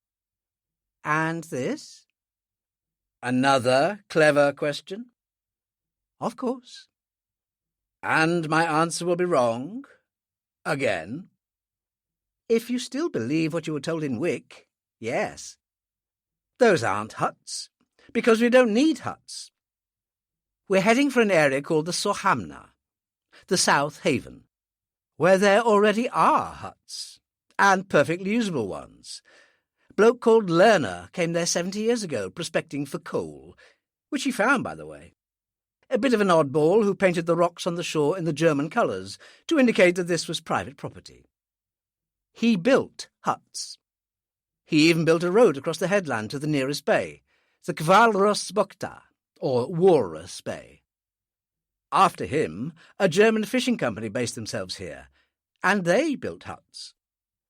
More importantly, a Norwegian scientific expedition spent 9 months here during the most recent International Geophysical Year, and they built huts. Whatever else is lacking at South Haven is not accommodation." "You're very well informed." "I don't forget something that I finished reading only half an hour ago. Comin' and Goin's been making the rounds this morning, handing out copies of the prospectus of what's going to be the greatest film ever made. Didn't you get one from him?" "Yes. He forgot to give me a dictionary, though." "A dictionary would have helped." He tapped the tarpaulin beside us. "This is a mock-up of the central section of a submarine. Just a shell, nothing inside it. When I say it's a mock-up, I don't mean it's made of cardboard. It's made of steel and weighs 10 tons, including 4 tons of cast-iron ballast. That other item in front is a conning tower, which is to be bolted onto this once it's in the water." "Ah," I said, because I couldn't think of any other comment. "And those alleged tractors and drums of fuel on the afterdeck, they'll be tanks and anti-aircraft guns?" "Tractors and fuel, as stated." He paused. "Do you know there's only one copy of the screenplay for this film? And that's locked up in the Bank of England or some such." "I went to sleep about that bit." "They haven't even got a shooting script for the scenes to be shot on the island. Just a series of unrelated incidents which, taken together, make no sense at all.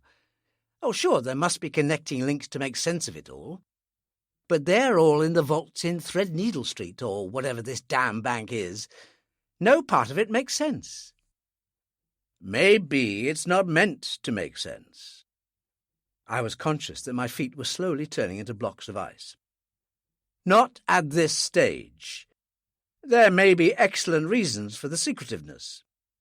Besides, don't some producers encourage directors who play it off the cuff, who improvise as they go along and as the mood takes them?" "Not Neil Devine. He's never shot an off-the-cuff scene in his life." Not much of Conrad's forehead was to be seen beneath the thick brown hair that the snow and wind had brought down almost to eyebrow level. But what little was visible was very heavily corrugated indeed. "If a Devine shooting script calls for you to be wearing a bowler hat and doing the can-can in scene 289, then you're doing a bowler hatted can-can in 289. As for Otto, he never moves until everything's calculated out to the last matchstick and the last penny. Especially the last penny. He has the reputation for being careful." "Careful?" Conrad shivered. "Doesn't the whole setup strike you as being crazy?" "The entire film world," I said candidly, "strikes me as being crazy. But as an ordinary human being exposed to it for the first time, I wouldn't know whether this current particular brand of craziness differs from the norm or not. What do your fellow actors think of it?" "What fellow actors?" Conrad said glumly. "Judith Haynes is still closeted with those 2 poochers of hers. Mary Stuart is writing letters in a cabin. At least she says it's letters. It's probably her last will and testament. And if Gunther Jungbeck and John Heiter have any opinion on everything, they're carefully keeping it to themselves. Anyway, they are a couple of oddballs themselves." "Even for actors?" "Touché." He smiled, but he wasn't trying too hard. "Sea burials bring out the misanthrope in me. No, it's just that they know so little about the film world, at least the British film world. Understandable enough, I suppose.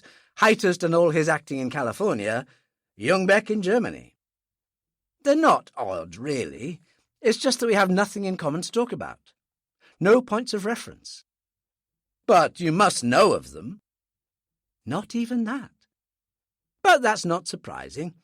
I like acting, but the film world bores me to tears, and I don't mix socially. That makes me an oddball too. But Otto vouches for them. In fact, he speaks pretty highly of them, and that's good enough for me. They'll both probably act me off the screen when it comes to the bit."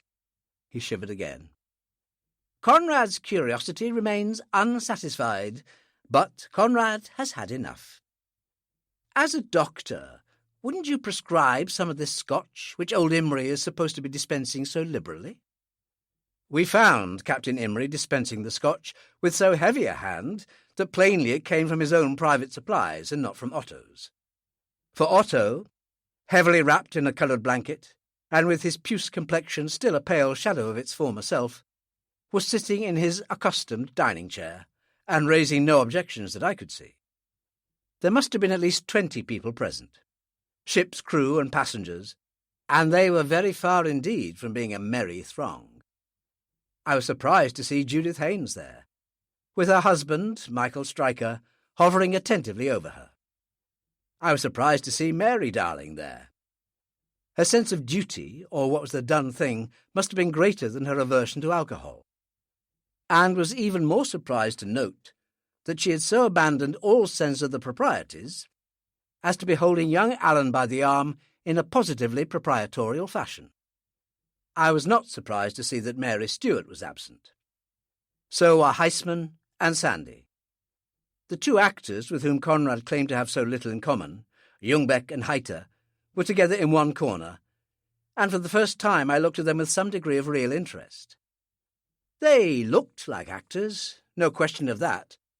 Or, more accurately, they looked like what I thought actors ought to look like. Heiter was tall, fair, good-looking, young, and 20 years ago would have been referred to as clean-cut. He had a mobile, expressive, animated face.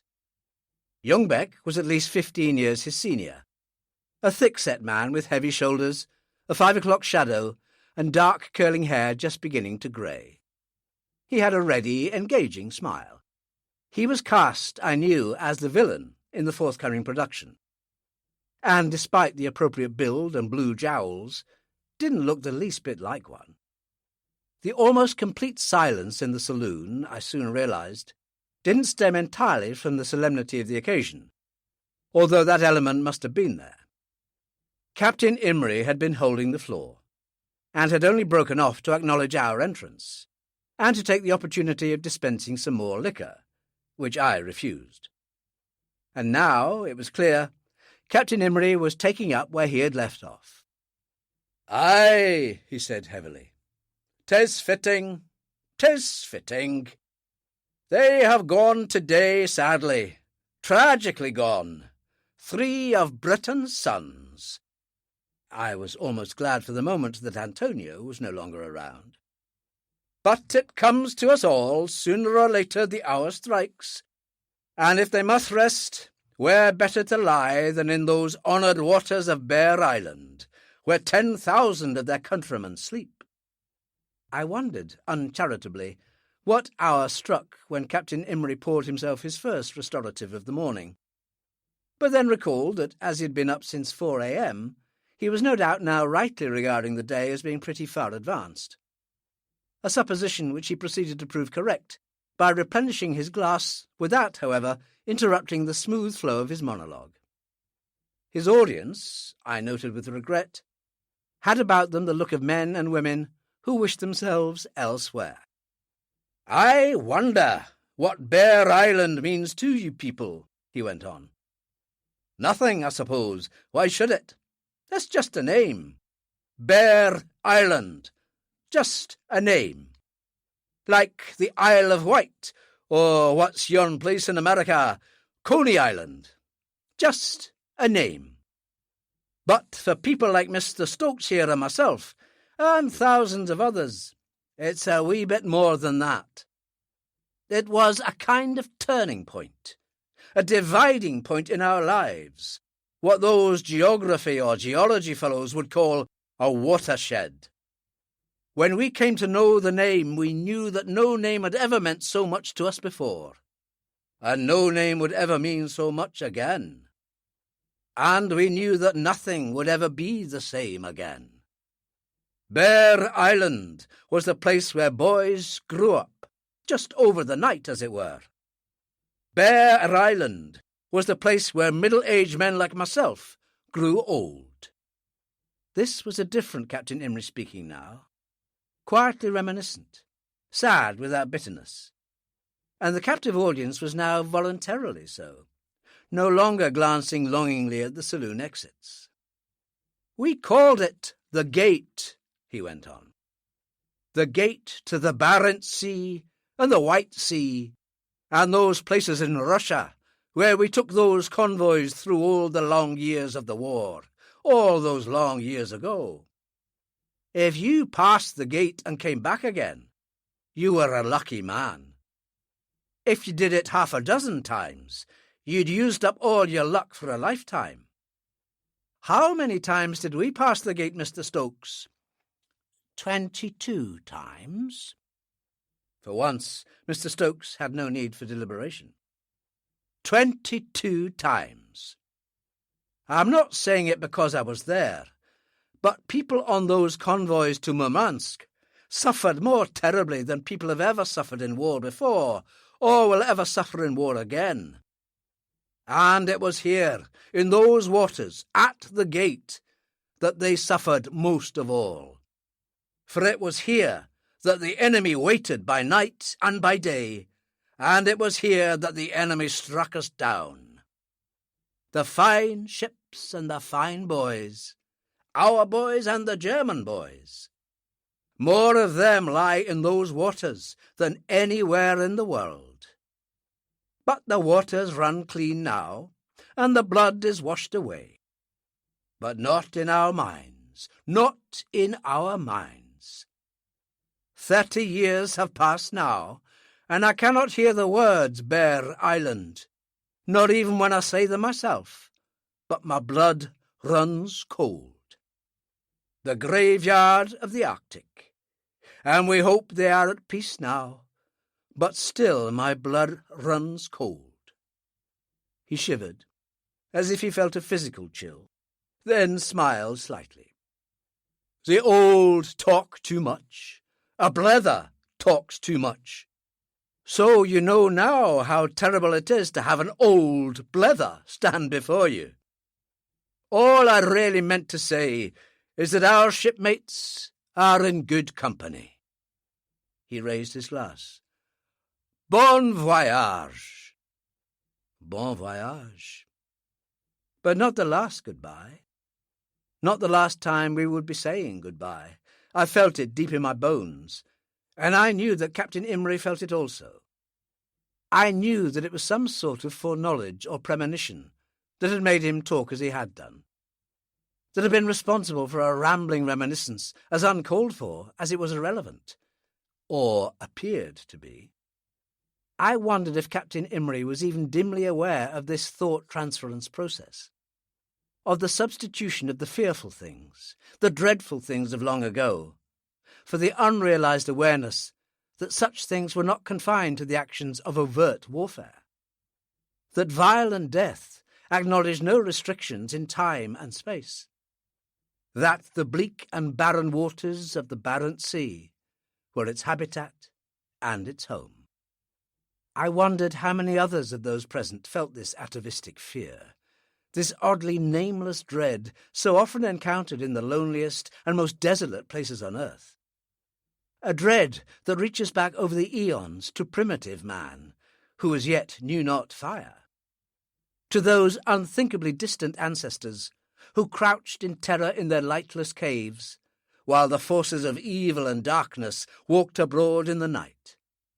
A fear that here and now was all too readily reinforced and compounded by the sudden, violent, and inexplicable deaths of 3 of their company the previous night.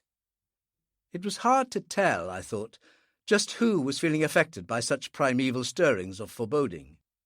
For mankind does not readily acknowledge, even to itself, far less show or discuss, the existence of such irrationally childlike superstitions. Captain Imrie and Mr. Stokes, without a doubt. They had gone into a corner by themselves and were staring down, unseeingly, I was sure, and certainly without speaking, at the glasses in their hands. And as the 2 of them rarely, if ever, sat together without discussing at great length matters of the gravest import, this was highly significant in itself. Neil Devine, more hollow-cheeked than ever, but apparently slightly recovered from his very low state of the previous evening, sat by himself, continuously twirling the empty glass in his hand. His usual nervous, preoccupied self, but whether he was preoccupied with mal de mer, the thought that he was about to begin his directorial duties, and so consequently be exposed to the lash of Garen's tongue, or whether he, too, was feeling fingers from the dead past reach deep into him, was impossible to say. Comin and Goin was seated by Otto at the head of the table, and they, too, were silent. I wondered just what the relationship between the 2 men was. They seemed to be on cordial enough terms, but they only sought each other out, I had observed, when questions of business were to be discussed. It could well have been that personally they had little in common. But the fact that Cummin and Goin had recently been made vice president and heir apparent to Olympus Productions seemed to speak highly enough of Otto's regard for him. And as they were together now and not talking, I assumed that they were pondering over matters similar to those that were engaging the attention of Imre and myself. The three apostles weren't talking, but that meant nothing when they were deprived of their instruments, their music magazines, and their garishly primary-coloured comics, the presence of all of which they had probably deemed as being inappropriate in the present circumstances. They were habitually bereft of speech. Stryker, still in solicitously close attendance upon his wife, was talking quietly to the Count, while the Duke was conspicuously not talking to his cabin-mate Eddie. But as they were rarely on speaking terms anyway, this was hardly significant. I became aware that Lonnie Gilbert was at my elbow, and I wondered what degree, if any, of the underlying significance of Captain Imre's words had penetrated his befuddled mind. Lonnie was clutching a glass of scotch, both container and contents of genuine family size, a marked contrast to the relatively small portions he'd been pouring himself in the lounge bar about midnight. I could only assume that somewhere in the remoter recesses of Lonnie's mind there lurked some vestigial traces of conscience, which permitted him only modest amounts of hooch not honestly come by.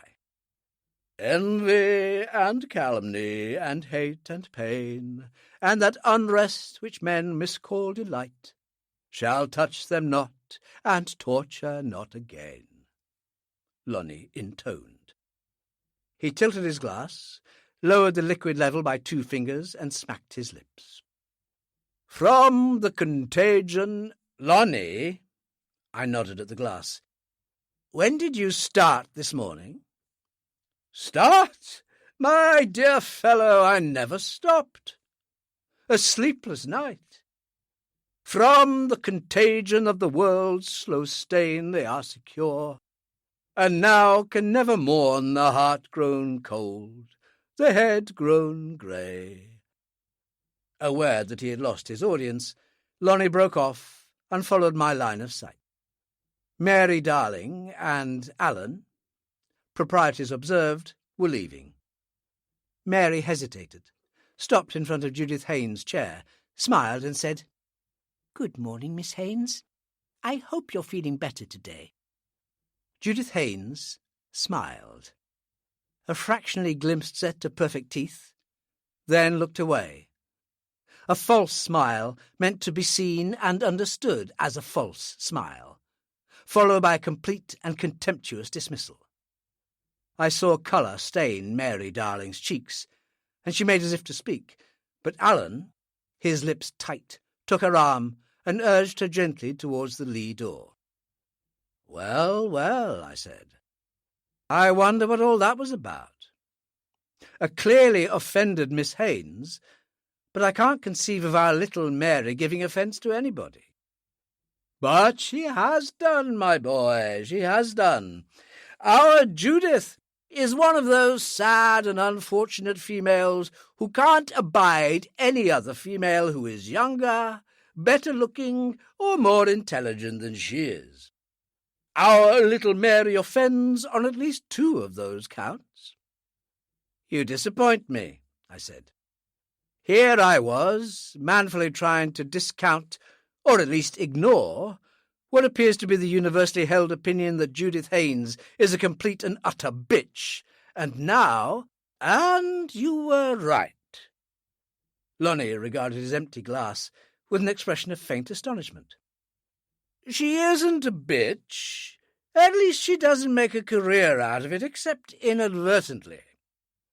To those who offer no threat or competition, little children or pets, she is capable of generous impulses, even affection. But that apart, a poor, poor creature, incapable of loving or inspiring love in others. To wit, and in short, a loveless soul, perverse but pitiable. A person who, having once seen herself and not liking what she has seen, turns away from reality and takes refuge in misanthropic fantasy. Lonnie executed a swift sideways scuttle in the direction of an unattended Scotch bottle, replenished his glass with the speed and expertise born of a lifetime of practice, returned happily, and warmed to his theme.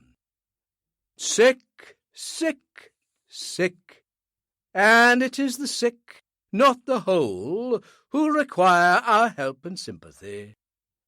Lonnie could on occasion sound very pontifical indeed. She is one of the hapless band of the world's willing walking wounded. How's that? 4 W's and never a stutter. Who takes a positive delight in being hurt, in being affronted. And if the hurt is not really there, why then all the better. They can imagine one even closer to the heart's desire. For those unfortunates who love only themselves, the loving embrace of self-pity, close-hugged like an old and dear friend, is the supreme, the most precious luxury in life.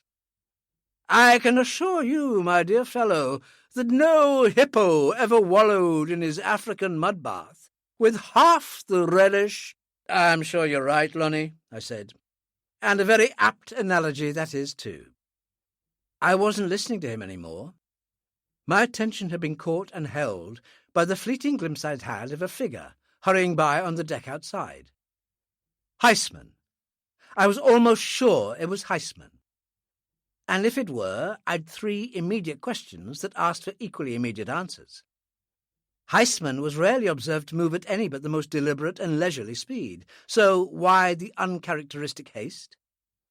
Why, if he were moving aft, did he choose the weather instead of the lee side of the superstructure, unless he hoped to avoid being observed through the large, snow-obscured windows on the weather side of the saloon? And what, in view of his well-known and almost pathological aversion to cold, an inevitable legacy, one supposed, of his long years in Siberia, was he doing on the upper deck anyway? I clapped Lonnie on the shoulder. Back, as the saying goes, in a trice. I have to visit the sick. I left, not hurriedly, through the lee door, then paused to see if anyone was interested enough in my departure to follow me out. And someone did follow me, almost immediately. But if he had any interest in my movements, he wasn't letting me see it. Gunther Jungbeck smiled at me briefly, indifferently, and hurried forward to the entrance to the passenger accommodation. I waited a few more seconds, then climbed up the vertical steel ladder to the boat deck, immediately abaft the bridge and radio office. I circled the funnel and engine intake fans casing, and found no one there. I hadn't expected to. Even a polar bear wouldn't have hung around that bitter and totally exposed boat deck without a very compelling reason. I moved aft by one of our 2 motorized lifeboats, took what illusory shelter I could find beside a ventilator, and peered out over the afterdeck. For the first few moments I could see nothing. Nothing, that was likely to be of any interest to me. Not so much because of the driving snow, as the fact that all objects crowding the afterdeck, and there were well over a score of them, ranging from fuel drums to a 16-foot workboat on a special cradle, were so deeply shrouded in their shapeless cocoons of snow that in most cases it was virtually impossible to decide upon not only their identity, but whether they were inanimate or not. Not until any of them might move. One of the cocoons stirred. A slender, ghostly form detaching itself from the shelter of a square, bulky object which I knew to be the cabin for a snowcat. The figure half turned in my direction, and although the face was almost entirely hidden by a hand that held both sides of the parka hood closed against the snow, enough of straw-coloured hair showed to let me identify the only person aboard with that colour of hair. Almost at once, she was joined by a person moving into my line of vision from behind the break of the boat deck, and I didn't even have to see the thin, ascetic face to know that this was Heisman. He approached the girl directly, took her arm without, as far as I could see, any kind of opposition being offered, and said something to her. I sank to my knees, partly to reduce the risk of detection if I had the chance to look up, partly to try and make out what was being said. The concealment part worked, but the eavesdropping failed, partly because the wind was in the wrong direction, but chiefly because they had their heads very close together, either because they had regarded suitably low and conspiratorial conversation as being appropriate to the occasion, or because they were affording each other's faces protection from the snow. I inched forward to the very end of the boat deck, and squatted back on my heels with my head bent forward. But this was of no help either. Heisman now had an arm around Mary Stuart's shoulders, and this time the gesture of intimacy did produce a reaction, although scarcely the expected one, for she reached up an arm around his neck and put her head on his shoulder. At least another 2 minutes were spent in this highly confidential tete-a-tete. Then they walked slowly away towards the living accommodation, Heisman still with his arm around the girl's shoulders. I made no move to follow them, for such a move would not only have almost certainly resulted in quick detection, but it would have been pointless. Whatever personal they'd had to say had already been said. "Yoga in the Barents Sea," a voice said behind me. "That's dedication for you." "Fanatics always carry everything to excess," I said.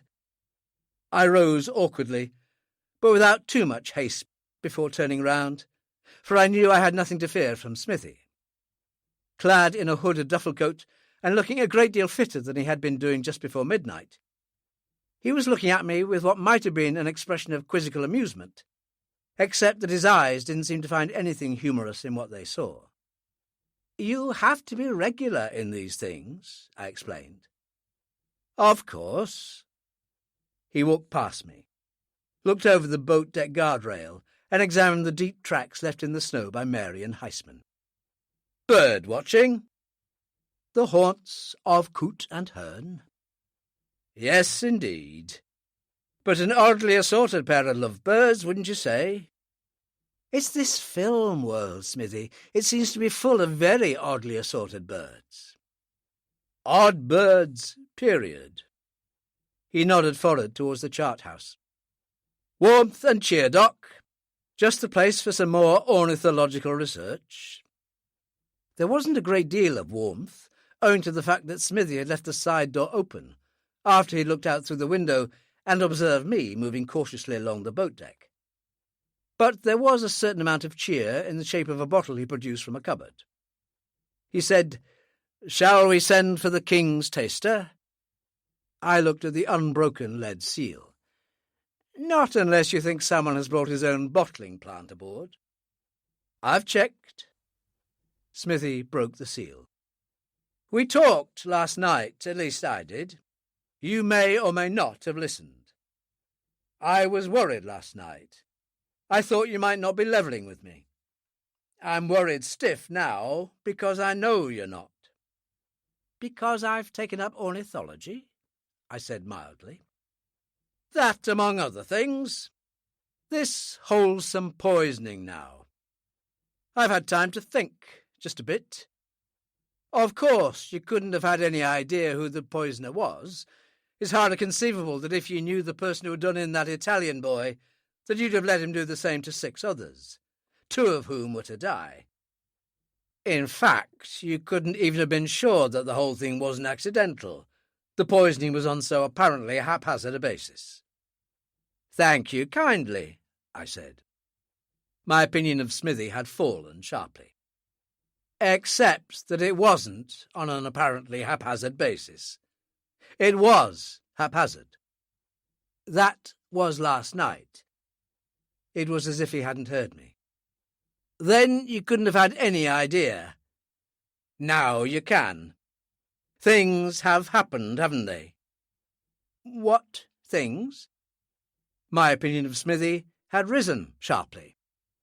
He was sure that there was mayhem afoot. But why? Was he making a mental shortlist, guessing as to who might be the handy lad with the aconite? Not that he could possibly know the poison used was aconite. Wondering where he had got it, where he kept it now, where he had learned to prepare it so skilfully that it could indetectably be introduced into food. And not only who was the poisoner, but why was the poisoner acting as he did? And why the random nature of the poisoning? Was he basing his guesses just on my stealthy behaviour? Lots of things, not all of which have necessarily lately happened, just things that have come to light or seem odd in view of what we might call recent developments.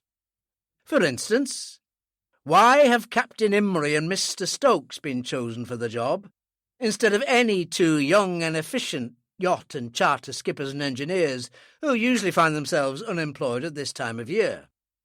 Because they're so old and so soaked in scotch and rum that they can't tell the time of day 20 hours out of the 24? They just don't see what goes on. And even if they were to, they'd probably attach no significance to it anyway. I didn't put down my glass, look keenly at Smithy, or in any other way indicate that I was listening with undivided attention. But I was. This thought had never occurred to me. Smithy continued. I said last night that I thought the presence of Mr. Guerin and his company up here at this time in the year was a bit odd. I don't think so any more. I think it's damn peculiar, and calls for some sort of rational explanation from your friend Otto, which we're not likely to get. He's not my friend, I said. And this. He pulled out a copy of the Olympus Productions Manifesto. A load of meaningless rubbish that old smoothie Goin has been inflicting on everybody in sight. Have you, Goin, a smoothie? An untrustworthy, time-serving, money-grubbing smoothie, with his two hands never on speaking terms, and I'd say that even if he weren't a professional accountant. Maybe he'd better not be my friend either, I said. All this ridiculous secrecy they harp on in this claptrap, to protect the importance of their damn screenplay. 100 gets one, it's a screen to protect something an awful lot more important than their screenplay. Another 100 gets one that there's no screenplay in the bank vaults they speak of, for the reason that there is no screenplay. And their shooting schedule for Bear Island, have you read that? It's not even comic. Just a lot of unrelated incidents about caves and mysterious motorboats and shooting dummy submarines and climbing cliffs and falling into the sea and dying in Arctic snows that any 5-year-old could have dreamed up. You've got a very suspicious mind, Smithy, I said. Have I not? And this young Polish actress, the blonde one, a Latvian, Mary Stuart, what of her? A strange one, aloof and alone, never mixes. But when there's illness on the bridge, or in Otto's cabin, or in the cabin of that young lad they call the Duke, who's there? Who but our friend Mary Stuart? She's a kind of Samaritan. Would you be so conspicuous if you wanted to avoid attention? Might be the very best way to achieve it. But if that's not the case, why make a point of being so damned inconspicuous just now when meeting Heisman in a blizzard on the afterdeck? I would very much rather, I thought, have Smith for me than against me. I said, a romantic assignation, perhaps? With Heisman? You're not a girl, Smithy. No. He grinned briefly. But I've met him. Why are all the big knobs on the management side so pally with Otto in public and so critical in private? Why is a cameraman a director? Why— How did you know that? Aha, so you knew too. Because Captain Imrie showed me this guarantee thing that you and the directors of Olympus had signed. The Count had signed as one of them. Why is the director, this divine fellow, who's supposed to be so good at his job, so scared of Otto? While Lonnie, who is not only a permanent alcoholic layabout, but latches on to Otto's private hooch supplies with impunity, doesn't give a damn about him. Tell me, Smithy, I said, just how much time have you been devoting lately to steering and navigating this boat? Hard to say. Just about as much time, I would say, as you have been to the practice of medicine. I didn't say touché or anything like that. I just let Smithy pour some more of the aconite-free drink into my glass and looked out of the window at the grey, swirling, icy world beyond. So many whys, Smithy, so many whys. Why had Mary been foregathering clandestinely with Heisman, when the Heisman I'd observed last night had been so clearly unwell as to be unable to indulge in any skullduggery? Not that this ruled out the chilling possibility that Heisman might be one of the two or more who held life so lightly and might easily be either a principal or a go-between. Why had Otto, though himself a poisoning victim, reacted so violently, including having been violently ill, when he'd heard that Antonio had been a poisoning victim? Had Cecil's larder raid been as innocuous as he had claimed? Had Sandy's? Who had checked on the Aconitine article, disposed of the leftovers in the gallery, been in my cabin during the night and searched my baggage? Why had he searched my baggage, this extremely active poisoner? The same man perhaps who had doctored the Scotch bottle, clobbered me, and been responsible for Halliday's death. Again, was there more than one of them?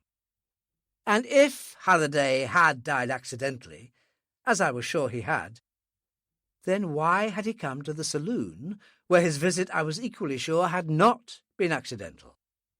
It was all so full of ifs and buts that I was beginning to clutch at ridiculous straws rather than fight my way through the impenetrable fog. What accounted for Lonnie's diatribe? For it had amounted to no less, against Judith Haynes, to the effect that she detested all mankind, especially when they were womankind. No doubt Miss Haynes was as capable of being catty and jealous as many otherwise likeable females are. But one would have thought that she had too much going for her in the way of wealth, success, fame, position, and looks, to have to bother too much about despising every woman she met. But if that were so, why had she cold-shouldered Mary Darling? But what could that have to do with murder? I didn't know, but nothing the slightest bit odd, I thought gloomily, could be dismissed out of hand as having nothing to do with the very odd goings-on aboard the Morning Rose. Were Youngbeck and Heiter, for instance, to be considered as being possibly under suspicion because one had recently followed me from the saloon, especially as Conrad had earlier thrown a degree of suspicion on them by disclaiming all knowledge of them as actors? Or did this factor of apparently throwing suspicion bring Conrad himself under just the tiniest cloud? Damn it to hell, I thought wearily. If I keep on thinking like this, I'll be casting young Alan as the master poisoner, just because he told me that he'd once studied chemistry, briefly, at university. A penny for your thoughts, Dr. Marlowe? Smithy wasn't very much of a one for letting his face act as a front man for his mind. Don't throw your money away. What thoughts? 2 thoughts. 2 kinds of thoughts. All the thoughts you're having about all the things you're not telling me, and all the guilty thoughts you're having about not telling me them. It's like a rule of nature, I said. Some people are always more liable to have injustices done to them than others. So you've told me all your thoughts? No, but the ones I haven't told aren't worth the telling. Now, if I had some facts... So you admit something is pretty far wrong? Of course. And you've told me everything you know, just not everything you think? Of course. I speak in sorrow, Smithy said, for my lost illusions about the medical profession. He reached up under the hood of my parka, pulled down the scarf around my neck, and stared at what was by now the great multicoloured and blood-encrusted wheal on my neck. Jesus, that is something. What happened to you? I fell. The Marlowes of this world don't fall, they're pushed. Where did you fall? I didn't much care for the all but imperceptible accent on the word, fall. Upper deck, port side. I struck my neck on the storm sill of the saloon door. Did you now? I would say that this was caused by what the criminologists call a solid object. A very solid object about 1/2 inch wide and sharp-edged. The saloon door sill is 3 inches wide and made of Sorbo rubber. All the storm doors on the Morning Rose are. It's to make them totally windproof and waterproof. Or perhaps you hadn't noticed. The way you perhaps haven't noticed that John Halliday, the unit's still photographer, is missing. How do you know? He'd shaken me this time. Not just a little, or my face would have shown it, but so much that I knew my features stayed rigidly fixed in the same expression. You don't deny it? I don't know. How do you? I went down to see the props man, this elderly lad they call Sandy. I'd heard he was sick, and why did you go? If it matters, because he's not the sort of person that people visit very much. He doesn't seem liked. Seems a bit hard to be sick and unpopular at the same time. I nodded. This would be in character with Smithy. I asked him where his roommate Halliday was, as I hadn't seen him at breakfast. Sandy said he'd gone for breakfast. I didn't say anything to Sandy, but this made me a bit curious, so I had a look in the recreation room. He wasn't there either, so I got curiouser, until I'd searched the Morning Rose twice from end to end. I think I covered every nook and cranny in the vessel where even a stray seagull could be hiding. And you can take my word for it, Halliday's not in the Morning Rose. Reported this to the captain? Well, well, what an awful lot of reaction. No, I haven't reported it to the captain. Why not? Same reason as you haven't. If I know my Captain Imrie, he'd at once declare that there was no clause in that agreement you signed that was binding on this particular case. That saying that foul play wasn't involved in this case also would be altogether too much of a good thing, and turn the Morning Rose straight for Hammerfest. Smithy looked at me deadpan over the rim of his glass. I'm rather curious to see what does happen when we get to Bear Island. It might be interesting. Very non-committal. It might, says he thoughtfully, be equally interesting to provoke some kind of reaction in Dr. Marlowe. Just once. Just for the record, my own private record. I wonder if I could do it. Do you remember I said on the bridge in the very early hours of this morning that we might just possibly have to call for help, and that if we had to, we had a transmitter here that could reach almost anywhere in the Northern Hemisphere? Not perhaps my exact words, but the gist is accurate. The gist is accurate. Even to myself, the repetition of the words sounded mechanical, and I had to make a conscious effort not to shiver as an ice-shod centipede started up a fandango between my shoulder blades. Well, we can call for help till we're blue in the face. This transmitter here can no longer reach as far as the galley. For once, almost unbelievably, Smithy's face was registering an emotion other than amusement. His face tight with anger. He produced a screwdriver from his pocket and turned to the big steel-blue receiver transmitter on the inner bulkhead. Do you always carry a screwdriver about with you? The sheer banality of the question made it apposite in the circumstances. Only when I call up the radio station at Tunheim in northeast Bear Island and get no reply. And that's no ordinary radio station. It's an official Norwegian government base. Smithy set to work on the faceplate screws. I've already had this damn thing off about an hour ago. You'll see in a jiffy why I put it back on again. While I was waiting for this jiffy to pass, I recalled a conversation on the bridge in the very early hours of the morning. The time he'd referred to the radio and the relative closeness, and by inference the availability, of the NATO Atlantic forces. It had been immediately afterwards that I'd looked through the starboard screen door and seen the sharp, fresh footprints in the snow. Footprints I'd been immediately certain that had been made by an eavesdropper, a preposterous idea I'd almost as quickly put out of my mind when I'd appreciated that there had been only one set of footprints there, those which I made myself. For some now inexplicable reason, It had never occurred to me that any person clever enough to have been responsible for the series of undetected crimes that had taken place aboard the Morning Rose would have been far too clever to have overlooked the blinding obviousness of the advantage that lay in using footsteps already there. The footsteps had indeed been newly made. Our ubiquitous friend had been abroad again. Smithy removed the last of the screws, and, not without some effort, removed the faceplate. I looked at the revealed interior for about 10 seconds, then said, "I see now why you put the faceplate back on. The only thing that puzzles me is that the cabinet looks a bit small for a man to get inside it with a 14-pound sledgehammer. Looks just like it, doesn't it?" The tangled mess of wreckage inside was literally indescribable. The vandal who had been at work had seen to it that, irrespective of how vast a range of spares were carried, the receiver transmitter could never be made operable again. "You've seen enough?" "I think so."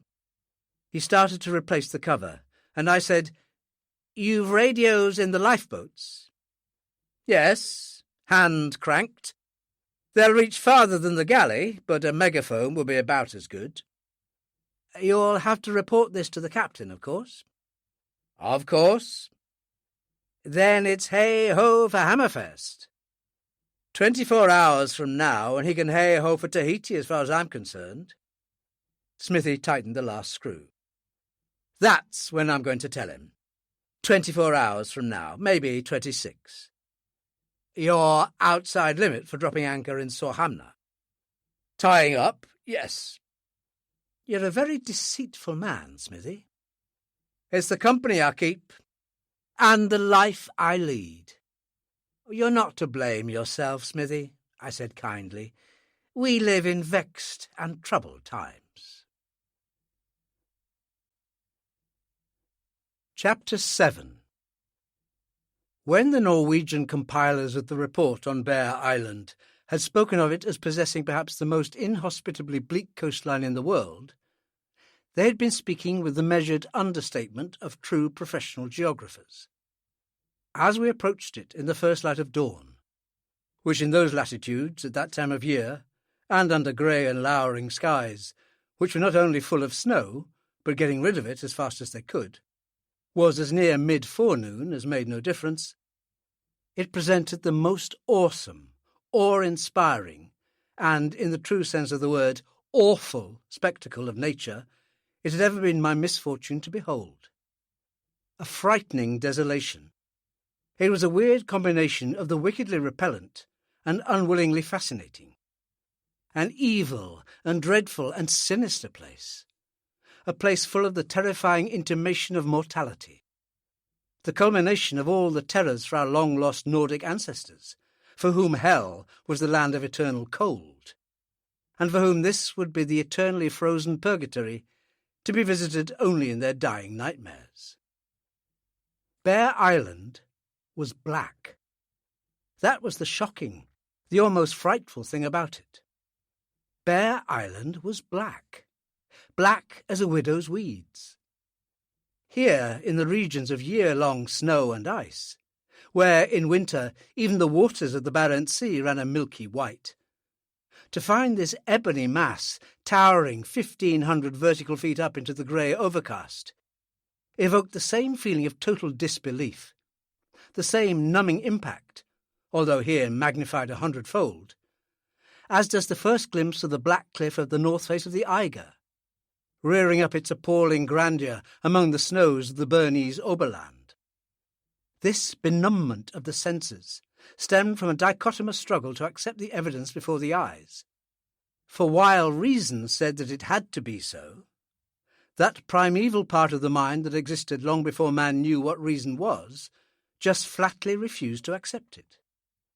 We were just southwest of the most southerly tip of Bear Island, steaming due east through the calmest seas that we had encountered since leaving Wick. But even that term was only relative. It was still necessary to hang on to something if one wished to maintain the perpendicular. Overall, the weather hadn't changed any for the better. The comparative moderating of the seas was due entirely to the fact that the wind blew now directly from the north, and we were in the lee of whatever little shelter was afforded by those giant cliffs. We were making this particular approach to our destination at Otto's request, for he was understandably anxious to build up a library of background shots, which so far was completely non-existent, and those bleak precipices would have made a cameraman's or director's dream. But Otto's luck was running true to form. Those driving gusts of snow, which would in any event have driven straight into the camera lens and completely obscured it, more often than not obscured the cliffs themselves. Due north lay the highest cliffs of the island, the Polomite battlements of the Hamburg Fjell, dropping like a stone into the spume-topped waves that lashed its base, with, standing out to sea, an imposing rock needle thrusting up at least 250 feet. To the northeast, and less than a mile distant, stood the equally magnificent Birdfell Cliffs, with, clustered at their foot, an incredible series of high stacks, pinnacles, and arches that could only have been the handiwork of some Herculean sculptor, at once both blind and mad. All this we, about 10 others and myself, could see purely by courtesy of the fact that we were on the bridge, which had its forward screen windows equipped with a high-speed Kent Clearview screen directly in front of the helmsman, which at this particular moment was Smithy, while on either side were 2 very large windscreen wipers which coped rather less effectively with the gusting snow. I was standing with Conrad, Lonnie and Mary Stewart in front of the port wiper. Conrad, who was by no means as dashing in real life as he was on the screen, appeared to have struck up some kind of diffident friendship with Mary, which, I reflected, was as well for her social life as she'd barely spoken to me since the morning of the previous day, which might have been interpreted as being a bit graceless of her, considering I'd incurred a large variety of aches and cramps in preventing her from falling to the floor during most of the preceding night. She hadn't exactly avoided me in the past 24 hours, but neither had she sought me out. Maybe she had certain things on her mind, such as her conscience and her unforgivable treatment of me. Nor had I exactly sought her out, for I too had a couple of things on my mind, the first of which was herself. I had developed towards her a markedly ambivalent feeling. While I had to be grateful to her for having, however unwittingly, saved my life, because her aversion to Scotch had prevented me from having the last nightcap I'd ever have had in this world, at the same time she'd prevented me from moving around, and just possibly stumbling upon the lad who had been wandering about in the middle watches with ill intent in his heart and a sledgehammer in his hand. That she, and for whomsoever she worked, knew beyond question that I was a person who might have reason to be abroad at inconvenient hours, I no longer doubted. And the second thing in my mind was the whomsoever. I no longer doubted that it was Heisman, and perhaps he didn't even stand in need of an accomplice. Doctors, by the nature of their profession, are even more fallible and liable to error than the average run of mankind. And I might well have been in error when I'd seen him on his bed in pain and judged him unfit to move around. Moreover, Goin apart, he was the only man with a cabin to himself, and so able to sally out and return undetected by a roommate. And, of course, there was always this mysterious Siberian background of his, none of which, not even his secret meeting with Mary Stewart, was enough to hang a cat on. Lonnie touched my arm, and I turned. He smelt like a distillery. He said, "Remember what we were talking about 2 nights ago?" "We talked about a lot of things." "Bars." "Don't you ever think of anything else, Lonnie?" "Bars? What bars?" "In the great hereafter," Lonnie said solemnly. "Do you think there are any there? In heaven, I mean. I mean, you couldn't very well call it heaven if there are no bars there, nor could you? I mean, I wouldn't call it an act of kindness to send an old man like me to a prohibition heaven, now would you? It wouldn't be kind." "I don't know, Lonnie. On biblical evidence, I should expect there would be some wine around, and lots of milk and honey. Lonnie looked pained. What leads you to expect that you're ever going to be faced with the problem? I was but posing a hypothetical question. The old man spoke with dignity. It would be positively un-Christian to send me there. God, I'm thirsty. Unkind is what I mean. I mean, charity is the greatest of Christian virtues. He shook his head sadly. An act of the greatest uncharity, my dear boy, the very negation of the spirit of kindness. Lonnie gazed out through a side window at the fantastically shaped islets of Keilhaus Oi, Horsteinen, and Stappen, now directly off our port beam and less than half a mile distant. His face was set in lines of tranquil sacrifice. He was as drunk as an owl. You do believe in this kindness, Lonnie? I said curiously. After a lifetime in the cinema business, I didn't see how he possibly could. What else is there, my dear boy? Even to those who don't deserve it? Ah, now there is the point. Those are the ones who deserve it most. Even Judith Haynes? He looked as if I had struck him.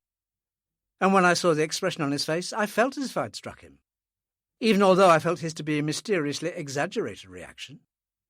I reached out a hand, even as I was about to apologize for I knew not what, but he turned away, a curious sadness on his face, and left the bridge. Now I've seen the impossible, Conrad said. He wasn't smiling, but he wasn't being censorious either. Someone has at last given offence to Lonnie Gilbert. One has to work at it, I said. I've transgressed against Lonnie's creed. He thinks that I'm unkind. Unkind? Mary Stewart laid a hand on the arm I was using to steady myself. The skin under the brown eyes was perceptibly darker than it had been 36 hours ago, and was even beginning to look puffy, and the whites of the eyes themselves were dulled and slightly tinged with red. She hesitated, as if about to say something. Then her gaze shifted to a point over my left shoulder. I turned. Captain Imrie closed the starboard wheelhouse door behind him. Insofar as it was possible to detect the shift and play of expression on that splendidly bewhiskered and bearded face, it seemed that the captain was upset, even agitated. He crossed directly to Smithy and spoke to him in a low and urgent voice. Smithy registered surprise, then shook his head. Captain Imrie spoke again, briefly. Smithy shrugged his shoulders, then said something in return. Both men looked at me, and I knew there was more trouble coming, if not actually arrived, if for no reason other than that so far nothing untoward had happened with which I hadn't been directly or indirectly concerned. Captain Imrie fixed me with his piercing blue eyes, jerked his head with almost uncharacteristic peremptoriness towards the chart-room door, and headed for it himself. I shrugged my own shoulders in apology to Mary and Conrad, and followed. Captain Imrie closed the door behind me. "More trouble, mister!" I didn't much care for the way he called me mister. "One of the film crew, John Halliday, has disappeared." Disappeared where? It wasn't a very intelligent question, but then it wasn't meant to be. "That's what I'd like to know." I didn't much care for the way he looked at me either. "He can't just have disappeared. I mean, you've searched for him?" "We've searched for him, all right." The voice was harsh with strain. "From anchor locker to stern post. He's not aboard the Morning Rose." "My God," I said, "this is awful." I looked at him in what I hoped registered as puzzlement. "But why tell me all this?" "Because I thought you might be able to help us." "Help you? I'd like to, but how?" "I assume that you can only be approaching me in my medical capacity." And I can assure you that there's absolutely nothing in what I've seen of him or read in his medical history. I wasn't approaching in your bloody medical capacity. Captain Imrie had started to breathe very heavily. I just thought you might help me in other ways. Bloody strange, isn't it, mister, that you've been in the thick of everything that's been happening? I had nothing to say to this. I'd just been thinking the same thing myself. How it was you who just happened to find Antonio dead. How it was you who just happened to go to the bridge when Smith and Oakley were ill. How was it you who went straight to the steward's cabin in the crew quarters? Next thing, I suppose you'd have gone straight to Mr. Guerin's cabin and found him dead also, if Mr. Gowan hadn't had the good luck to go there first. And isn't it bloody strange, mister, that a doctor, the one person who could have helped those people, and seemingly couldn't, is the one person aboard with enough medical knowledge to make them sick in the first place? No question. Looking at it from his angle, Captain Imrie was developing quite a reasonable point of view. I was more than vaguely surprised to find that he was capable of developing a point of view in the first place. Clearly, I'd been underestimating him. Just how much I was immediately to realise. And just why were you spending so much time in the galley late the night before last, when I was in my bed, damn you?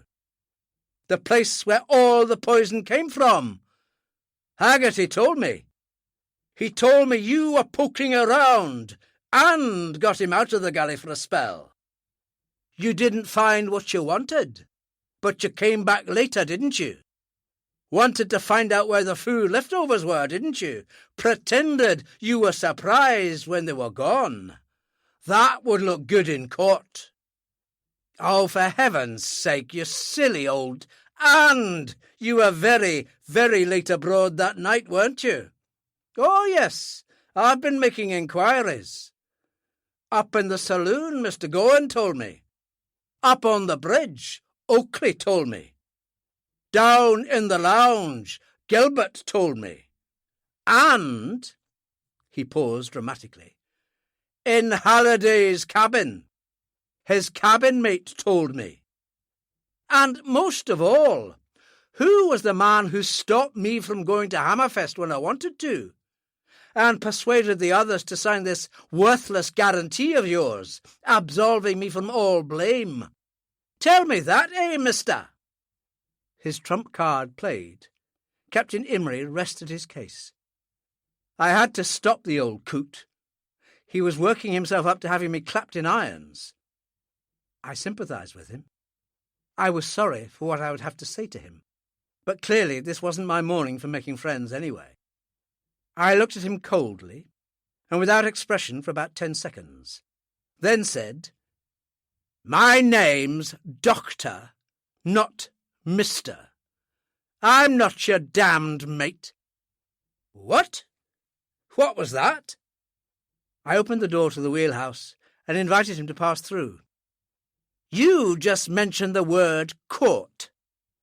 Just step out there and repeat those slanderous allegations in the presence of witnesses, and you'll find yourself standing in a part of a court you never expected to be in.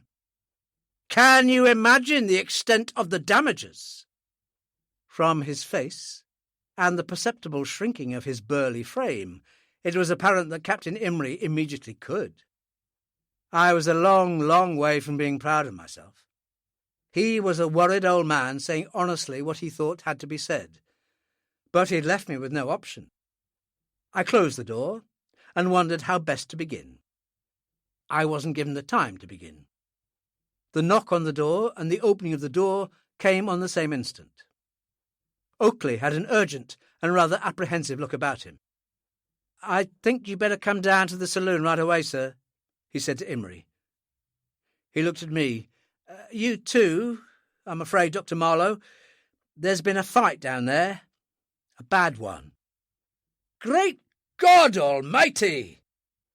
If Captain Imrie still had any lingering hopes that he was running a happy ship, the last of them was gone. For a man of his years and bulk, he made a remarkably rapid exit.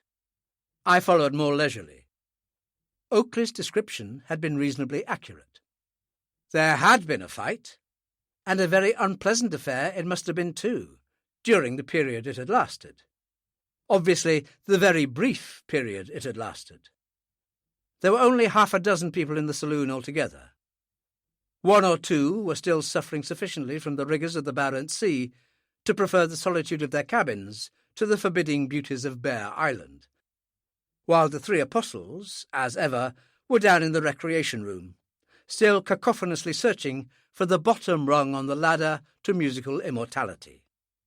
3 of the 6 were standing, one sitting, one kneeling, and the last stretched out on the deck of the saloon.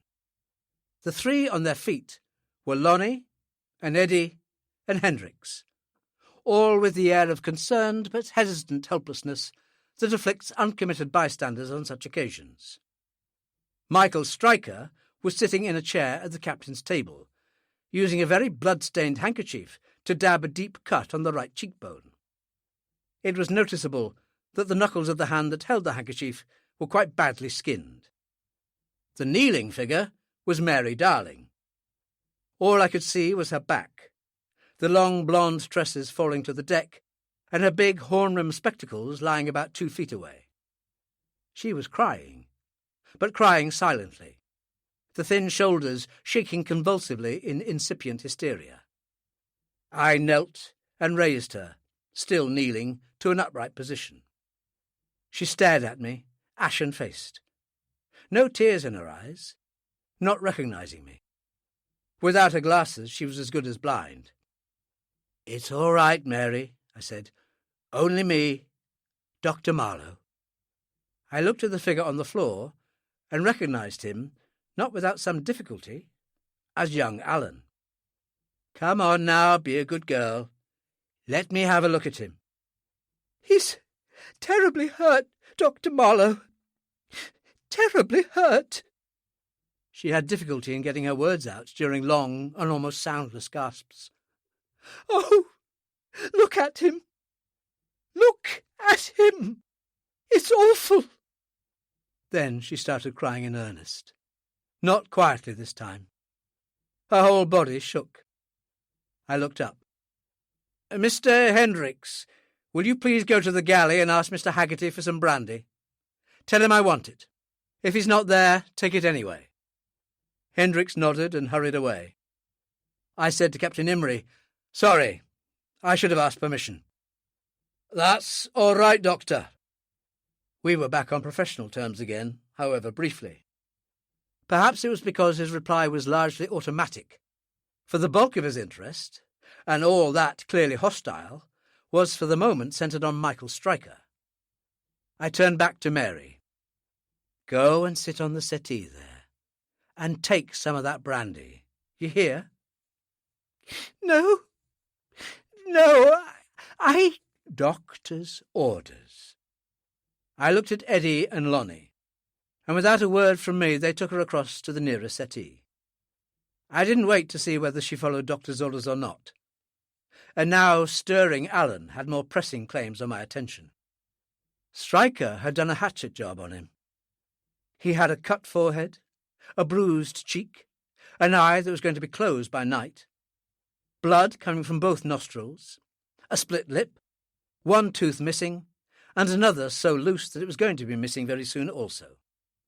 I said to Stryker, "You do this to him? Obvious, isn't it? You have to savage him like this. Christ, man, he's only a kid. Why don't you pick on someone your own size next time? Like you, for instance?" "Oh, my God," I said wearily. Beneath Stryker's tissue-thin veneer of civilization lay something very crude indeed. I ignored him, asked Lonnie to get water from the galley, and cleaned up Alan as best I could. As was invariable in such cases, the removal of surface blood improved his appearance about 80%. A plaster on his forehead, 2 cotton wool plugs for his nose, and 2 stitches in a frozen lip, and I'd done all I could for him. I straightened as an indignant Captain Imrie started questioning Stryker. "What happened, Mr. Stryker?" A quarrel? A quarrel, was it now? Captain Imrie was being heavily ironic. And what started the quarrel? An insult from him. From that child? The captain's feelings clearly matched my own. What kind of insult to do that to a boy? A private insult? Stryker dabbed the cut on his cheek, and, Hippocrates in temporary abeyance, I felt sorry that it wasn't deeper, even although it looked quite unpleasant enough as it was. He just got what anyone gets who insults me, that's all. I shall endeavour to keep a still tongue in my head, Captain Imrie said dryly. However, as captain of this ship, I'm not a member of your damn crew. If that young fool there doesn't lodge a complaint, and he won't, I'd be obliged if you'd mind your own business. Stryker rose and left the saloon. Captain Imrie made as if to follow, changed his mind, sat down wearily at the head of his own table, and reached for his own private bottle. He said to the three men now clustered around Mary, "Any of you see what happened?" "No, sir." It was Hendricks. "Mr. Stryker was standing alone over by the window there when Stuart went up to speak to him. I don't know what, and next moment they were rolling about the floor. It didn't last more than seconds." Captain Imrie nodded wearily and poured a considerable measure into his glass. He was obviously and rightly depending on Smithy to make the approach to anchorage. I got Alan, now quite conscious, to his feet and led him towards the saloon door. Captain Imrie said, "Taking him below." I nodded. "And when I come back, I'll tell you all about how I started it."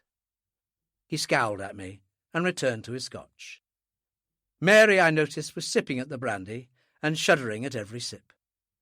Lonnie held her glasses in his hand, and I escaped with Alan before he gave them back to her. I got Alan into his bunk and covered him up. He had a little colour in his battered cheeks now, but still hadn't spoken. I said, "What was all that about?" He hesitated. "I'm sorry, I'd rather not say." "Why ever not?" "I'm sorry again. It's a bit private." "Someone could be hurt?" "Yes, I—" He stopped. "It's all right. You must be very fond of her." He looked at me for a few silent moments, then nodded. I went on, "Shall I bring her down?" "No, Doctor, no, I don't want... I mean, with my face like this... No, I couldn't." "Your face was an awful sight worse just 5 minutes ago. She was doing a fair job of breaking her heart even then." "Was she?" He tried to smile and winced. "Well, all right." I left and went to Stryker's cabin. He answered my knock, and his face didn't have welcome written all over it. I looked at the still bleeding cut. "Want me to have a look at that?"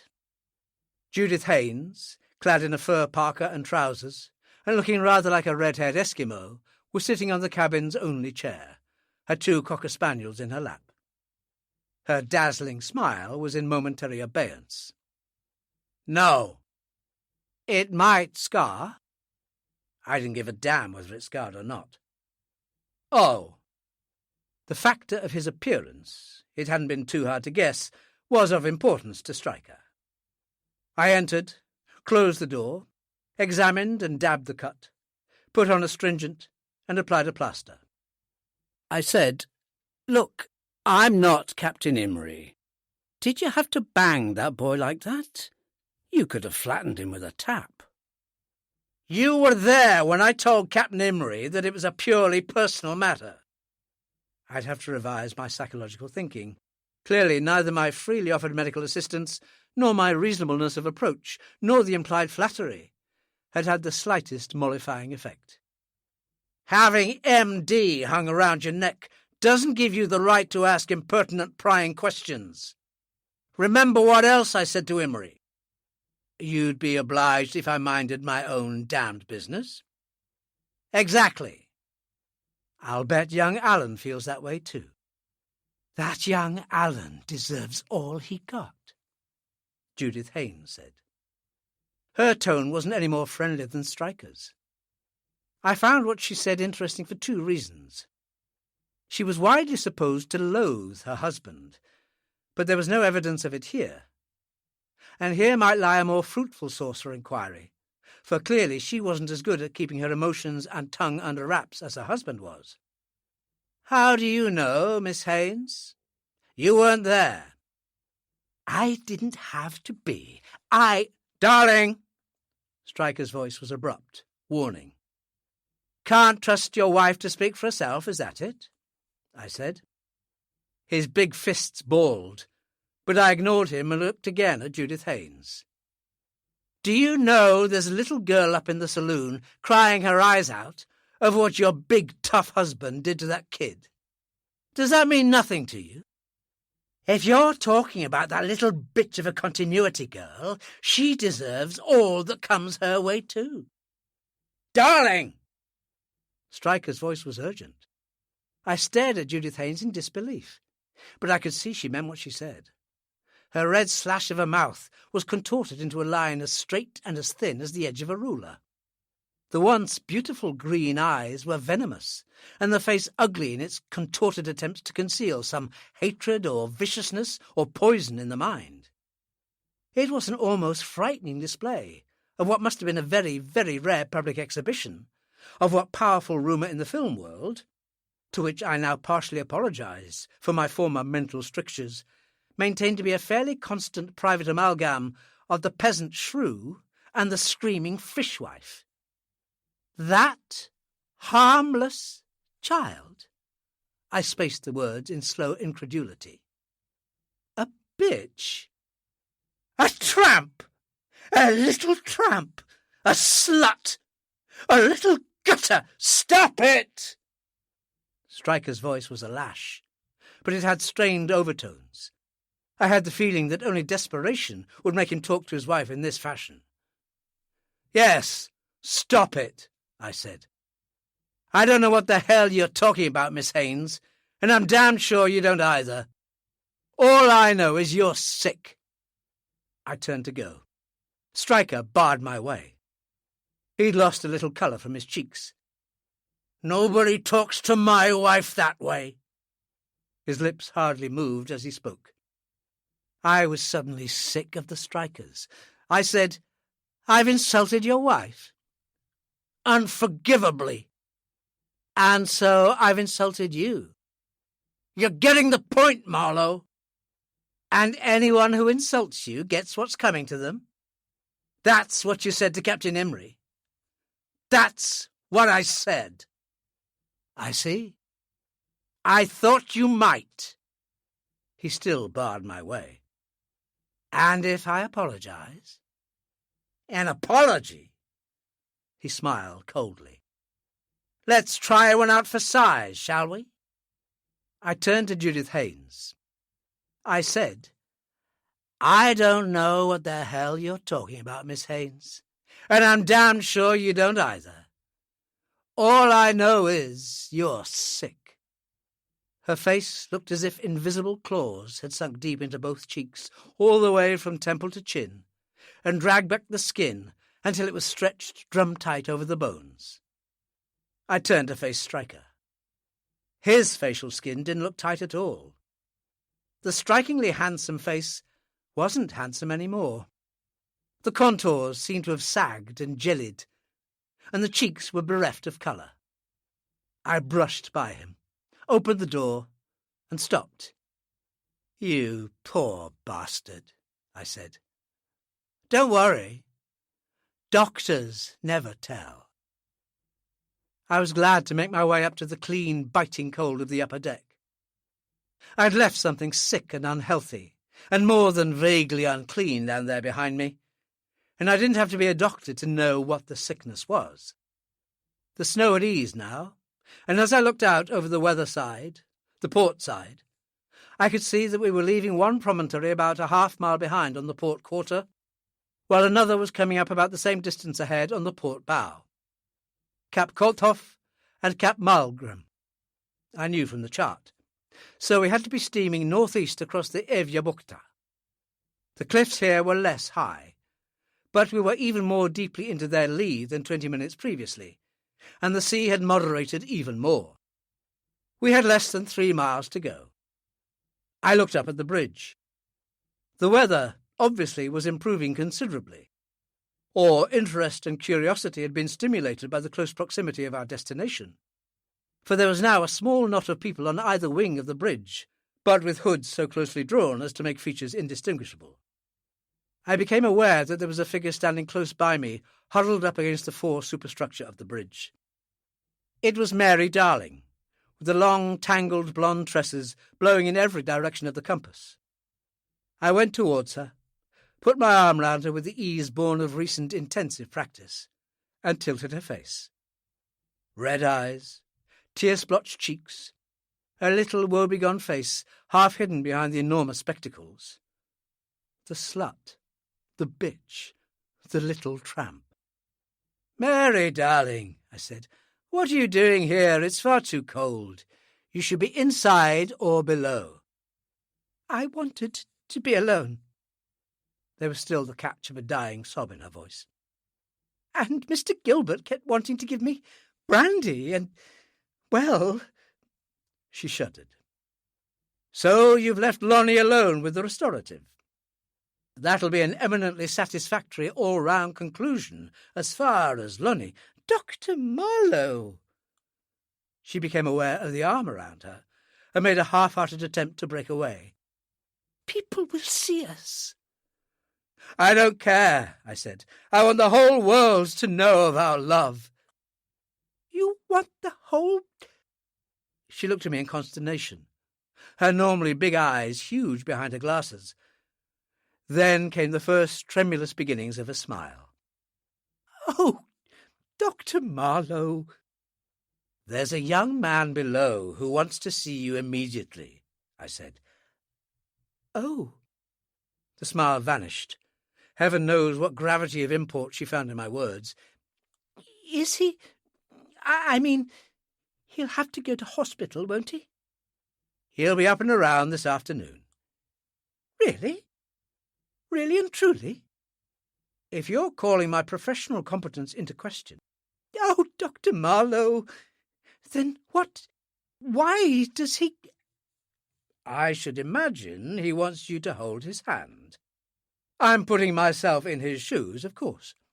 "Oh, Dr. Marlowe, will it—I mean, in his cabin?" "Do I have to drag you down there?" "No," she smiled. "I don't think that will be necessary." She hesitated. "Dr. Marlowe?" "Yes?" "I think you're wonderful. I really do." "Hop it." She smiled, almost happily now, and hopped it. I wish I even fractionally shared her opinion of me, for if I was in a position to do so, there would be a good number fewer of dead and sick and injured around. But I was glad of one thing. I hadn't had to hurt Mary Darling as I'd feared I might. There had been no need to ask her any of the questions that had half formed in my mind, even as I had left the striker's cabin. If she were even remotely capable of being any of those things that Judith Haynes had, for God knew what misbegotten reasons, accused her of being, then she had no right to be in the film industry as a continuity girl. She was in more than a fair way to making her fame and fortune as one of the great actresses of our time. Besides, I didn't have to ask any questions now, not where she and Alan and the Strikers were concerned. It was hard to say whether my contempt for Michael Stryker was greater than my pity. I remained where I was for a few minutes, watching some crew members who had just come onto the foredeck begin to remove the no longer necessary lashings from the deck cargo, strip off tarpaulins, and set slings in place, while another two set about clearing away the big fore derrick and testing the winch. Clearly, Captain Imrie had no intention of wasting any time whatsoever upon our arrival. He wanted, and understandably, to be gone with all dispatch. I went aft to the saloon. Lonnie was the sole occupant. Alone, but not lonely, not as long as he had that bottle of Hine happily clutched in his fist. He lowered his glass as I sat down beside him. "Ah, you have assuaged the sufferings of the walking wounded. There is a preoccupied air about you, my dear fellow." He tapped the bottle. "For the instant alleviation of workaday cares. That bottle belongs to the pantry, Lonnie. The fruits of nature belong to all mankind. A soupçon? If only to stop you from drinking it all. I have an apology to make to you, Lonnie, about our delectable leading lady. I don't think there's enough kindness around to waste any in throwing it in her direction. Barren ground, you would say. Stony soil, I would say. Redemption and salvation are not for our fair Judith. I don't know about that. All I know is that I wouldn't like to be the one to try, and that, looking at her, I can only conclude that there's an awful lot of unkindness around. Amen to that." Lonnie swallowed some more brandy. "But we must not forget the parables of the lost sheep and the prodigal son. Nothing and nobody is ever entirely lost." "I dare say. Luck to leading her back to the paths of the righteous. You shouldn't have to fight off too much competition for the job. How is it, do you think, that a person like that should be so different from the other two? Mary dear and Mary darling. Dear, dear girls. Even in my dotage I love them dearly. Such sweet children. They could do no wrong. Never! Ha! That's easy to say. But what if, perhaps, they were deeply under the influence of alcohol?" "What?" Lonnie appeared genuinely shocked. "What are you talking about? Inconceivable, my dear boy. Inconceivable." "Not even, say, if they were to have a double gin?" "What piffling nonsense is this? We are speaking of the influence of alcohol, not about aperitifs for swaddling babes. You would see no harm in either of them asking for, say, just one drink." "Of course not." Lonnie looked genuinely puzzled. "You do harp on so, my dear fellow." "Yes, I do rather. I just wondered why, once, after a long day on the set, when Mary Stuart had asked you for just that one drink, you flew completely off the handle." In curiously slow-motion fashion, Lonnie put bottle and glass on the table and rose unsteadily to his feet. He looked old and tired and terribly vulnerable. "Ever since you came in. Now I can see it." He spoke in a kind of sad whisper. "Ever since you came in, you've been leading up to this one question." He shook his head, and his eyes were not seeing me. "I thought you were my friend," he said quietly, and walked uncertainly from the saloon. Chapter 8. The northwest corner of the Sohamna Bight, where the morning rose had finally come to rest, was just under 3 miles due northeast, as the crow flies, from the most southerly tip of Bear Island. The Sohamna itself, U-shaped and open to the south, was just over 1,000 yards in width on its east-west axis, and close on a mile in length from north to south. The eastern arm of the harbour was discontinuous, beginning with a small peninsula perhaps 300 yards in length, followed by a 200-yard gap of water interspersed with small islands of various sizes, then by the much larger island of Mackail, very narrow from east to west, stretching almost half a mile to its most southerly point of Cap Roll-Kvam. The land to the north and east was low-lying, that to the west, or true island side, rising fairly steeply from a shallow escarpment, but nowhere higher than a small hill about 400 feet high, about halfway down the side of the bight. Here were none of the towering precipices of the Hamburgfjell or Birdfell ranges to the south. But, on the other hand, here the entire land was covered in snow, deep on the north-facing slopes and their valleys, where the pale, low summer sun and the scouring winds had passed them by. The Sorhamna was not only the best, it was virtually the only reasonable anchorage in Bear Island. When the wind blew from the west, it offered perfect protection for vessels sheltering there, and for a northerly wind it was only slightly less good. From an easterly wind, dependent upon its strength and precise direction, it afforded a reasonable amount of cover. The gap between Cap Hare and Mackail was the deciding factor here, and when the wind stood in this quarter, and if the worst came to the worst, a vessel could always up anchor and shelter under the lee of Mackail Island. But when the wind blew from the south, a vessel was wide open to everything the Barents Sea cared to throw at it. And this was why the degree of unloading activity aboard the Morning Rose was increasing from the merely hectic to the nearly panic-stricken. Even as we had approached the Sorhamna, the wind, which had been slowly veering the past 36 hours, now began rapidly to increase its speed of movement round the compass at disconcerting speed, so that by the time we had made fast, it was blowing directly from the east. It was now a few degrees south of east, and strengthening, and the Morning Rose was beginning to feel its effects. It only had to increase another few knots, or veer another few degrees, and the trawler's position would become untenable. At anchor, the Morning Rose could comfortably have ridden out the threatened blow. But the trouble was that the Morning Rose was not at anchor. She was tied up alongside a crumbling limestone jetty.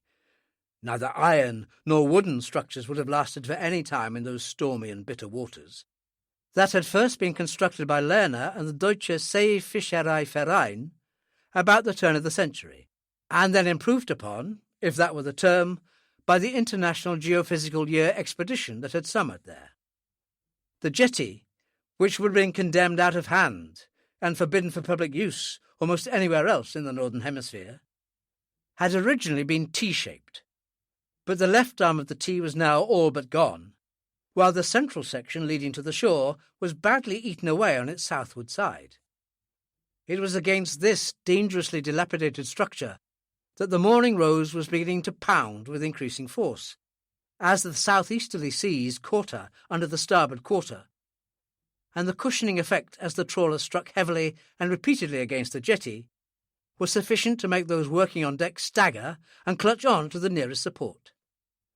It was difficult to say what effect this was having on the Morning Rose, for apart from the scratching and slight indentations of the plates, none was visible. But trawlers are legendarily tough, and it was unlikely that she was coming to any great harm. But what was coming to harm, and very visibly so, was the jetty itself, for increasingly large chunks of masonry were beginning to fall into the Sorhamna with dismaying frequency. And as most of our fuel, provisions, and equipment still stood there, the seemingly imminent collapse of the pier into the sea was not a moment to be viewed with anything like equanimity. When we'd first come alongside shortly before noon, the unloading had gone ahead very briskly and smoothly indeed, except for the unloading of Miss Haynes's snarling poochers. Even before we'd tied up, the after derrick had the 16-foot workboat in the water, and 3 minutes later an only slightly smaller 14-footer with an outboard had followed it. Those boats were to remain with us. Within 10 minutes, the specially strengthened forward derrick had lifted the weirdly shaped, laterally truncated so as to have a flat bottom, mock-up of the central section of a submarine over the side, and lowered it gently into the water, where it floated with what appeared to be perfect stability, no doubt because of its 4 tons of cast-iron ballast. It was when the mock-up conning tower was swung into position to be bolted onto the central section of the submarine that the trouble began.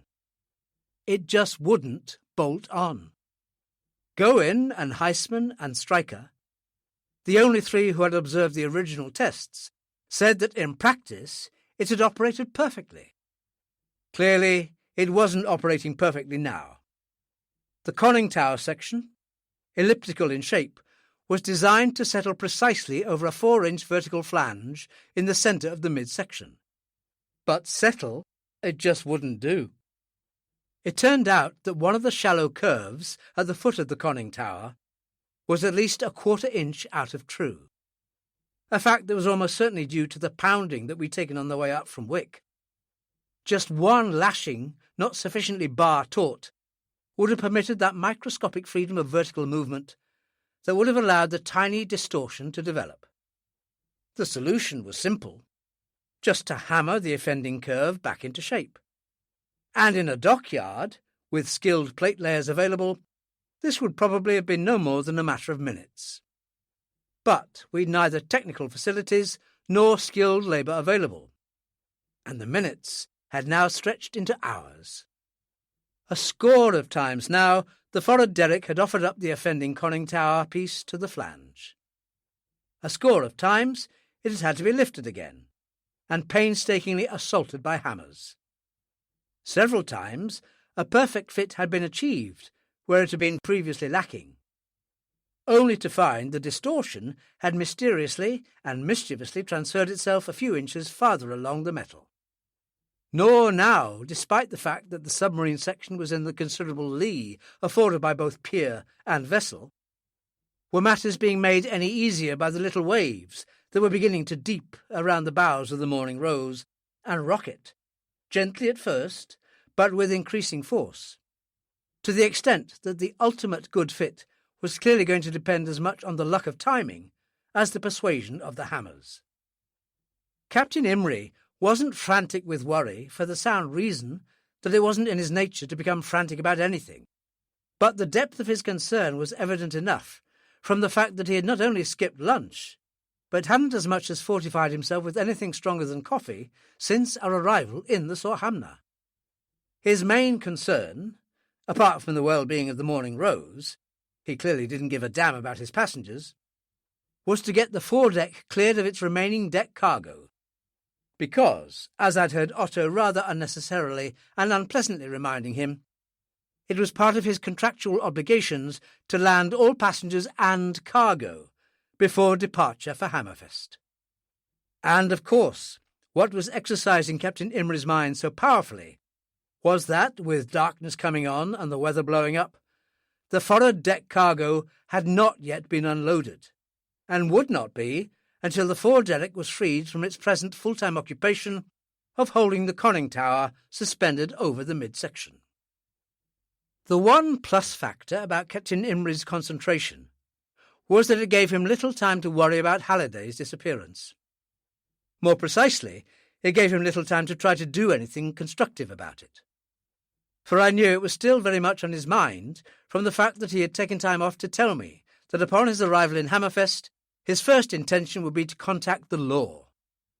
There were two things I could have said at this stage, but I didn't. The first was that I failed to see what earthly purpose this could serve. It was just, I suppose, that he felt that he had to do something, anything, however ineffectual that might be. The second was that I felt quite certain that he would never get the length of Hammerfest in the first place, although just then hardly seemed the time to tell him why I thought so. He wasn't then in the properly receptive mood. I had hopes that he would be shortly after he had left Bear Island. I went down the screeching metal gangway. Its rusty iron wheels, apparently permanently locked in position, rubbed to and fro with every lurch of the Morning Rose, and made my way along the ancient jetty. A small tractor and a small snowcat — they had been the third and fourth items to be unloaded from the trawler's afterdeck — were both equipped with towing sledges, and everybody from Heisman downwards was hoping to load equipment aboard those sledges for haulage up to the huts that lay on the slight escarpment not more than 20 yards from the end of the jetty. Everybody was not only helping, they were helping with a will. When the temperature is 15 degrees below freezing, the temptation to dawdle is not marked. I followed one consignment up to the huts. Unlike the jetty, the huts were of comparatively recent construction and in good condition, relics from the latest IGY. There could have been no possible economic justification in dismantling them and taking them back to Norway. They were not built of the modern kapok, asbestos and aluminium construction so favoured by modern expeditions in Arctic regions as base headquarters. They were built, although admittedly pre-sectioned, in the low-slung chalet design fairly universally found in the higher alpine regions of Europe. They had about them that four-square, hunch-shouldered look, the appearance of lowering their heads against the storm that made it seem quite likely that they would still be there in 100 years' time. Provided they are not exposed to prevailing high winds and the constant fluctuation of temperature above and below the freezing point, man-made structures can last almost indefinitely in the deep freeze of the high Arctic. There were 5 structures here altogether, all of them set a considerable distance apart, as far as the shoulder of the hill beyond the escarpment would permit. Little as I knew of the Arctic, I knew enough to understand the reason for this spacing.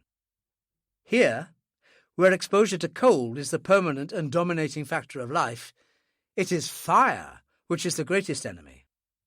For unless there are chemical firefighting appliances to hand, and there nearly always are not, a fire, once it has taken hold, will not stop until everything combustible has been destroyed.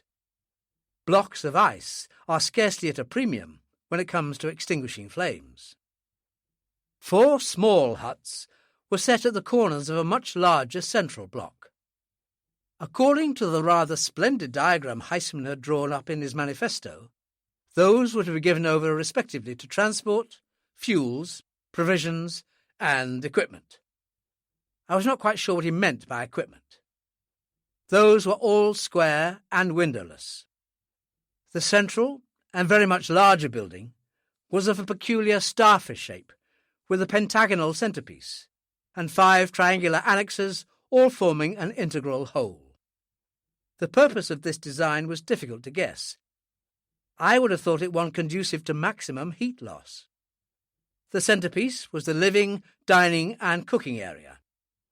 Each arm held 2 tiny bare rooms for sleeping quarters.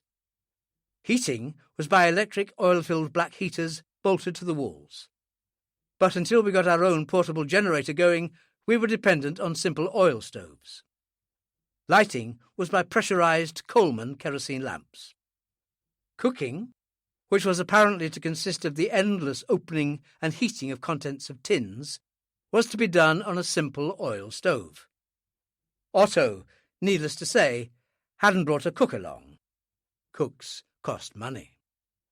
With the notable exception of Judith Haynes, everyone, even the still groggy Alan, worked willingly and as quickly as the unfamiliar and freezing conditions would permit.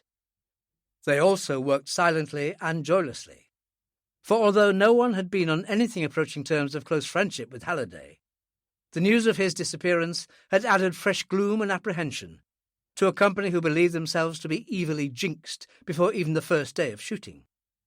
Stryker and Lonnie, who never spoke to each other except when essential, checked all the stores, fuel, oil, food, clothing, arcticizing equipment. Otto, whatever his faults, insisted on thoroughness. Sandy, considerably recovered now that he was on dry land, checked his props. Hendricks, his sound equipment. The Count, his camera equipment. Eddie, his electrical gear. And I myself, what little medical kit I had along. By 3 o'clock, when it was already dusk, we had everything stowed away, cubicles allocated, and camp beds and sleeping bags placed in those. The jetty was now quite empty of all the gear that had been unloaded there. We lit the oil stoves, left a morose and muttering Eddie, with the doleful assistance of the 3 apostles, to get the diesel generator working, and made our way back to the Morning Rose. Myself, because it was essential that I speak to Smithy. The others, because the hut was still miserably bleak and freezing, whereas even the much-maligned Morning Rose still offered a comparative haven of warmth and comfort. Very shortly after our return, a variety of incidents occurred in short and eventually disconcerting succession. At 3:10, totally unexpectedly, and against all indications, the conning tower fitted snugly over the flange of the midship section. 6 bolts were immediately fitted to hold it in position. There were 24 altogether, and the workboat at once set about the task of towing the unwieldy structure into the almost total shelter offered by the right angle formed by the main body of the jetty and its north-facing arm. At 3:15, the unloading of the foredeck cargo began, and with Smithy in charge, this was undertaken with efficiency and dispatch. Partly because I didn't want to disturb him in his work, partly because it was at that moment impossible to speak to Smithy privately, I went below to my cabin, removed a small rectangular cloth-bound package from the base of my medical bag, put it in a small purse-string duffel bag, and went back on top. This was at 3:20. The unloading was still less than 20% completed, but Smithy wasn't there. It was almost as though he had awaited my momentary absence to betake himself elsewhere. And that he had betaken himself elsewhere there was no doubt. I asked the winchman where he had gone, but the winchman, exclusively preoccupied with the job that had to be executed with all dispatch, was understandably vague about Smithy's whereabouts. He had either gone below or ashore, he said, which I found a very helpful remark. I looked in his cabin, on the bridge, in the chart-house, the saloon, and all the other likely places. No Smithy.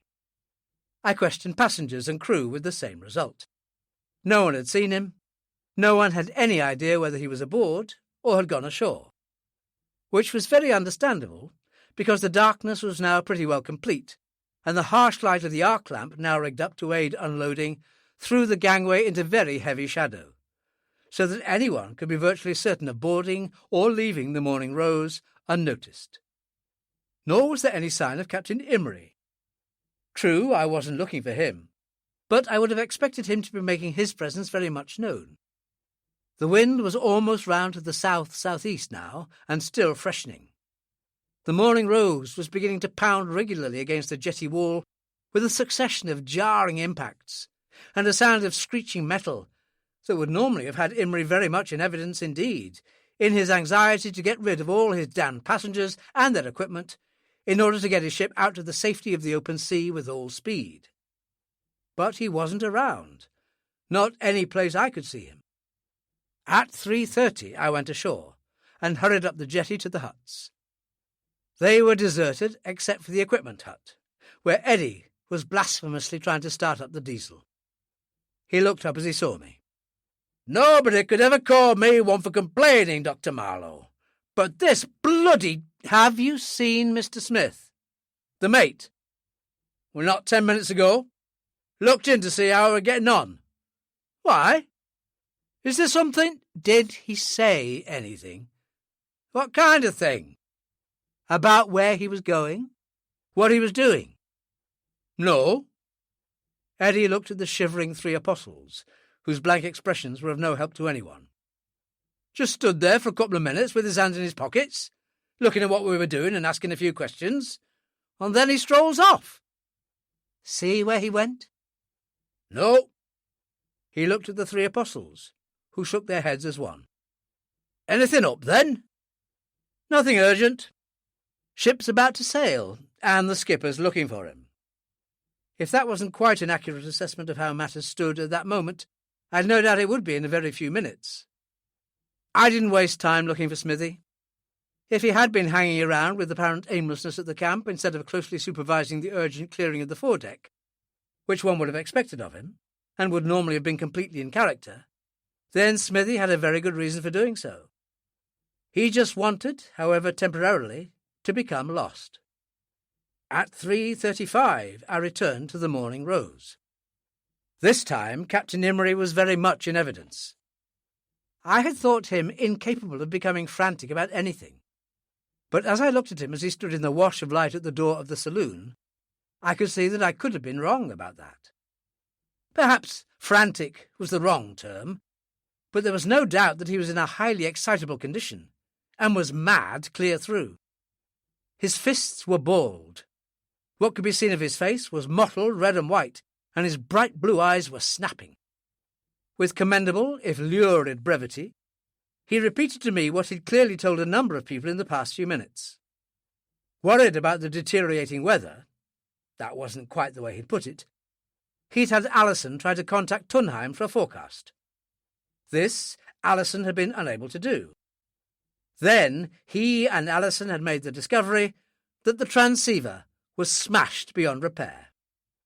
And just over an hour or so previously, the receiver had been in order, or Smith had said it was, for he had then written down the latest weather forecast, or what he said was the latest weather forecast.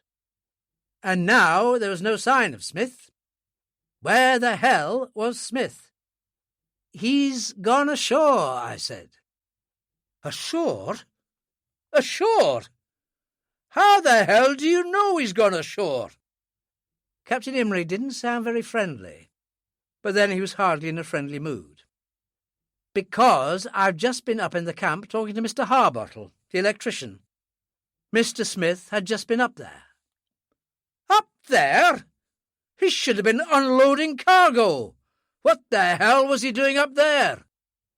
"I didn't see Mr. Smith," I explained patiently, "so I couldn't ask him." "What the hell were you doing up there?" "You're forgetting yourself, Captain Imrie.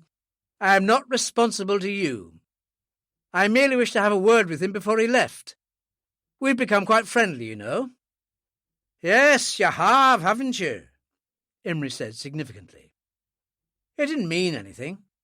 He was just in a mood for talking significantly. "Alison!" "Sir?" "The boatswain! Search party ashore! Quickly now! I'll lead you myself." If there had ever been any doubt as to the depth of Captain Imrie's concern, there was none now.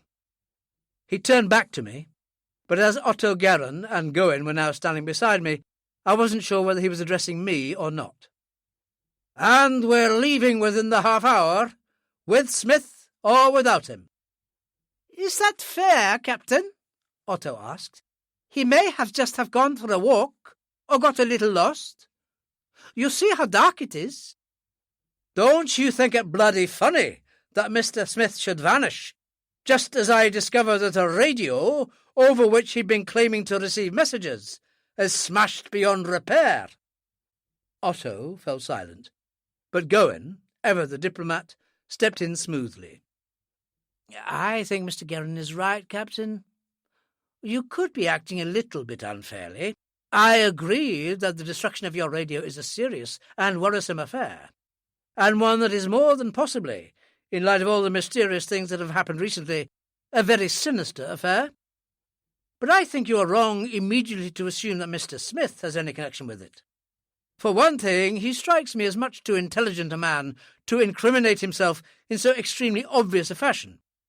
In the second place, as your senior officer who knows how vitally important a piece of equipment your radio is, why should he do such a wanton thing? In the third place, if he were trying to escape the consequences of his actions, where on earth could he escape to on Bear Island? I do not suggest anything as simple as an accident or amnesia. I'm merely suggesting that he may have got lost. You could at least wait until the morning." I could see Captain Imrie's fists unballing. Not much, just a slight relaxation. And I knew that if he weren't wavering, he was at least on the point of considering.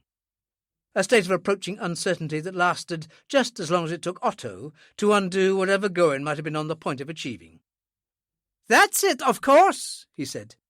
"He just went to have a look around."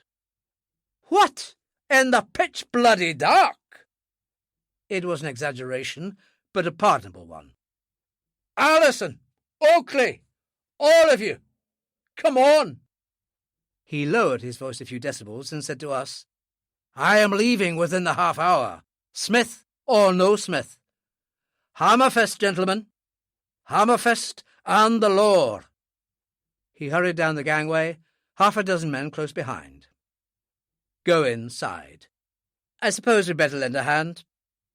He left, and Otto, after hesitating for a moment, followed. I didn't. I'd no intention of lending a hand. If Smithy didn't want to be found, then he wouldn't be. Instead, I went down to my cabin, wrote a brief note, took the small duffel bag with me, and went in search of Haggerty. I had to trust somebody. Smithy's most damned inconvenient disappearing trick had left me with no option, and I thought Haggerty was my best bet. He was stiff-necked and suspicious, and since Imry's questioning of him that morning, he must have become even more suspicious of me. But he was no fool. He struck me as being incorruptible. He was, I thought, amenable to an authoritative display of discipline, and above all, he'd spent 27 years of his life in taking orders. It was 15 minutes, touch and go, but at last he grudgingly agreed to do what I asked him to. "You wouldn't be making a fool out of me, Dr. Marlowe?" he asked. "You'd be a fool if you even thought that. What would I have to gain?" There's that. He took the small duffel bag reluctantly. "As soon as we're safely clear of the island?" "Yes, that and the letter. To the captain, not before." "Those are deep waters, Dr. Marlowe." He didn't know how deep. I was close to drowning in them. "Can't you tell me what it's all about?" "If I knew that, Haggerty, do you think I'd be remaining behind on this godforsaken island?" For the first time he smiled. "No, sir. I don't really think you would." Captain Imry and his search party returned only a minute or two after I'd gone back up to the upper deck. They'd returned without Smithy. I was surprised neither by their failure to find him, nor the brevity of their search. An elapsed time of only 20 minutes. Bear Island on the map may be only the veriest speck in the high Arctic, but it does cover an area of 73 square miles, and it must have occurred to Captain Imry very early on indeed that to attempt to search even a fraction of 1% of that icily mountainous terrain in darkness was to embark upon a monumental folly. His fervour for the search had diminished to vanishing point. But his failure to find Smithy had, if anything, increased his determination to depart immediately. Having ensured that the last of the foredeck cargo had been unloaded, and that all of the film company's equipment and personal effects were ashore, he and Mr. Stokes courteously but swiftly shook hands with us all as we were ushered ashore. The derricks were already stayed in position, and the mooring ropes singled up. Captain Imry was not about to stand upon the order of his going. Otto, properly enough, was the last to leave. At the head of the gangway he said, 22 days it is then, Captain Imry? You'll be back in 22 days? I won't leave you here the winter, Mr. Guerin, never fear. With both the mystery and his much unloved Bear Island about to be left behind, Captain Imry apparently felt that he could permit himself a slight relaxation of attitude. 22 days? At the very outset. Why, man, I can be in Hammerfest and back in 72 hours. I wish you all well. With this, Captain Imry ordered the gangway to be raised and went up to the bridge without explaining his cryptic remark about the 72 hours. It was more likely than not that what he had in mind at that very moment was, indeed, to be back inside 72 hours, with, his manner seemed to convey, a small regiment of heavily armed Norwegian police. I wasn't concerned. I was as certain as I could be that, if that were indeed what he had in mind, he would change his mind before the night was out. The navigation lights came on, and the Morning Rose moved off slowly northward from the jetty, slewed round in a half-circle, and headed down the Sorhamna, her engine note deepening as she picked up speed. Opposite the jetty again, Captain Imry sounded his hooter. Only the captain could have called it a siren. Twice. A high and lonely sound, almost immediately swallowed up in the muffling blanket of snow. Within seconds, it seemed, both the throb of the engine and the pale glow of the navigation lights were lost in the snow and the darkness. For what seemed quite some time, we all stood there, huddled against the bitter cold and peering into the driving snow, as if by willing it we could bring the lights back into view again, the engine throb back into earshot. The atmosphere was not one of voyagers happily arrived at their hoped-for destination, but of castaways marooned on an Arctic desert island. The atmosphere inside the big living cabin was not much of an improvement.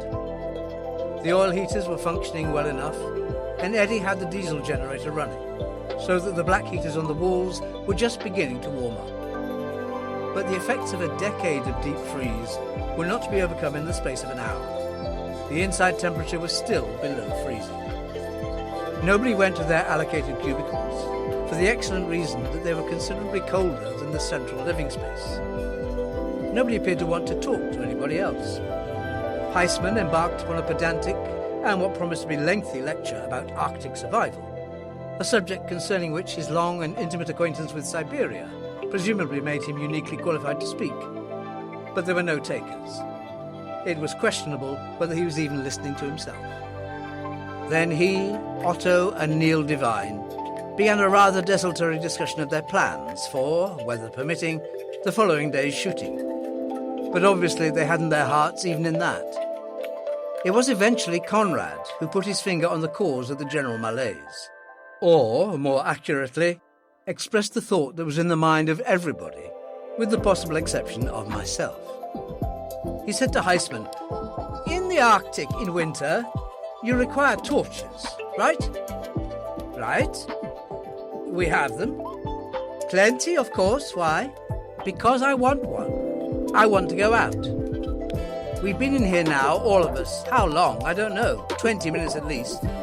And for all we know, there may be a man out there sick, or hurt, or frostbitten, or maybe fallen and broken a leg." "Oh, come now. That's pitching it a bit strongly, Charles," Otto said. "Mr. Smith has always struck me as a man eminently able to take care of himself."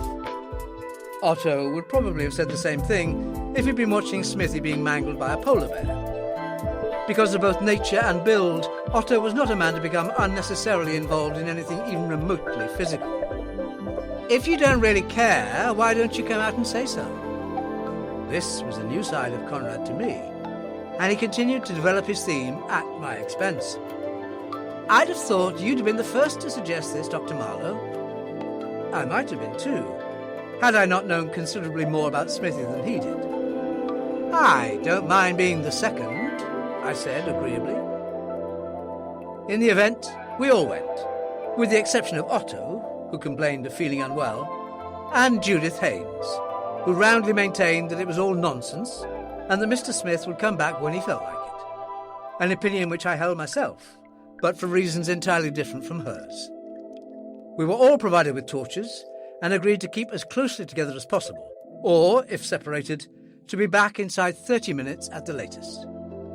The party set off in a wide sweep up the escarpment fronting the Sorhamna to the north. At least the others did. I headed straight for the equipment hut, where the diesel generator was thudding away reassuringly, for it was unlikely that any one of us would be missed. No one would probably be aware of the presence of any other than his immediate neighbours. And the best place to sit out a wild goose chase was the warmest and most sheltered spot I could find. With my torch switched off, so as not to betray my presence, I opened the door of the hut, passed inside, closed the door, took a step forward, and swore out loud as I stumbled over something comparatively yielding and almost measured my length on the planked floor.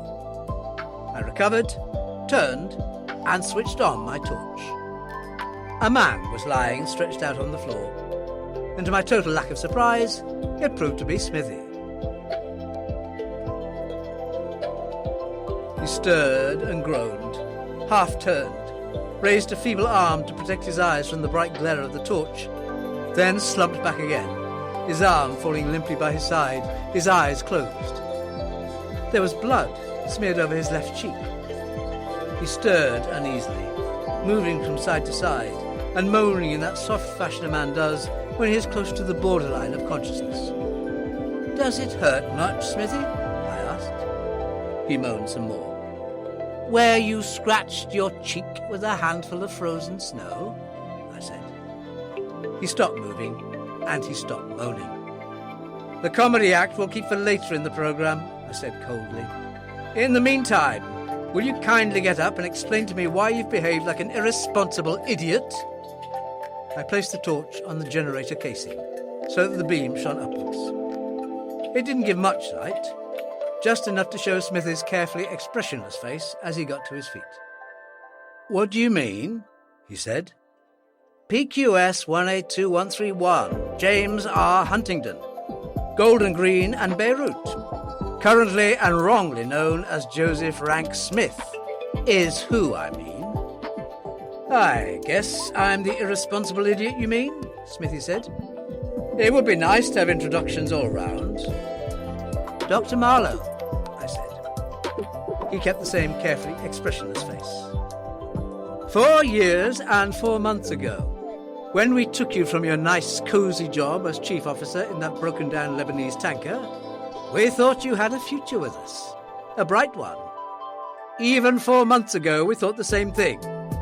But here, now, I'm very far from sure." Smithy smiled, but his heart wasn't in it. "You can't very well fire me on Bear Island." "I can fire you in Timbuktu if I want to," I said matter-of-factly. "Well, come on. You might have made yourself known to me." Smithy sounded aggrieved, and I supposed I would have been also in his position. "I was beginning to guess. I didn't know there was anyone else aboard apart from me." "You weren't supposed to know. You weren't supposed to guess. You were supposed to do exactly what you were told, just that and no more. You remember the last line in your written instructions? They were underlined. A quotation from Milton. I underlined it. 'They also serve who only stand and wait,'" Smithy said. "Corny, I thought it at the time." "I've had a limited education," I said. "Point is, did you stand and wait? Did you, hell? Your orders were as simple and explicit as orders could ever be. Remain constantly aboard the Morning Rose until contacted. Do not, under any circumstances, leave the vessel even to step ashore. Do not, repeat not, attempt to conduct any investigations upon your own. Do not seek to discover anything. At all times behave like a stereotype merchant navy officer. This you failed to do. I wanted you aboard that ship, Smithy. I needed you aboard. Now. And where are you? Stuck in a godforsaken hut on Bear Island. Why in God's name couldn't you follow out simple instructions? Okay, my fault. But I thought I was alone. Circumstances alter cases, don't they? With 4 men mysteriously dead, and 4 others pretty close to death, well, damn it all, am I supposed to stand by and do nothing? Am I supposed to have no initiative? Nor to think for myself even once? Not till you're told to. And now look where you've left me. One hand behind my back. The Morning Rose was my other hand, and now you've deprived me of it. I wanted it on call and close to hand every hour of the day and night. I might need it at any time, and now I haven't got it. Is there anybody aboard that blasted trawler who could maintain position just offshore in the darkest night? Or bring her up the Sohamna in a full blizzard? You know damn well there's not. Captain Imrie couldn't bring her up the Clyde on a midsummer's afternoon. You have a radio with you, then? To communicate with the trawler? Of course. Built into my medical case. No more than a police job, but range enough. Be rather difficult to communicate with the Morning Rose's transceiver, lying in bits and pieces. How very true, I said. And why is it in bits and pieces? Because on the bridge, you started talking freely and at length about shouting for help over that self-same radio, and whistling up the NATO Atlantic forces if need be, while all the time some clever cuts was taking his ease out on the bridge wing, drinking in every word you said. I know there were fresh tracks in the snow. Well, my tracks, but reused, if you follow me. So, of course, our clever cuts hies himself off and gets himself a heavy hammer. I could have been more circumspect at that, I suppose. You can have my apologies if you want them, but I don't see them being all that useful at this stage. I'm hardly in line myself for a citation for distinguished services, so we'll leave the apologies be. Now that you're here, well, I won't have to watch my back so closely. So they're on to you, whoever they are. Whoever they are unquestionably on to me. I told him briefly all I knew. Not all I thought I knew, or suspected I knew, for I saw no point in making Smithy as confused as myself. I went on, just so we don't act at cross purposes, let me initiate any action that I, or we, may think may have to be taken. I need hardly say that doesn't deprive you of initiative if and when you find yourself, or think you find yourself, physically threatened. In that event, you have my advance permission to flatten anybody. That's nice to know. Smithy smiled briefly for the first time. It would be even nicer to know who it is that I'm likely to have to flatten. It would be even nicer still to know what you, who are, I gather, a fairly senior Treasury official, and I, whom I know to be a junior one, are doing on this goddamned island anyway. The Treasury's basic concern is money. Always money in one shape or other, and that's why we're here. Not our money, not British money, but what we call international dirty money. And all the members of the central banks cooperate very closely on this issue. When you're as poor as I am, Smithy said, there's no such thing as dirty money. Even an underpaid civil servant like yourself wouldn't touch this lot. This is all ill-gotten gains. Illegal loot from the days of World War II. This money has all been earned in blood, and what has been recovered of it, and that's only a fraction of the total, has almost invariably been recovered in blood. Even as late as the spring of 1945, Germany was still a land of priceless treasures. By the summer of that year, the cupboard was almost entirely bare. Both the victors and the vanquished laid their sticky fingers on every imaginable object of value they could clap eyes on. Gold, precious stones, old masters, securities. German bank securities issued 40 years ago are still perfectly valid, and took off in every conceivable direction. I need hardly say that none of those involved saw fit to declare their latest acquisitions to the proper authorities. I looked at my watch. Your worried friends are scouring Bear Island for you, or a very small part of it anyway. A half-hour search. I'll have to bring in your unconscious form in about 15 minutes. It all sounds pretty dull to me, Smith said. All this loot, I mean, was there much of it? It all depends what you call much. It's estimated that the Allies, and when I say Allies, I mean Britain and America, as well as the much maligned Russians, managed to get hold of about 2/3 of the total. That left the Nazis and their sympathisers with about a paltry 1/3. And the conservative estimate of that 1/3, conservative, Smithy, is that it amounts to approximately £350 million. Pounds sterling, you understand. 1,000 million all told. Give or take 100 million. That childish remark about this being a dull subject, strike it off the record. Granted. Now, this loot has found its way into some very odd places indeed. Some of it, inevitably, lies in secret numbered bank accounts.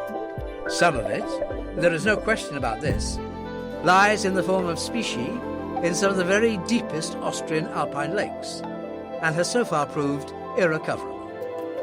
I know of 2 Raphaels in the cellar gallery of a Buenos Aires millionaire, a Michelangelo in Rio, several Hauses and Rubenses in the same illegal collection in New York, and a Rembrandt in London. Their owners are either people who have been in, were in, or are closely connected to the governments or armed forces of the countries concerned. There's nothing the governments concerned can do about it, and there are no signs that they're particularly keen to do anything about it anyway. They themselves might be the ultimate beneficiaries. As lately as the end of 1970, an international cartel went onto the market with £30 million worth of perfectly valid German securities issued in the 30s, approaching in turn the London, New York and Zurich markets. But the Federal Bank of Germany refused to cash those until proper owner identification was established. The point is that it's an open secret that those securities were taken from the vaults of the Reichsbank in 1945 by a special Red Army unit who were constituted as the only legalized military burglars in history. But that's only the tip of the iceberg, so to speak. The vast bulk of this immense fortune is hidden because the war is still too recent and people, the illegal owners, still too scared to convert their treasures into currency. There's a special Italian government recovery office that deals exclusively with this matter. And its boss, one Professor Siviero, estimates that there are at least 700 old masters, many of them virtually priceless, still untraced. While another expert, a Simon Wiesenthal of the Austrian Jewish Documentation Service, says virtually the same thing. He, incidentally, maintains that there are countless highly wanted characters, such as top-ranking officers in the SS, who are living in great comfort from hundreds of numbered bank accounts scattered throughout Europe. Siviero and Wiesenthal are the acknowledged legal experts in this form of recovery. Unfortunately, there are known to be a handful of people, they amount to certainly not more than 3 or 4, who are possessed of an equal or even greater expertise in this matter, but who unfortunately are lacking in the high principles of their colleagues, if that is the word, who operate on the right side of the law. Their names are known, but they are untouchable because they have never committed any known crimes, not even fraudulent conversion of stocks, because the stocks are always good, the claimants always proven. They are, nevertheless, criminals operating on an international level. We have the most skillful and successful of the lot with us here on Bear Island. His name is Johann Heisman. Heisman? None other. He's a very gifted lad, is our Johann. But Heisman? How can that be? Heisman? What kind of sense can that make? Why, it's only 2 years. I know. It's only 2 years since Heisman made his spectacular escape from Siberia and arrived in London to the accompaniment of lots of noise and TV cameras and yards of newspaper space, and enough red carpet to go from Tilbury to Tomsk. Since which time, he has occupied himself exclusively with his old love of filmmaking. So how can it possibly be Heisman? Well, it can be Heisman, and it is Heisman, for our Johann is a very downy bird indeed. We have checked, in fact, that he was a movie studio partner of Otto in Vienna just before the war, and that they did, in fact, attend the same gymnasium in St. Pölten, which is not all that far away. We do know that Heisman ran the wrong way, while Otto ran the right way at the time of the Anschluss. And we do know that Heisman, because of his then communist sympathies, was a very welcome guest of the Third Reich.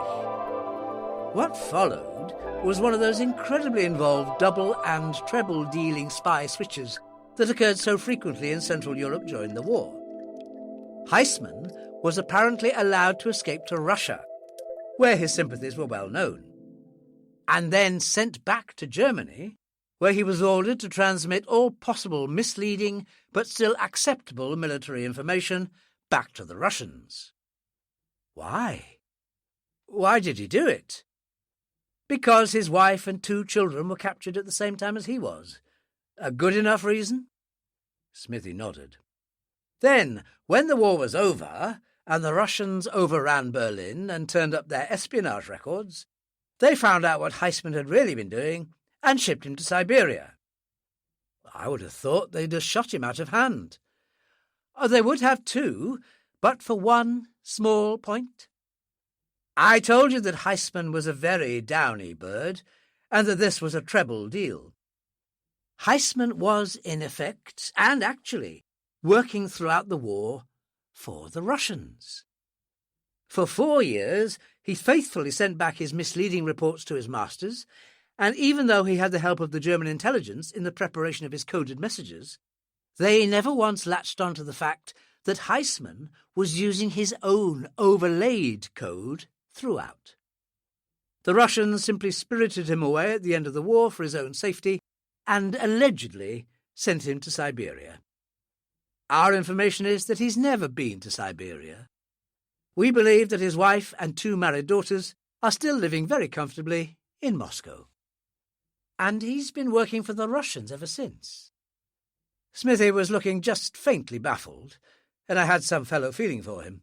Heisman's masterful duplicity was not for ready comprehension. In his present capacity, during his last 8 years in his Siberian prison, Heisman, in a variety of disguises, has been traced in North and South America, South Africa, Israel, and, believe it or not, in the Savoy Hotel in London.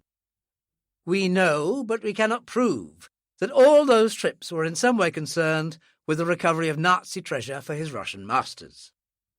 You have to remember that Heisman had built up the highest connections in the party, the SS, and the intelligence. He was almost uniquely qualified for the task. Since his escape from Siberia, he has made 2 pictures in Europe. One in Piedmont, where an old widow complained that some tattered old paintings had been stolen from the loft of her barn. The other in Provence, where an old country lawyer called in the police about some deed boxes that had been removed from his office. Whether either pictures or deed boxes were of any value, we do not know.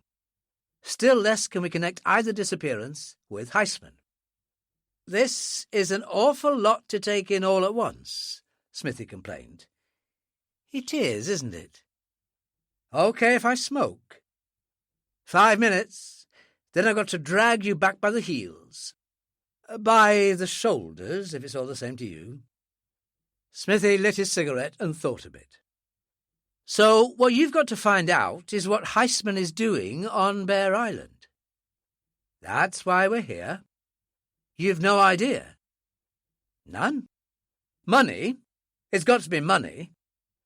"This would be the last place on earth I'd associate with money, and maybe that association would be wrong anyway. Maybe it's only a means to the money.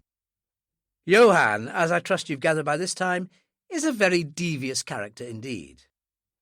Would there be a tie-up with the film company? With his old friend Guerin?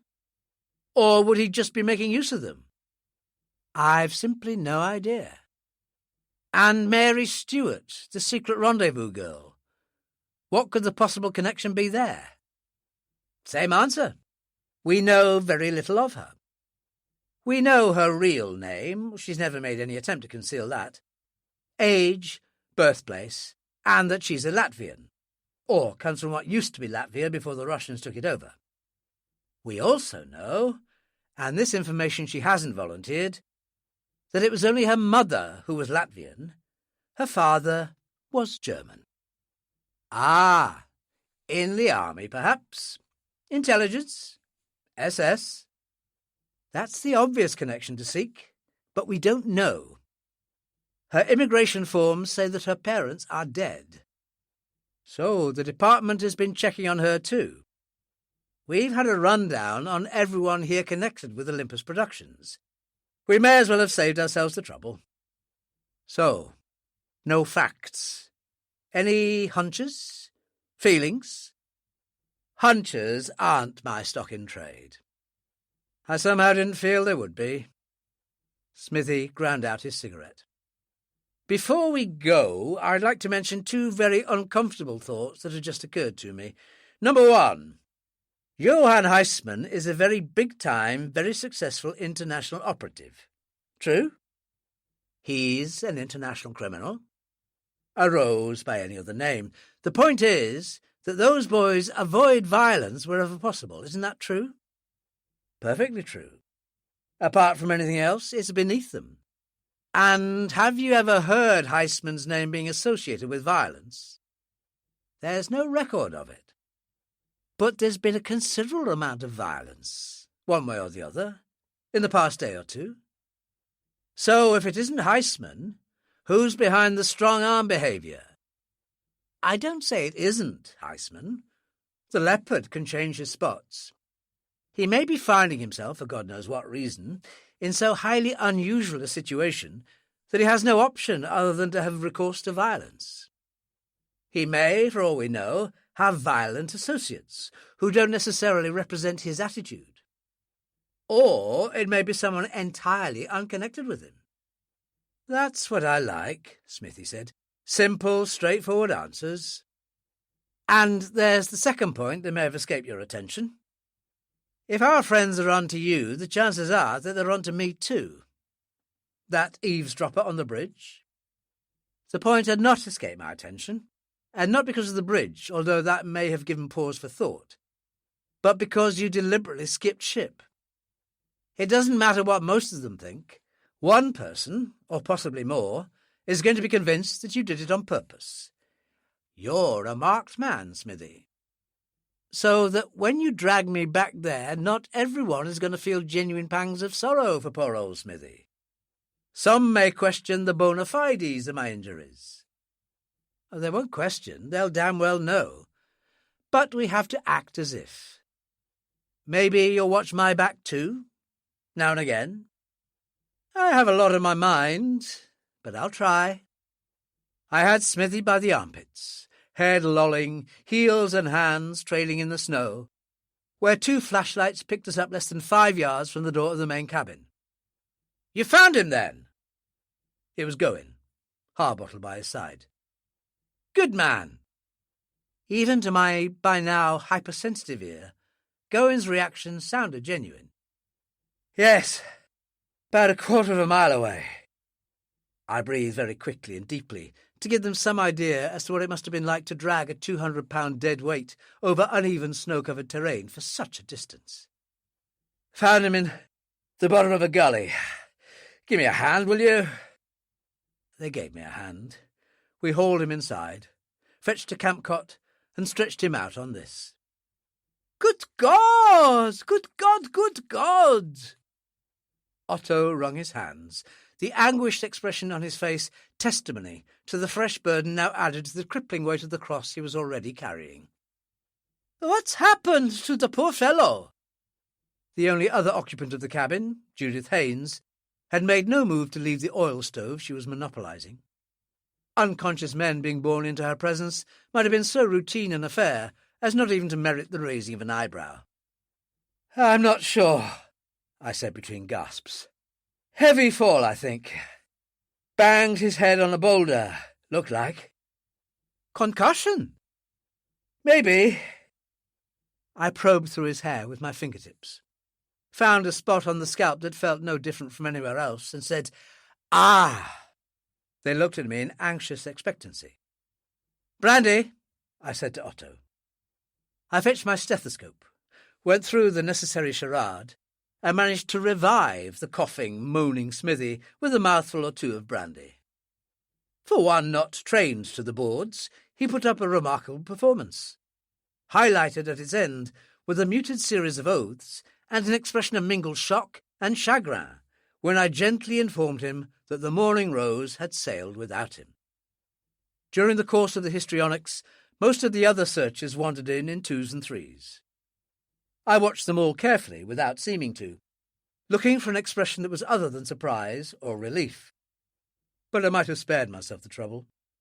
If there was one or more who was neither surprised nor relieved, he had his emotions and facial muscles too well schooled to show anything.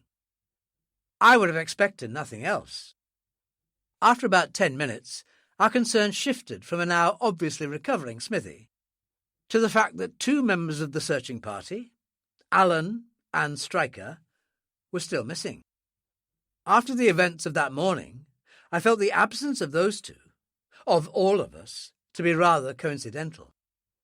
After 15 minutes, I felt it odd, and after 20 minutes, I felt it downright ominous, a feeling that was clearly shared by nearly everyone there. Judith Haynes had abandoned her squatter's rights by her oil stove and was walking up and down in short, nervous steps, squeezing her hands together. She stopped in front of me. "I don't like it. I don't like it." Her voice was strained and anxious. It could have been acting, but I didn't think so. "What's keeping him? Why is he so long? He's out there with that Allen fellow. Something's wrong. I know it is. I know it." When I didn't answer, she said, "Well, aren't you going out to look for him?" "Just as you went out to look for Mr. Smith here," I said. It wasn't very nice, but then I didn't always feel so very kind to other people as Lonnie did. "Maybe your husband will come back when he feels like it." She looked at me without speaking, her lips moving but not speaking, no real hostility in her face. And I realized for the second time that day that her rumoured hatred for her husband was in fact only a rumour, and that, buried no matter how deep, there did exist some form of concern for him. She turned away, and I reached for my torch. "Once more into the breach," I said. "Any takers?" Conrad, Ljungbeck, Heiter, and Hendricks accompanied me. Volunteers there were in plenty, but I reasoned that not only would increased numbers get in one another's way, but the chances of someone else becoming lost would be all the greater. Immediately after leaving the hut, the 5 of us fanned out at intervals of not more than 15 feet and moved off to the north. We found Allen inside the first 30 seconds. More accurately, he found us, for he saw our torches. He'd lost his own, and came stumbling towards us out of the snow and the darkness. Stumbled was the operative word. He was weaving and swaying like one far gone in alcohol or exhaustion, and when he tried to speak, his voice was thick and slurred. He was shivering like a man with the ague. It seemed not only pointless, but cruel to question him in that condition, so we hurried him inside. I had a look at him as we sat him on a stool by an oil stove, and I didn't have to look twice, or very closely, to see that this hadn't exactly been Allen's day. Allen had been in the wars again, and the damage that had been inflicted on him this time at least matched up to the injuries he'd received that morning. He had 2 nasty cuts above what had been up until then his undamaged eye, a bruised and scratched right cheek, and blood came from both his mouth and nose, blood already congealed in the cold. But his worst injury was a very deep gash on the back of the head, the scalp laid open clear to the bone. Someone had given young Allen a very thorough going over indeed. "And what happened to you this time?" I asked. He winced as I started to clean up his face. "Or should I say, do you know what happened to you?" "I don't know," he said thickly. He shook his head and drew his breath in sharply as some pain struck through either head or neck. "I don't remember. I don't remember." "You've been in a fight, laddie," I said. "Again. Someone's cut you up, and quite badly." I know. I can feel it. I don't remember. Honest to God, I don't remember. I just don't know what happened." "But you must have seen him," Gowen said reasonably. "Whoever it was, you must have been face to face with him. God's sake, boy, your shirt's torn, and there's at least a couple of buttons missing from your coat.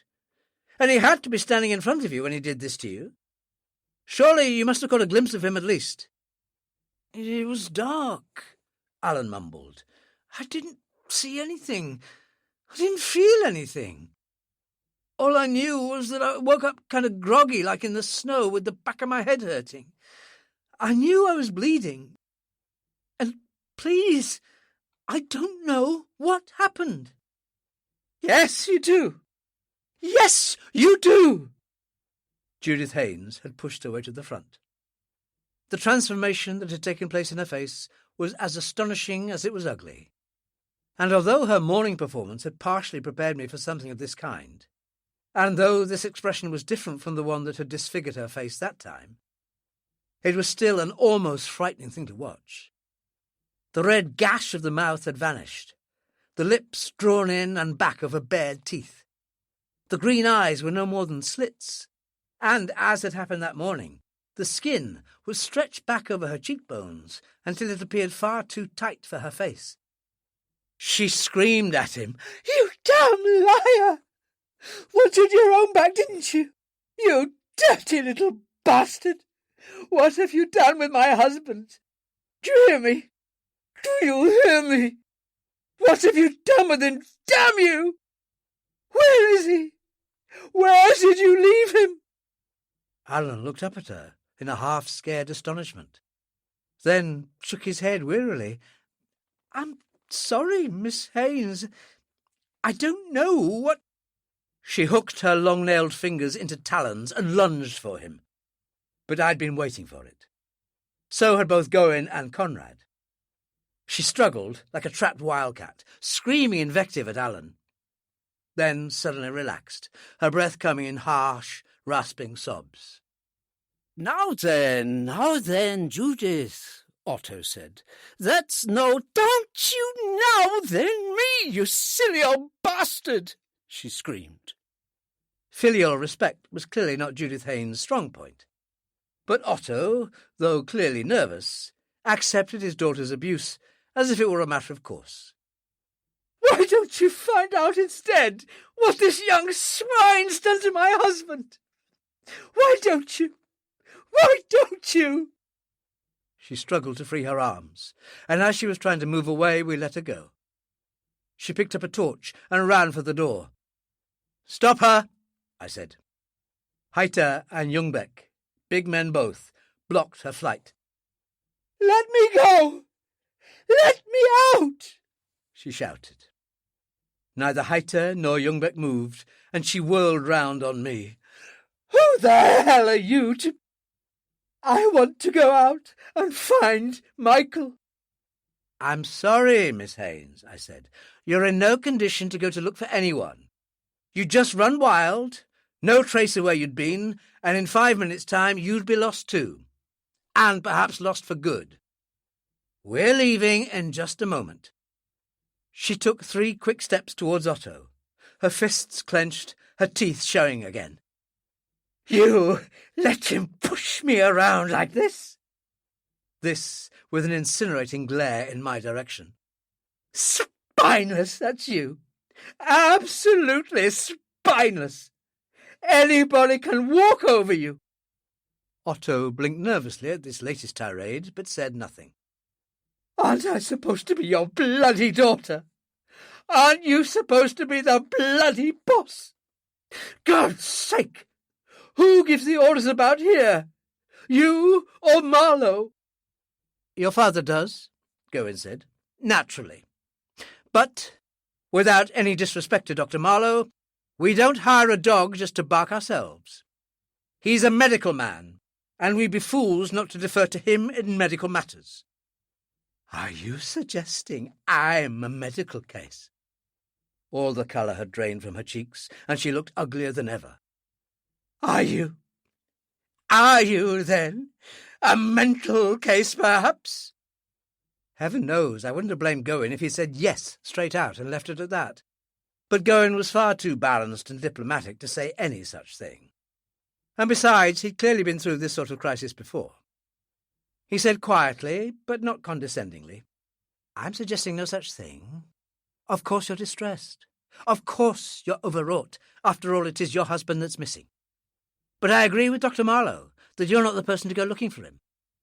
We'll have him back here all the quicker if you cooperate with us, Judith." She hesitated, still halfway between hysteria and rage, then swung away. I taped the gash on Alan's head and said, "That'll do till I come back. Afraid I'll have to shave off a few locks and stitch it." On the way to the door I stopped and said quietly to Gawain, "Keep her away from Alan, will you?" Gawain nodded. And for heaven's sake, keep her away from Mary, darling. He looked at me in what was as close to astonishment as he was capable of achieving. That kid? That kid. She's next on the list for Miss Haynes' attentions. When Miss Haynes gets around to thinking about it, that is. I left with the same 4 as previously. Conrad, the last out, closed the door behind him and said, "Jesus, my charming leading lady. What a virago she is." "She's a little upset," I said mildly. "A little upset? Heaven send I'm in the next county if she ever gets really mad. What the hell do you think can have happened to Stryker?"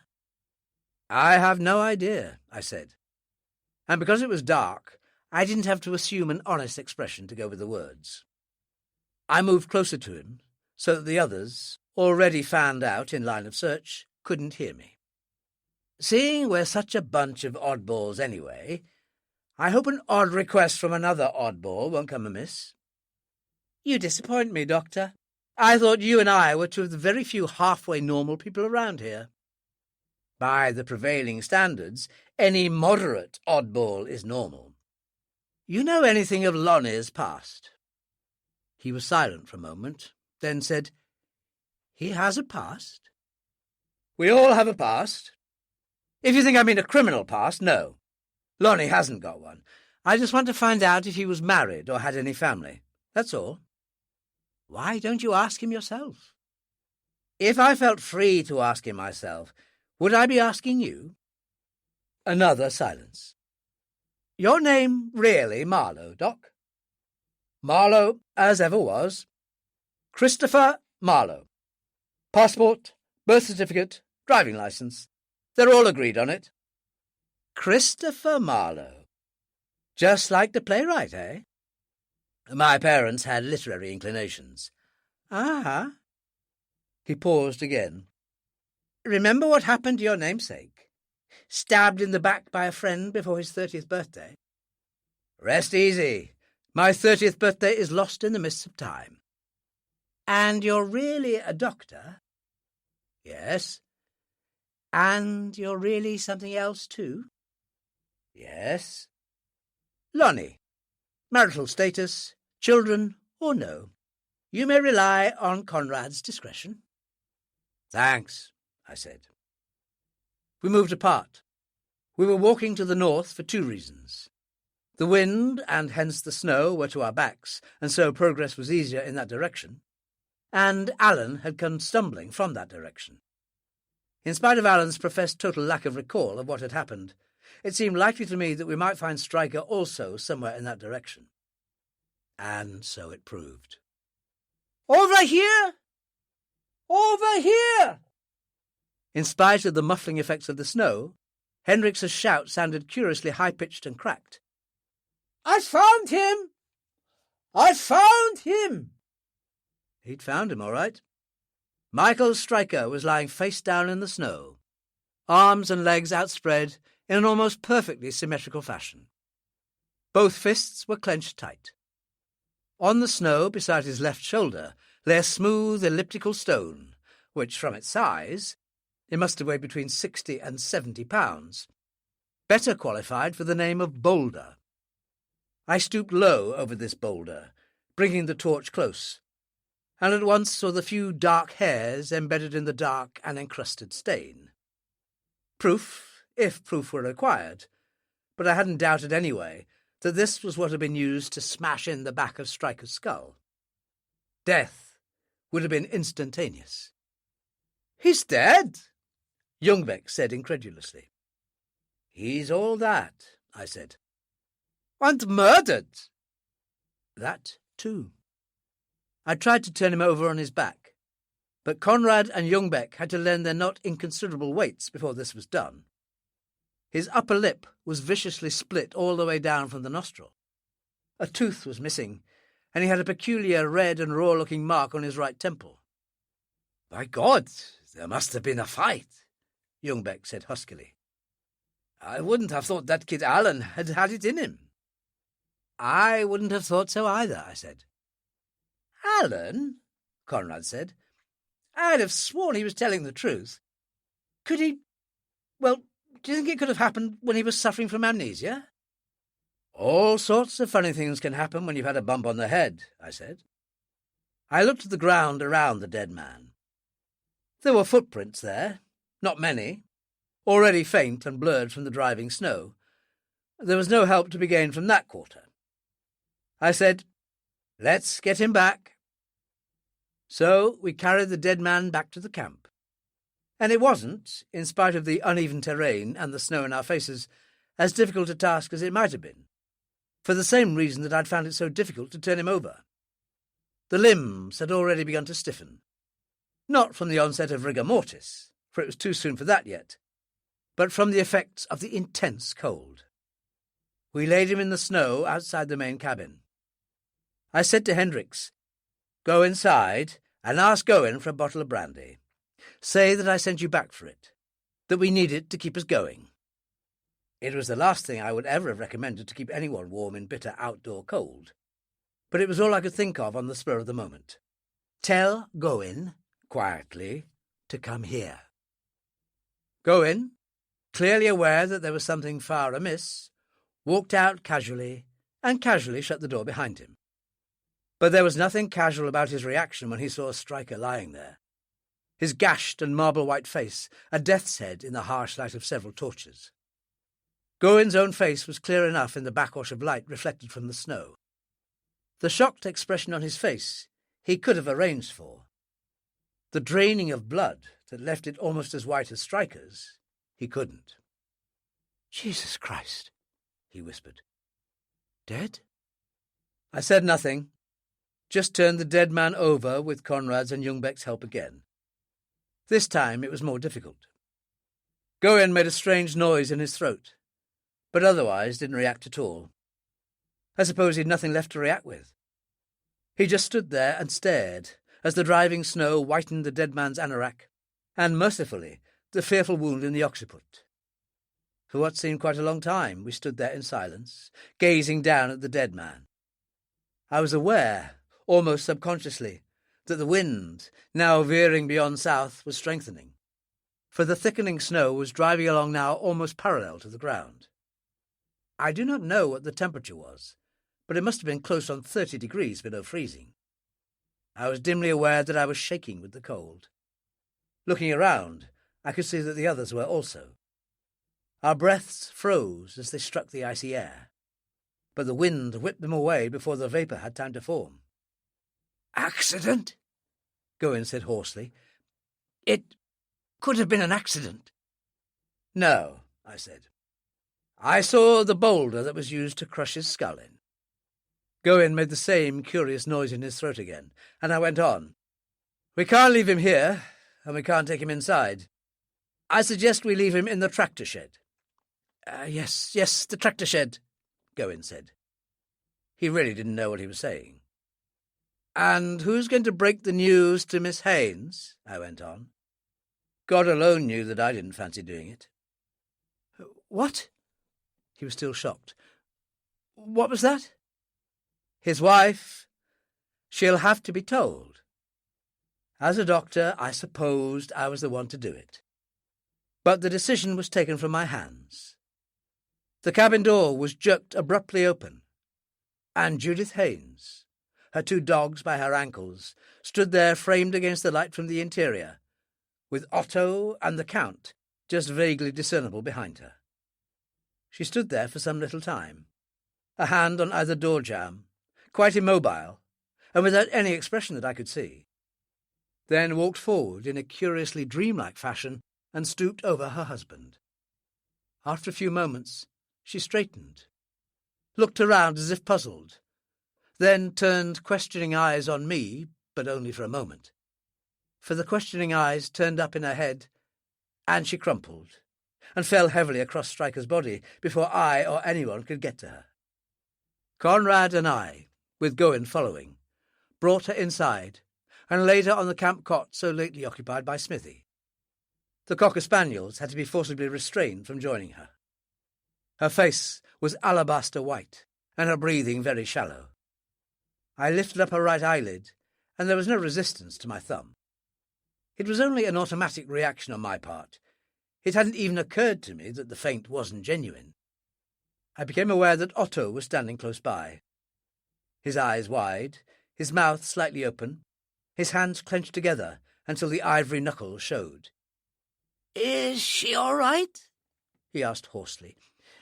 "Will she—" "She'll come too," I said. "Smelling salts," he said. "Perhaps—" "No." Smelling salts, to hasten her recovery to the bitter reality she would have to face. "And Michael, my son-in-law, I mean—" "You saw him," I said, almost irritably. "He's dead. Of course he's dead." But how? "He was murdered." There were one or two involuntary exclamations, the shocked indrawing of breath, then a silence that became intensified with the passing of seconds by the hissing of the Coleman lamps. I didn't even bother to look up to see what the individual reactions might be, for I knew by now that I'd learned nothing that way. I just looked at the unconscious woman and didn't know what to think. Stryker, the tough, urbane, cynical Stryker, had, in his own way, been terrified of this woman. Had it been because of the power she had wielded as Otto's daughter? His knowledge that his livelihood was entirely dependent on her most wayward whim? And I could imagine a few more gifted exponents of the wayward whim than Judith Haynes. Had it been because of her pathological jealousy, which I knew beyond all question to exist? Because of the instant bitchiness which could allegedly range from the irrational to the insane? Or had she held over his head the threat of some nameless blackmail, which could bring him at once to his knees? Had he, in his own way, even loved his wife, and hoped against hopeless hope that she might reciprocate some of this, and been prepared to suffer any humiliation, any insult, in the hope that he might achieve this, or part of it? I'd never know. But the questions were academic anyway. Stryker no longer concerned me. I was only turning them over in my mind, wondering in what way they could throw any light on Judith Haynes' totally unexpected reaction to Stryker's death. She had despised him. She must have despised him for his dependence upon her, his weakness, his meek acceptance of insult, the fear he had displayed before me, for the emptiness and nothingness that had lain concealed behind so impressively masculine a facade. But had she loved him at the same time? Loved him for what he had been, or might have been? Or was she just desolated at the loss of her most cherished whipping boy, the one sure person in the world upon whom she knew she could with impunity vent her wayward spleen whenever the fancy took her? Even without her awareness of it, he might have become an integral, an indispensable part of her existence, an insidiously woven warp in the weft of her being. Always dependable, always there, always ready to hand when she most needed him, even when that need was no more than to absorb the grey, corrosive poison eating away steadily at the edges of her mind. Even the most tarnished cornerstone can support the most crumbling edifice. Take that away, and the house comes tumbling down. The traumatic reaction to Stryker's death could, paradoxically, be the clinching manifestation of a complete and irredeemable selfishness, the as yet unrealized realization that she was the most pitiful of all creatures, a person totally alone. Judith Haynes stirred, and her eyes fluttered open. Memory came back, and she shuddered. I eased her to a sitting position, and she looked dully around her. "Where is he?" I had to strain to hear the words. "It's all right, Miss Haynes," I said, and just to compound that fatuous statement, added, "We'll look after him." "Where is he?" she moaned. "He's my husband. My husband. I want to see him." "Better not, Miss Haynes." Going could be surprisingly gentle. "As Dr. Marlowe says, we'll take care of things. You've seen him already, and no good can come. Bring him in! Bring him in." A voice devoid of life, but the will absolute. "I must see him again." I rose and went to the door. The Count barred my way. His aquiline, aristocratic features held a mixture of revulsion and horror. "You can't do that. It's too ghastly. It's macabre." "What do you think that I think it is?" I felt savage, but I know I didn't sound that way. I think I only sounded tired. "If I don't bring him in, she'll just go outside again. It's not much of a night for being outside." So we brought him in. The same three of us, Youngbeck and Conrad and myself. And we laid him on his back, so that the fearful wound in the occiput didn't show. Judith Haynes rose from her camp cot, moved slowly towards him like a person in a dream, and sank to her knees. Without moving, she looked at him for some moments, then reached out and gently touched the gashed face. No one spoke. No one moved. Not without effort, she pulled his right arm close into his side, made to do the same with his left, noticed that the fist was still clenched, and carefully prized it open. A brown, circular object lay in the palm of his hand. She took it, placed it in the palm of her own hand, straightened, still on her knees, and swung in a slow semicircle, showing us what she held. Then, her hand outstretched towards him, she looked at Alan. We all looked at Alan. The brown leather button in her hand matched the still remaining buttons on Alan's torn coat.